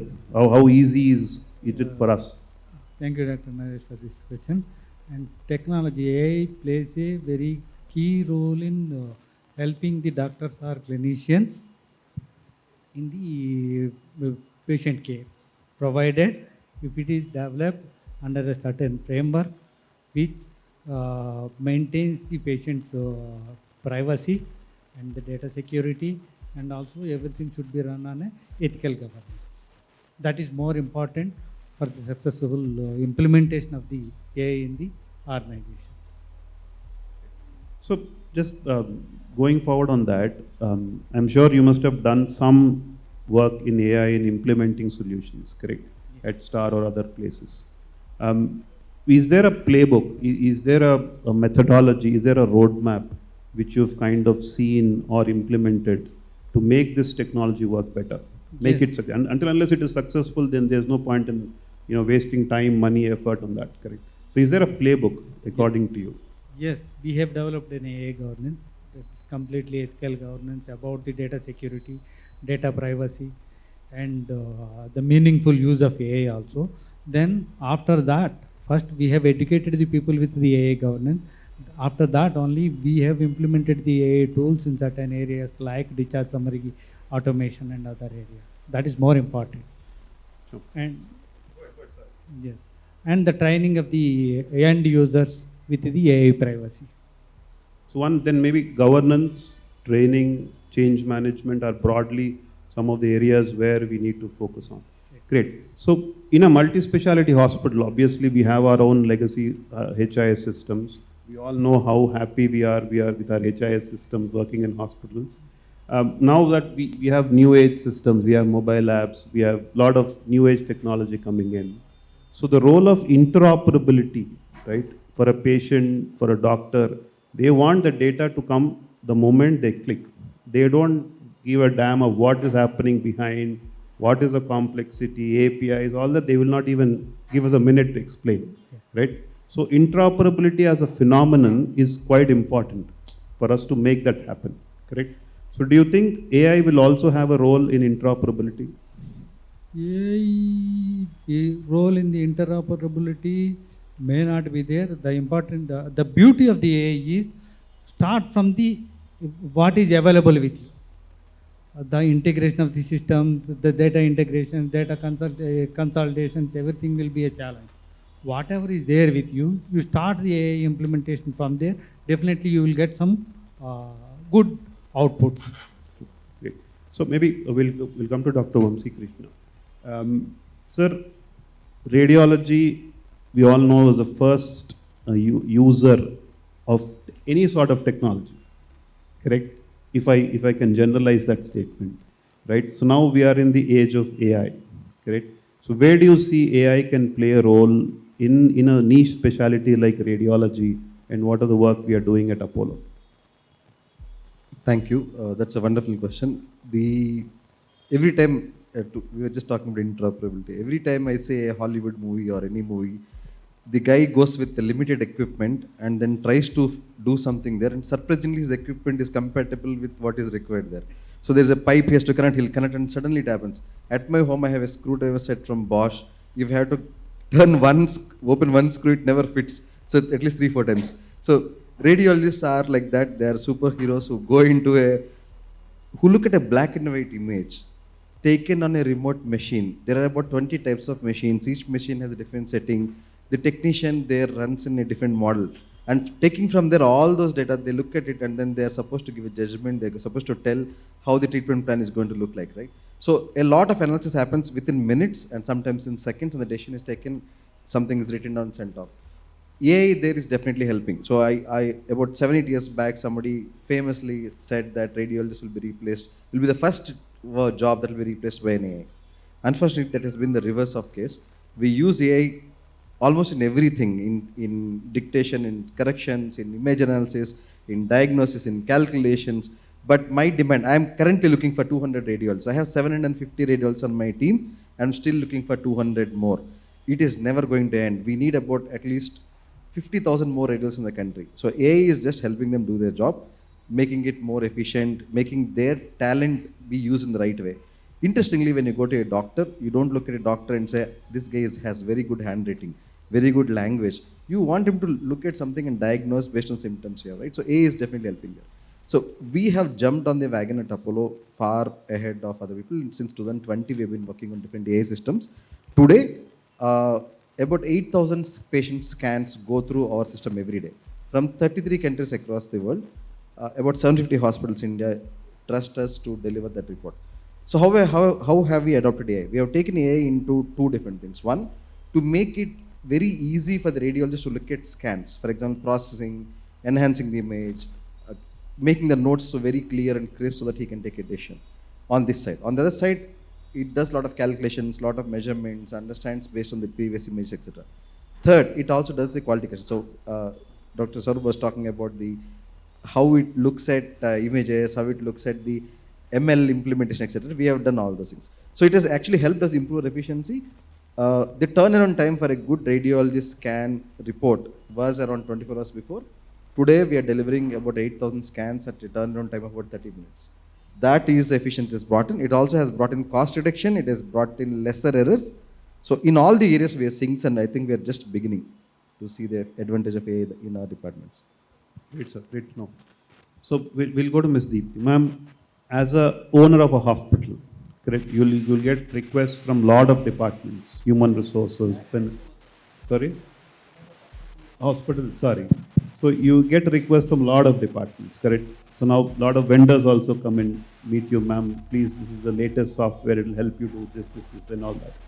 So obviously you would look at what will you get by implementing or investing in such technology, correct, ma'am?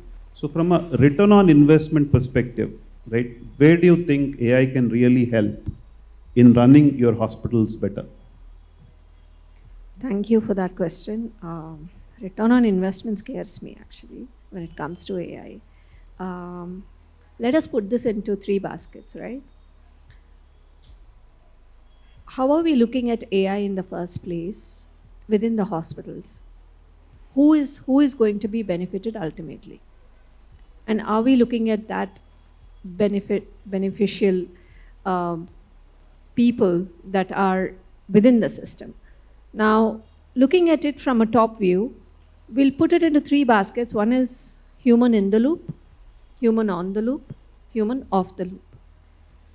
Now, which one of these have greater risk is directly proportional to my return on investment, right? Now, if I'm saying human in the loop, it is having the lowest risk. Human on the loop is having a moderate risk. Human off the loop is having the highest risk. So my return on investment would firstly go on with human in the loop, right? So that is something which I would encourage AI startups or AI companies to come and talk to me about, where human is in the loop. Like Dr. Ankita rightly said, don't give the guns to AI, right? It is dangerous at any point. And training our machine learning, our systems also has to have at some point or at the end point human in the loop. Now, how many of us here, I would ask just one question. Vamshi Garu said we're doing a lot of AI and it is helping the radiologists bring down their time in 30 minutes. But at the end of the day, how many of us here would be happy with a with a report just generated by AI. As a patient, just generated by AI. You're happy? We have one person in the room. So I would have to say 9 out of 10 people would actually want, at the end of the day, doctor to certify the report, right? So this is human in the loop again. So this is just one example, but I can give you a number of examples in this area where I would bet my return on investment into the hospitals. Thank you. Another second question to that, ma'am, is that any new technology, forget AI or any new technology which you implement in a hospital, there's a lot of change management which we need to do, correct? First of all, people don't get aligned, process don't match. Technology is the last bit of it, correct? So in your experience, where do you think, or maybe I'll rephrase the same question of, is there a playbook we are seeing, maybe not now, but in the future also? So from a operations, from a change management perspective, what is the roadmap ahead? Great. We were just talking about it, Dr. Saurabh, earlier. Education. Education is key, critical for the healthcare staff, for the professionals, and for the doctors, and for our patients. Why I say for our patients is because a few months ago, I was just looking at some of our data, seeing how much time our consultant is spending with each patient, right? Surprisingly, the average time is about 25 minutes. Surprisingly, and this is not previously, this is just a couple of months ago. And who do I blame? None other than AI, sorry, but yeah. Why? Because the patients are coming with questions to the doctors, sitting the doctors to all these questions that AI has said atorvastatin and not that statin, right? But AI has said this, AI has said that, but doctor has to sit there to clarify all of these questions first. So I think here education is at the forefront, starting from the patient to healthcare professionals on the front line using the AI, and then the doctors. So what we have done at Ozone is to make it a bit easier for all of us. Most of my committee of the digital health panel is doctors. If we can get them to agree, then the rest of the game is in the play. Thank you. Thank you so much. Maybe I'll go to Dr. Saurabh. You manage from pre-transition to post-transition. In fact, I led the digital transformation project for Max Healthcare. And what I've seen is that it is, the journey of AI is actually like a train journey where, first of all, there are a set of tracks and then there is a train. So the tracks is always the management. The management of a hospital can never become the train, and any management who tries to become the train which can race against race towards profitability, efficiency, that hospital chain fails. So the management is always a facilitator, and the train is always, in my opinion, the clinicians. You know, there's a huge respect for clinicians, being a doctor myself. And with that analogy, the train starts gaining speed. There are some people who are able to change gears according to change of operations in an organization, and some are not. There are some who get onto the train in time and they benefit the first mover's advantage of being there when the train started. And that is how an AI journey typically is. It's like a bell curve. And everybody who does not upskill, and to Dipti's point, everybody who does not upskill or does not get the right education in the right time, or is able to upskill and not use that information or awareness to execution, they either get off the train or they just miss it, right? So I think it's not a difficult one. Given me a choice, while AI can work wonders in every single part of a hospital, we were having a supply chain management conversation just before this panel. I feel it has a great role to play, but if you ask me, I have a bias towards all patient-facing processes, because the biggest problem of a hospital which runs a core focus on patient care, maybe non-administrative or non-administrative, or rather clinical and non-clinical, I believe that the first chance for AI to bring in efficiency should be something with either makes the doctor's life easier or makes my patient's life easier. And if we miss out on these two and try to make our lives easier by using it elsewhere, obviously can happen in parallel, but my priority list would be the patients first, the doctors second, and then the rest of the world. So in the clinical space, right, we heard what's happening in radiology. In the clinical space, where do you think it will have the maximum impact? On the diagnosis, treatment planning, convincing the patient, where? So I think as far as treatments are concerned, any model in a hospital which becomes successful is a model which changes the behavior of the clinician the least. The moment you try to go in and change the behavior of a clinician, it is not just cumbersome, it brings insecurities, lot of questions, and then you have to navigate through a lot of things. My sense is that diagnosis and time or speed of execution are two areas in the clinical side which should be the first focus. And while we are moving towards medical innovations in technology and AI, the clinicians are a very smart lot. You know, they are the cream of society. As much as we may believe, if you sit with a clinician discussing finances, he would know more finances than what you know. So having said that, the medical innovation part of it is already happening. We just read in the newspapers few days back that a clinician sitting in Nepal or London or somewhere was operating in a, I don't remember the place exactly, was operating in a patient in India. But now I'm coming back to my first comment that we build a model in AI, we build a solution in AI, and then come and say, okay, let's go find a problem for it. Unfortunately or fortunately in India, we don't have a lack of clinicians today. So if we put models into spaces where they are not required, I don't think that is the right metric to measure AI on, because at the end of the day, somebody like me who is looking at both sides of the P&L will come back and say that I have clinicians, why should I use this technology, why should I spend so much money? So AI is no good, which is unfair to technology. My personal sense is that let us use technology customized to areas where we really need it. And there are hundreds and thousands of use cases in every hospital where we have a gap.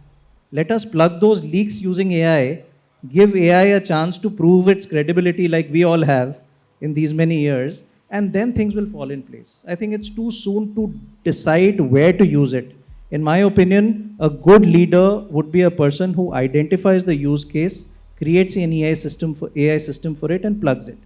So Vamshi may have a better radiology case than what I have, but I may have a better clinical case than him. So I think that's the role of leadership when it comes to AI. Great. So maybe we'll go to Mr. Ravindranath as CEO of Renova Hospitals. In all this AI, I'm sure you must have seen some AI solutions, you must have already implemented some. Is there a process which you want to follow in your hospital so that the investment you're making on such tools will really be helpful to run the hospital better? Thanks, Naresh Garu, for asking the question. So, like, just to add to the point what Saurabh sir has said. See, initially for any hospital, we have to find what is the problem. Whether it's on the patient side, it could be waiting times. We have to nurture it down to the ER times, radiology timings. So we have to find the problem. Using AI is not our goal. Goal is to make the comfort to the doctor or to the patient. In that process, we have to identify the problem first. Once we have the problem, we have to nurture it down and see who are the stakeholders involved in it. And like to address the question of the host, will AI replace the staff? That's what even every staff in the healthcare also have. But once we are there in the design phase of it, we will understand it will only help the people to get more efficiency. So ideally, it gives suggestions to the doctors on the radiology side or when digital pathology side. It can give so many references and suggestions. But clinician can only take any decision. And the people, when they are involved in the process from the design stage, like nursing or any technician, they will also understand what is the importance of them and the AI system. If they don't understand them, then they will have this fear of losing the job. But our goal is to make the process more efficient. So once they are the part of the system and understanding the design, then it will be AI plus human. It's not AI versus any employee kind of thing. So that's where we have to see our end goal. In our implementation, we also see where the problem is and we'll try to address one by one, and we'll use any particular tool or AI when it's needed. Like Madam said, we should not use because it's there. Oh, there is a tool. True. Perfect. So I think one on the change management part of it, correct? You have seen people from all departments working along with you. Maybe an open question to everybody. Are the task force ready to adopt AI? Maybe a broader question, but. So, two perspectives here, sir. One is like everybody has fear of losing the job, so they want to learn AI. Second thing is a few of them already know that by doing this, we can save some of our time. So it's again a dual coin side. We need to know when to stop using it. So that will help definitely the staff in everywhere. Okay, so I'll take a quick perspective here. Long back, when we were all in our business schools, I went to IIM Ahmedabad, and it reminds me of a small anecdote where there was a class by an iconic professor called Professor Saral Mukherjee. He is still a professor at IMA, and we were learning about bottlenecks. So while we were in an executive MBA program and most of the people around were CXOs and senior people in companies, the way he started that lecture was that there was a bottle lying in front of us. All of you have bottles in front of your tables. So where is the bottleneck? You are the bottleneck. The bottleneck is always at the top. So if we are not able to fizzle out that bottleneck of AI processes, I don't think the rest of the team can be blamed for it. If somebody is in the fear of losing a job, I feel as a leader, probably I have not upskilled my team to a level where they are ready to adopt AI. It simply means that I have bought an AI model and put it in my hospital without creating an ecosystem for the hospital to adopt AI. That is not my employees or my staff members' failure, that is my failure as a leader, number one. The second is that I remember faintly seeing an image on the internet where there was a helicopter with a cameraman hanging there and making a video of some, a game of cricket or something. Now, if the cameraman continues to take videos from the helicopter, the guy will 100% lose his job, because now we have drones to do that. The smarter people would learn how to use a drone and stay on the ground and use the drone to film the cricket match. And trust me, it is a very tough task. My daughter uses a drone. I have tried hundreds of times. I can't do it.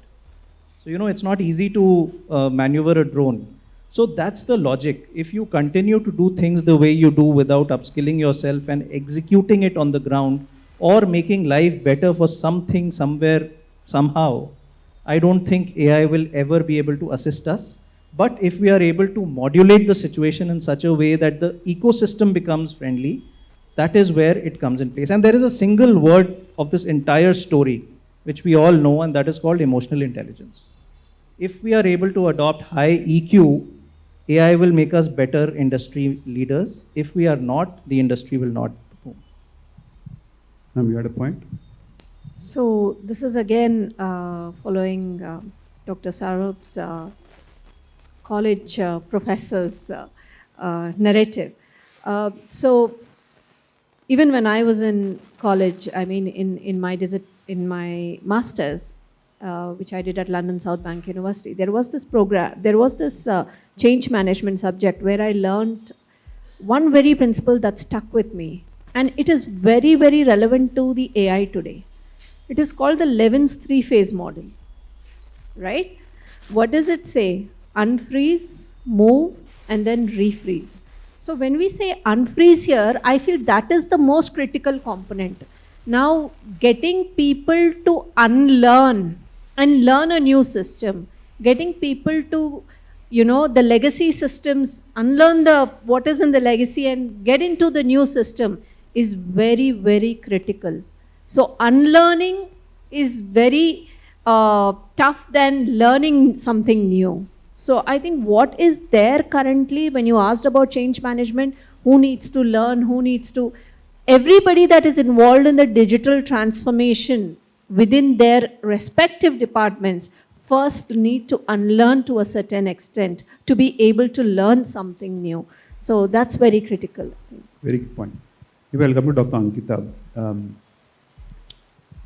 In your daily meetings with your doctors, right, is everybody asking, where is my clinical AI tool? Or they are saying, no, I'm happy with the way I'm doing? In fact, quite interesting. Thanks for asking this. In my hospital, I am actually trying to pilot a lot of models on AI and negotiating with doctors and trying to get them to use something like this. Even when EHR had come, just to get them from a pen to the keyboard was a tough We time. all know how easy is it. Easy in inverted commas. Exactly. So now when we... because, back then even probably I was in the protest team because it was something new that was being forced to me. So, but then now I'm at a different seat and I look at things quite differently. But having said that, when we talk about, you've been quoting change management and then we are talking about, the gap is not about adopting the AI. The gap is, the change or the transformation, the organizational transformation that we are looking at. In fact, we need to apply the 90-10 rule, wherein we invest 10 on a good software AI model, but 90 needs to be invested on training, change management, telling them that what's not a threat and what the tool is. In fact, we come back to this question, whether we'll get replaced or not. AI will not replace us, but people who are using AI will definitely replace the people who are not using AI down the line. Even with clinicians, when I'm having this conversation, I think the area where we tell them that this is, say, an ambient device, this is a scribe, you can go back to talking to the patient, focus on them, have more empathy towards it, and let this do its job. And you can always come back and say that, okay, the machine says this, but I really feel this is, there it is, and this is how we would progress. If we include AI in this and we have this machine mannerism being trained, I think the adoption is going to be much easier. So, we know all doctors go through a round of training, right? So, do you think a time will come where such courses, especially on the clinical context, AI-driven clinical training, will happen in the future? I think the world is moving that side, and it is quite essential that we integrate such things into the curriculum. Now, I would just tell that I think medicine, or the course of medicine, is going through a complete change, makeover, especially post-COVID. Right? We always believed pre-COVID that unless you touch the patient, unless you have examined the patient, you don't know what's going wrong with the patient. Then came COVID, and COVID says that don't touch the patient. Right? Then we went on to social, your online teleconsultations, video consultations, and things like that. So definitely we are evolving, and AI, your curriculum integration is important. Especially, I call it as a algorithmic nutrition label. Like these days, even when you go buy a chips, you turn back and you see what is the nutritional fact stated. Similarly, doctors, it is necessary that they know what the algorithmic label is about, from where the data has been derived. And in fact, if it gives me an alert, I should know what is the base from where this trigger is coming out, because I need to know what was the demographic on which basis which this alert has come out, and whether that can be applied to my patient zone or not. This is very, very important. So algorithmic nutrition label needs to be an important part. In fact, if we ask doctors to compete with AI in memorization, and we will lose every single time. But data biases, how you anticipate where the error can happen, and how do you troubleshoot, this is something that needs to come into the curriculum. Great, maybe that close the panel. But to summarize, I think the technology is there. We should know where to adopt it, how to adopt it, and reap benefits out of it. Maybe I'll open the floor for questions. If anybody has any questions, please give your name, your organization, and whom do you want to ask. Thank you.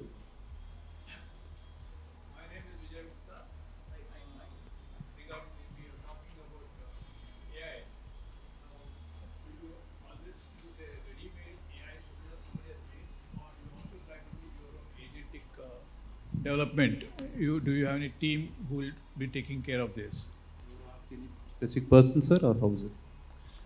I would answer that. We everybody wants to build their own AI. So we were one of the teams that wanted to build our own AI. So we spent quite a lot of time. We partnered with Google and Microsoft. We have built about 4 different AI models for chest algorithm, for lung nodules, for breast imaging, and for TB. But the process took about 4 years, despite the tech partner being Google and the entire team supporting us. So then we realized, okay, we can do this for everything else, but then it is taking so much time. But there are better models that are there outside which are available. So we adopted to doing that. So the primary goal of finding the right AI model would be to help the clinician take a better decision and the clinician to understand, is this fitting to my budget? So we have a team of doctors who we call the Center of Excellence, and they work with the tech team. So they tell us, hey, this is what I need. They evaluate, they understand what the AI is doing, then give the requirements, and then co-build it into our ecosystem where the customization happens. So like Dr. Saurabh said, the biggest challenge is customization. It doesn't fit, no fixed model fits anything. So, but maybe things are different for Apollo, things are different for KIMS, things are different for Ozone. Everywhere the model is different. But the usage is led by a doctor, and then most of the times it is easier to take something that is there already and then customize it to our model. Sorry, sir, to add to this, a very 30-second quick point. Every single time I have had a conversation with a doctor on any technology, the doctor has come back with 10 reasons on why he is faster than the technology. The crux of, and proved it. So the crux is, if we can actually prove him wrong, the doctor will adopt it. I can guarantee you. Right. Hi.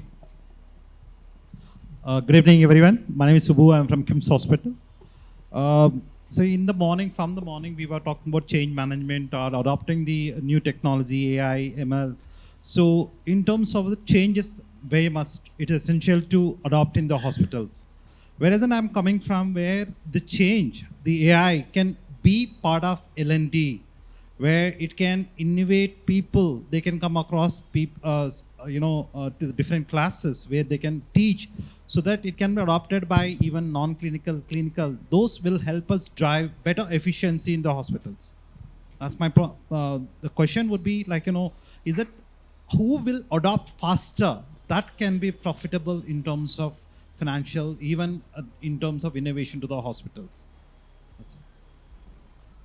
Yes, it is a good idea of keeping AI in the LMS model. And before keeping the AI tools training in the LMS model, we need to provide the AI governance models, how the end users has to use. Recently in Star Hospitals, 3 weeks back, we have started a training program called AI at Workplace. That means all the users of various functional areas, we have started training the users within the tools available. And everybody is using it, they are gearing up, and within 2 weeks of time, we have seen lot of change in their work style, and they have improved their operational efficiencies. That means the most of the quality time they are spending with the patients rather than preparing the Excel sheets, and also the weekly review meetings and monthly review meetings. They are coming up with the dashboards rather than coming up with an Excel sheet numbers. Not everybody is getting benefited with that. Any other questions? Sir, I have a small question. Yeah, go ahead. Yeah, my name is Vishnu. I'm from Jamaton Hospitals. So, what about the data security? As we are using a very sensitive data in the medical field, and we are uploading the data into the AI, because this is going to be, because we are making LLMs models and we are making the data to be driven automatically. But how far extent the data security is? With respect to data, I think like Sir was telling about the data governance, any hospital chain that's being implemented, we have to stick to the data governance, because the patient data is confidential data. And we should make sure we are following the ethics of the data modeling, whether it's there in the private cloud, how are we going to save it. So I think they're all together, even government is trying to come up with some new rules on setting up these data policies. I think every hospital in future will be sharing their data grid to the centralized data location with the government, masking certain pay data of the patient. So I think it's there in the Indian government policy now. So I think that's where we're coming. I'll just add one point to this. It is basically, we don't have a team of hackers who are waiting for this data to come in. It is something called a shadow AI. basically everybody in the hospital, right from clinician to everyone, is actually uploading some content on the AI, trying to get a better version of it. It is us as leaders who take a call whether we need to actually give in enterprise standard sandboxes over here, because the faster you enable something which is licensed, and as he mentioned, with all the data privacy acts enabled, you will have people use what is actually authorized. Even today, you go back to your hospital, you will find everybody putting in open AI. And so I think the faster we adopt that, that is going to help us in data privacy, stopping the breaches. I'd like to play. I have a question, but before that, you can always have AI processed in your local server, and then that's kind of probably people are moving to, or having your own place in the cloud and not going into public area. But my question was one more thing. Whenever we use AI, we get a disclaimer. AI can be wrong. So what is your experiences when you use even a standard application from AI? That means AI cannot replace the humans, and That's a there should great be a closing human point. agent to review and confirm the AI generated outputs to publish it. Okay, I'd like to play one devil's advocate over here because nobody's playing devil's advocate, so I'll gladly be the one with the devil's advocate. So, 3 points, 3 hot takes. Number one, Dr. Ankita, you said stethoscopes do not replace doctors. Yes, that may be true, but at the same time, stethoscopes are not humanoids. They're completely different. Humanoids are a different kettle of fish, and I think it's just a matter of time before humanoids take over. Number two, Ravindranath, I want to tell you, Ashley, forget doctors. I think it's just a matter of time. AI is going to replace friends as well. In fact, it's already happening. I think we don't meet doctors every day, but we meet friends every day. We already have so many instances where people prefer becoming friends with mythical AI rather than actual friends. It's already happening. It's just a matter of time before that takes over. But my most controversial hot take, Deepti, you asked me, why is it that I prefer AI reports over... From pre-transition to post-transition. In fact, I led the digital transformation project for Max Healthcare. And what I've seen is that it is, the journey of AI is actually like a train journey where, first of all, there are a set of tracks and then there is a train. So the tracks is always the management. The management of a hospital can never become the train, and any management who tries to become the train which can race against or race towards profitability, efficiency, that hospital chain fails. So the management is always a facilitator, and the train is always, in my opinion, the clinicians. You know, there's a huge respect for clinicians, being a doctor myself. And with that analogy, the train starts gaining speed.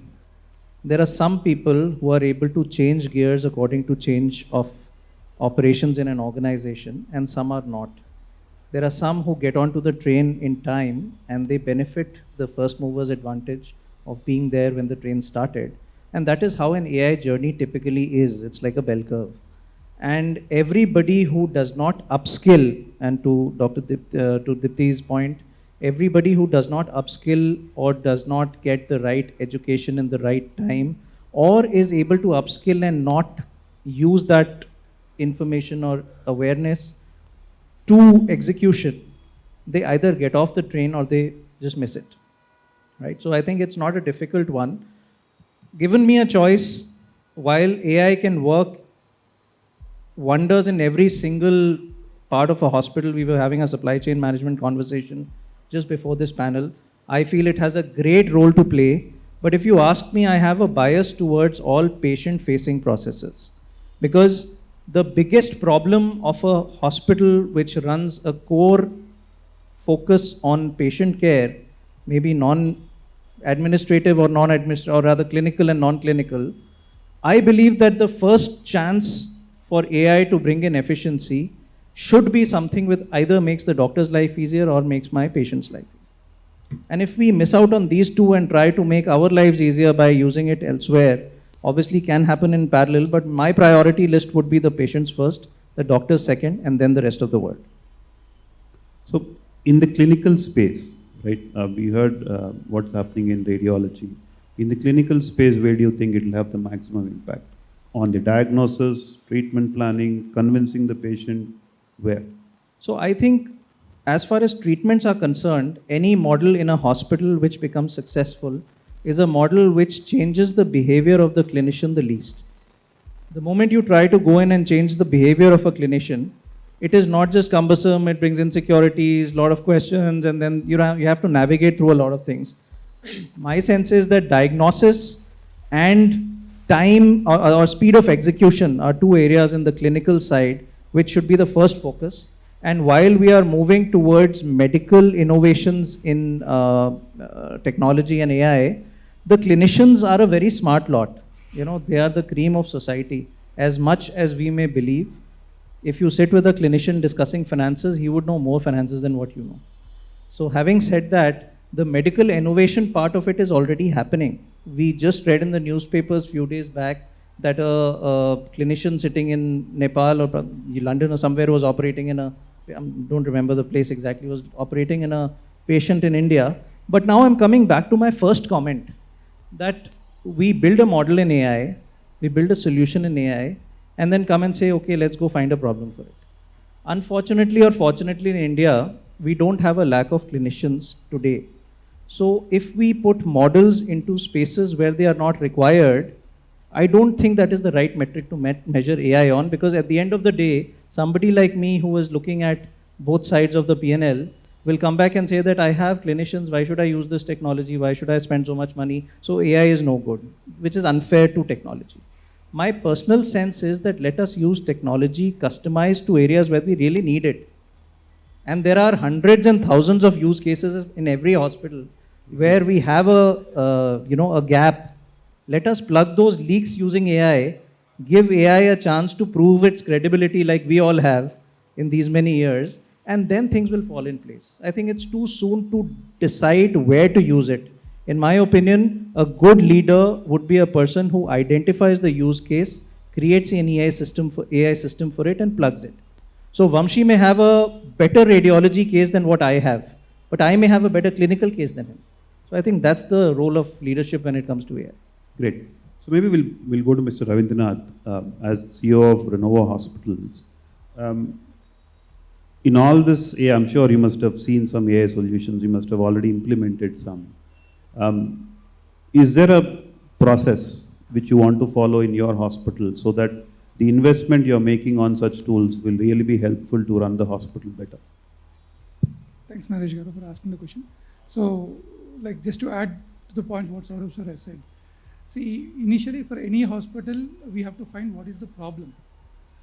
Whether it's on the patient side, it could be waiting times. We have to nurture it down to the ER times, radiology timings.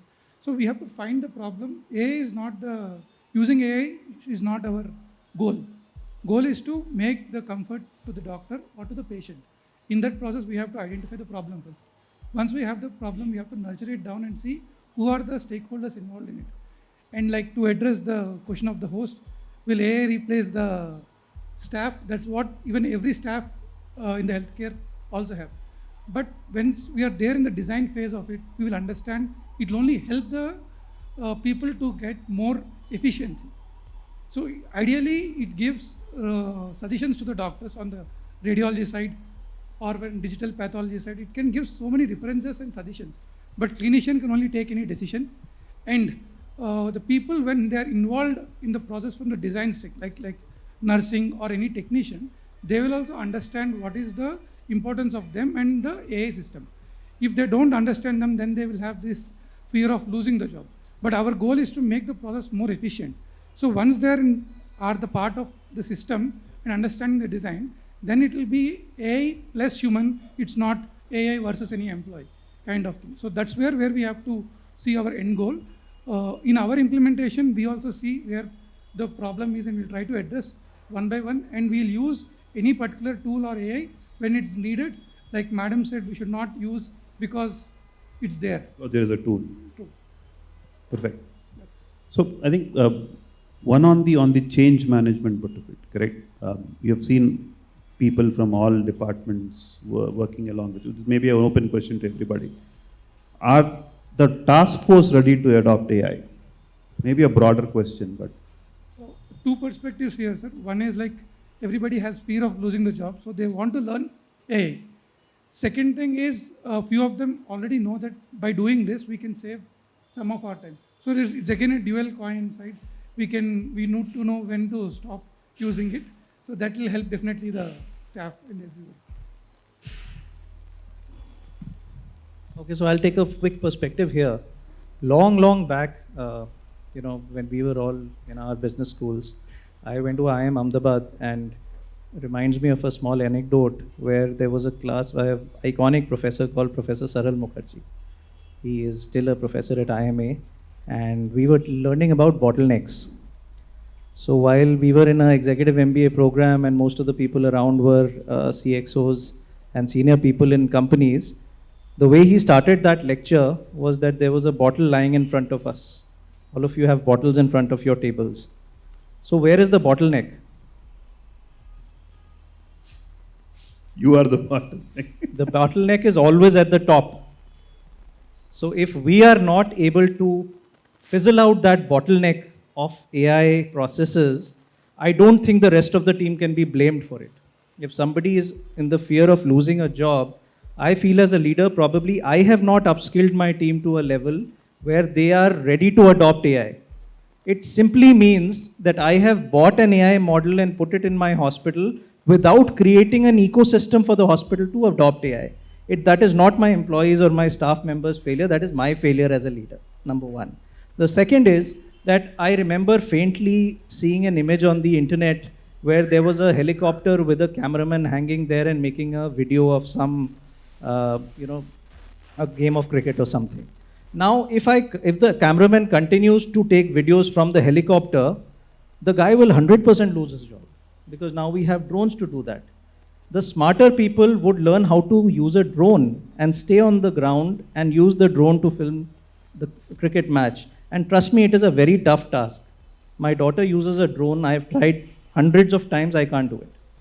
So, it's not easy to maneuver a drone.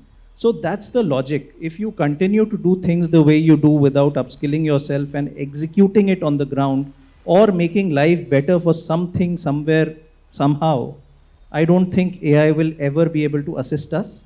But if we are able to modulate the situation in such a way that the ecosystem becomes friendly, that is where it comes in place. And there is a single word of this entire story, which we all know, and that is called emotional intelligence. If we are able to adopt high EQ, AI will make us better industry leaders. If we are not, the industry will not perform. You had a point? So this is again following Dr. Sarup's college professor's narrative.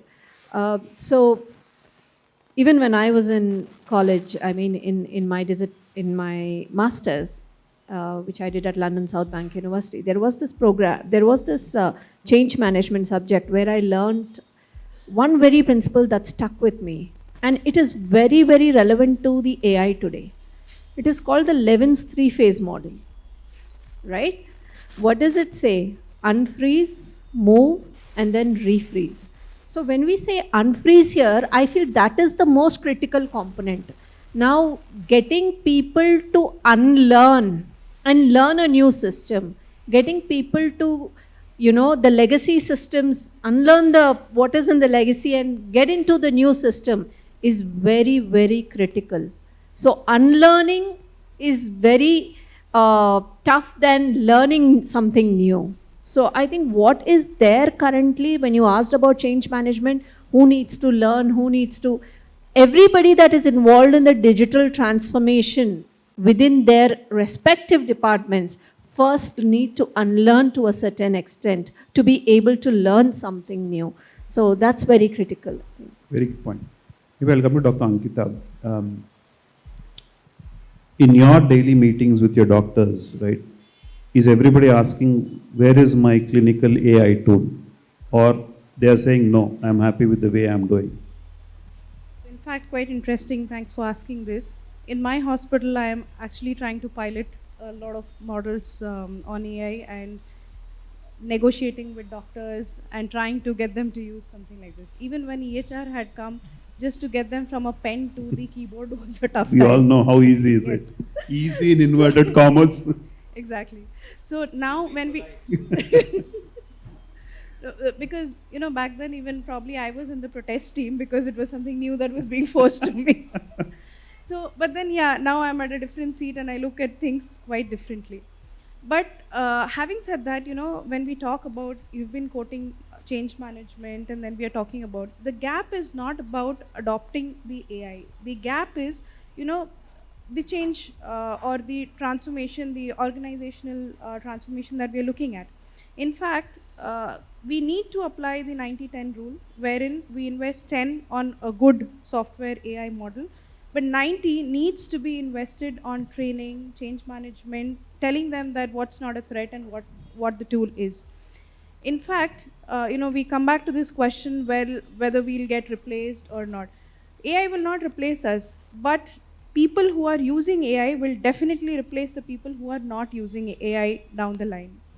Even with clinicians, when I'm having this conversation, I think the area where we tell them that this is, say, an ambient device, this is a scribe, you can go back to talking to the patient, focus on them, have more empathy towards it, and let this do its job.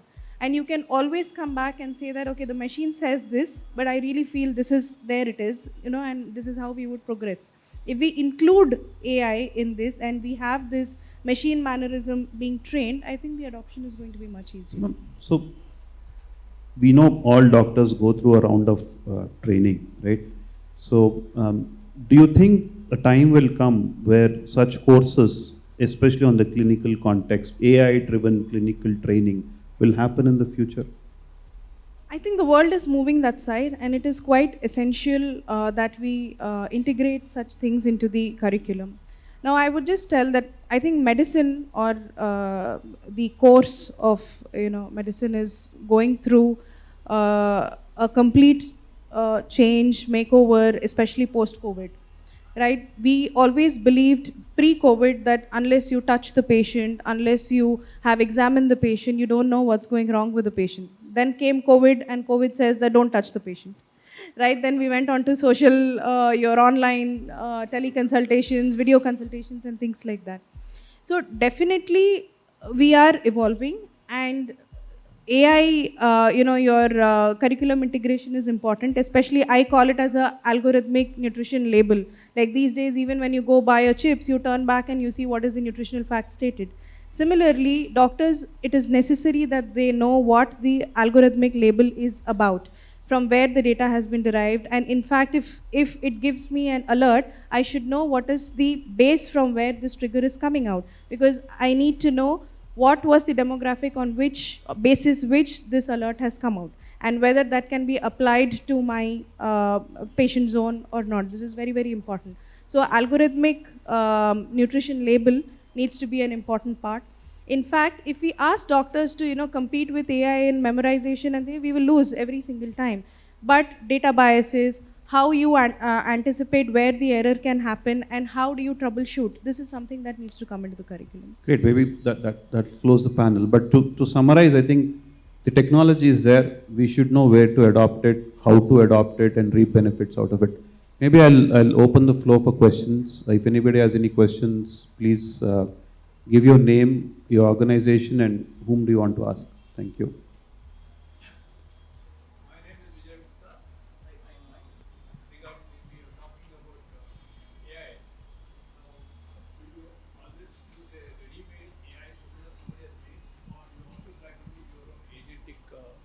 Development. Do you have any team who will be taking care of this? Specific person, sir, or how is it? I would answer that. Everybody wants to build their own AI. So we were one of the teams that wanted to build our own AI. So we spent quite a lot of time. We partnered with Google and Microsoft. We have built about 4 different AI models for chest algorithm, for lung nodules, for breast imaging, and for TB. But the process took about 4 years, despite the tech partner being Google and the entire team supporting us. So then we realized, okay, we can do this for everything else, but then it is taking so much time. But there are better models that are there outside which are available. So we adopted to doing that. So the primary goal of finding the right AI model would be to help the clinician take a better decision, and the clinician to understand, is this fitting to my budget?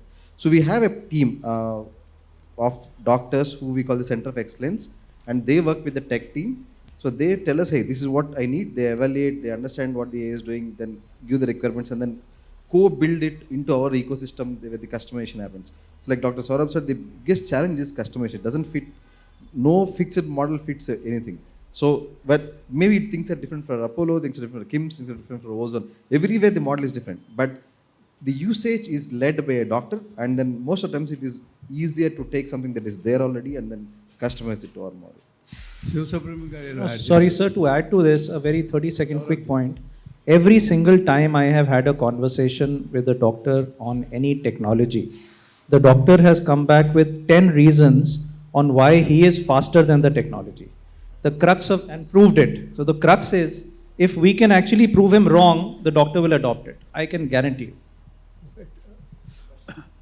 Right. Hi. Good evening, everyone. My name is Subbu. I'm from KIMS Hospital. So in the morning, from the morning, we were talking about change management or adopting the new technology, AI, ML. So in terms of the changes, very much it is essential to adopt in the hospitals. Whereas I'm coming from where the change, the AI can be part of L&D, where it can innovate people. They can come across people, to the different classes where they can teach, so that it can be adopted by even non-clinical, clinical. Those will help us drive better efficiency in the hospitals. That's my the question would be like, is it who will adopt faster? That can be profitable in terms of financial, even in terms of innovation to the hospitals. That's it. Yes, it is a good idea of keeping AI in the LMS model, and before keeping the AI tools training in the LMS model, we need to provide the AI governance models, how the end users has to use. Recently in Star Hospitals, 3 weeks back, we have started a training program called AI at Workplace. That means all the users of various functional areas, we have started training the users within the tools available. And everybody is using it, they are gearing up, and within 2 weeks of time, we have seen lot of change in their work style, and they have improved their operational efficiencies. That means the most of the quality time they are spending with the patients rather than preparing the Excel sheets, and also the weekly review meetings and monthly review meetings. They are coming up with the dashboards rather than coming up with an Excel sheet numbers. Not everybody is getting benefited with that. Any other questions? Sir, I have a small question. Yeah, go ahead. Yeah, my name is Vishnu. I'm from Jumatan Hospitals. So, what about the data security? As we are using a very sensitive data in the medical field, and we are uploading the data into the AI, because this is going to be, because we are making LLMs models and we are making the data to be driven automatically. But how far extent the data security is? With respect to data, I think like Sir was telling about the data governance, any hospital chain that's being implemented, we have to stick to the data governance, because the patient data is confidential data. And we should make sure we are following the ethics of the data modeling, whether it's there in the private cloud, how are we going to save it. So I think they're all together, even government is trying to come up with some new rules on setting up these data policies. I think every hospital in future will be sharing their data grid to the centralized data location with the government, masking certain pay data of the patient. So I think it's there in the Indian government policy now. So I think that's where we're coming. I'll just add one point to this. It is basically, we don't have a team of hackers who are waiting for this data to come in. It is something called a shadow AI. Basically, everybody in the hospital, right from clinician to everyone, is actually uploading some content on the AI, trying to get a better version of it. It is us as leaders who take a call whether we need to actually give in enterprise standard sandboxes over here, because the faster you enable something which is licensed, and as he mentioned, with all the data privacy acts enabled, you will have people use what is actually authorized. Even today, you go back to your hospital, you will find everybody putting in open AI. So I think the faster we adopt that, that is going to help us in data privacy, stopping the breaches. I'd like to play. I have a question, but before that, you can always have AI processed in your local server, and then that's kind of probably people are moving to. or having your own place in the cloud and not going into public area. But my question was one more thing. Whenever we use AI, we get a disclaimer. AI can be wrong. So what are your experiences when you use even a standard application from AI? That means AI cannot replace the humans, and yeah. That's a There should great be a closing human point. agent to review and confirm the AI generated outputs to publish it. Okay, I'd like to play one devil's advocate over here because nobody's playing devil's advocate, so I'll gladly be the one with the devil's advocate. So, 3 points, 3 hot takes. Number one, Dr. Ankita, you said stethoscopes do not replace doctors. Yes, that may be true, but at the same time, stethoscopes are not humanoids. They're completely different. Humanoids are a different kettle of fish, and I think it's just a matter of time before humanoids take over. Number two, Ravindranath, I want to tell you actually, forget doctors. I think it's just a matter of time. AI is going to replace friends as well. In fact, it's already happening. I think we don't meet doctors every day, but we meet friends every day. We already have so many instances where people prefer becoming friends with mythical AI rather than actual friends. It's already happening. It's just a matter of time before that takes over. But my most controversial hot take, Deepti, you asked me, why is it that I prefer AI reports over doctors' reports? I'll tell you why. Because it's very, very controversial. Number one, AI reports are always improving. But number two, most importantly, unlike doctors, AI does not have ulterior motives and no hidden agendas. Unbiased, but not just unbiased. No ulterior motives, no targets to reach, no hidden agendas. Not the case with doctors. No, we can always train the model to have targets. I'll start with mine. Maybe we'll not get there now. No, I'll quickly jump into this question. Who do you think is feeding this data into AI? From where is the machine learning? Various sources.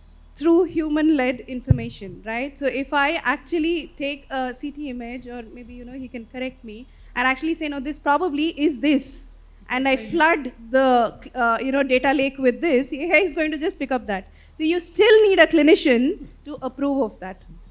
And if somebody supports an R&D where I train incorrect data and start giving incorrect results, you will start picking up the same thing. So So I would on the AI friend note, then definitely you'll need doctors, not this general physician, but psychiatrists going forward. You have raked up a very sensitive question now. So I would say AI as in AEYE. So be careful about that, right? No, so the point here is, on a serious note, what you said is absolutely correct to an extent if we don't have the right quality check mechanisms. So the idea is not to fix the AI system or fix the lab report. It's about fixing our own quality parameters, which should anyways be fundamental to an organization, whether AI or without AI. So if those fundamentals are right, then that answers your question. And to answer the question you asked before that, you need to make better friends. And there's no report that is going out without the doctor's signature. So it is just an assistant at this level. It will take quite some time to beat both the EQ levels as well as the IQ levels of the doctors. It's quite far away. Great. We will close the panel. Thank you so much. We have one question over there. Anybody over there? Last question we have. We can accommodate one more. Right. There are. No? If there are no more, then we're good. Great. Thank you. Thank you, everyone. Thank you for the session.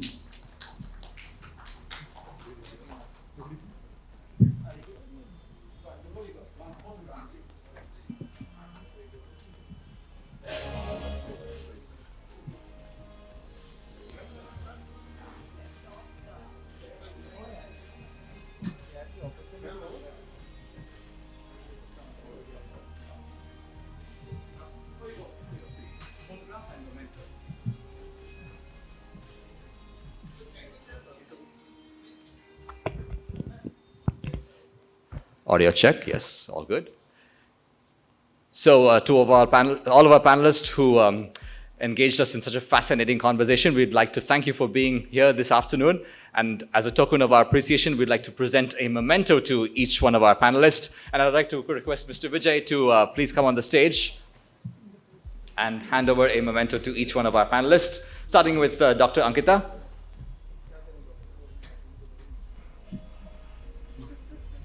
Oops.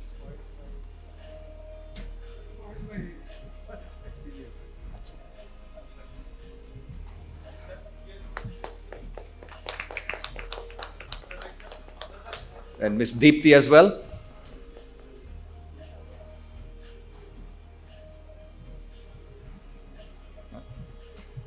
And to all of our panelists who are here this afternoon, I mentioned this earlier, but you might not know, these are not just any mementos, these are personalized, made just customized for you.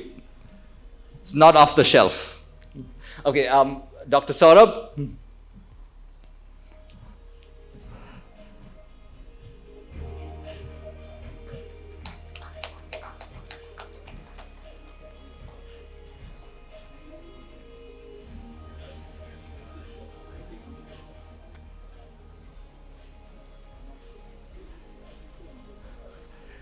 And, Dr. Vamshi Krishna.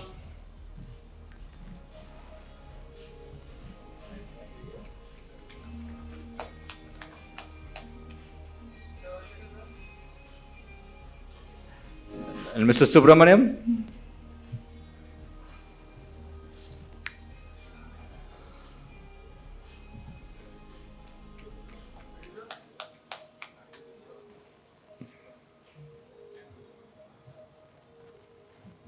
Mr. Ravindranath.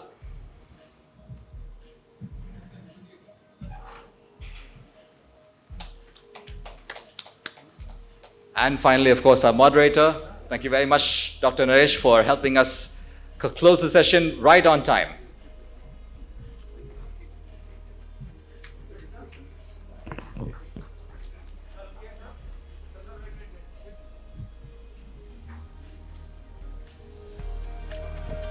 Okay, thank you very much. Right, so ladies and gentlemen, this concludes the 23rd edition of the Healthcare 360 Summit. Thank you all very much for being with us this entire day, in fact. And we look forward to seeing you all once again for the 24th edition. That's going to be happening in Chennai in September. We shall keep you posted about all the relevant details. Thank you all very much for being a part of this event once again. And we'll see you all very soon. This has been Sunny, your MC. Good day and goodbye.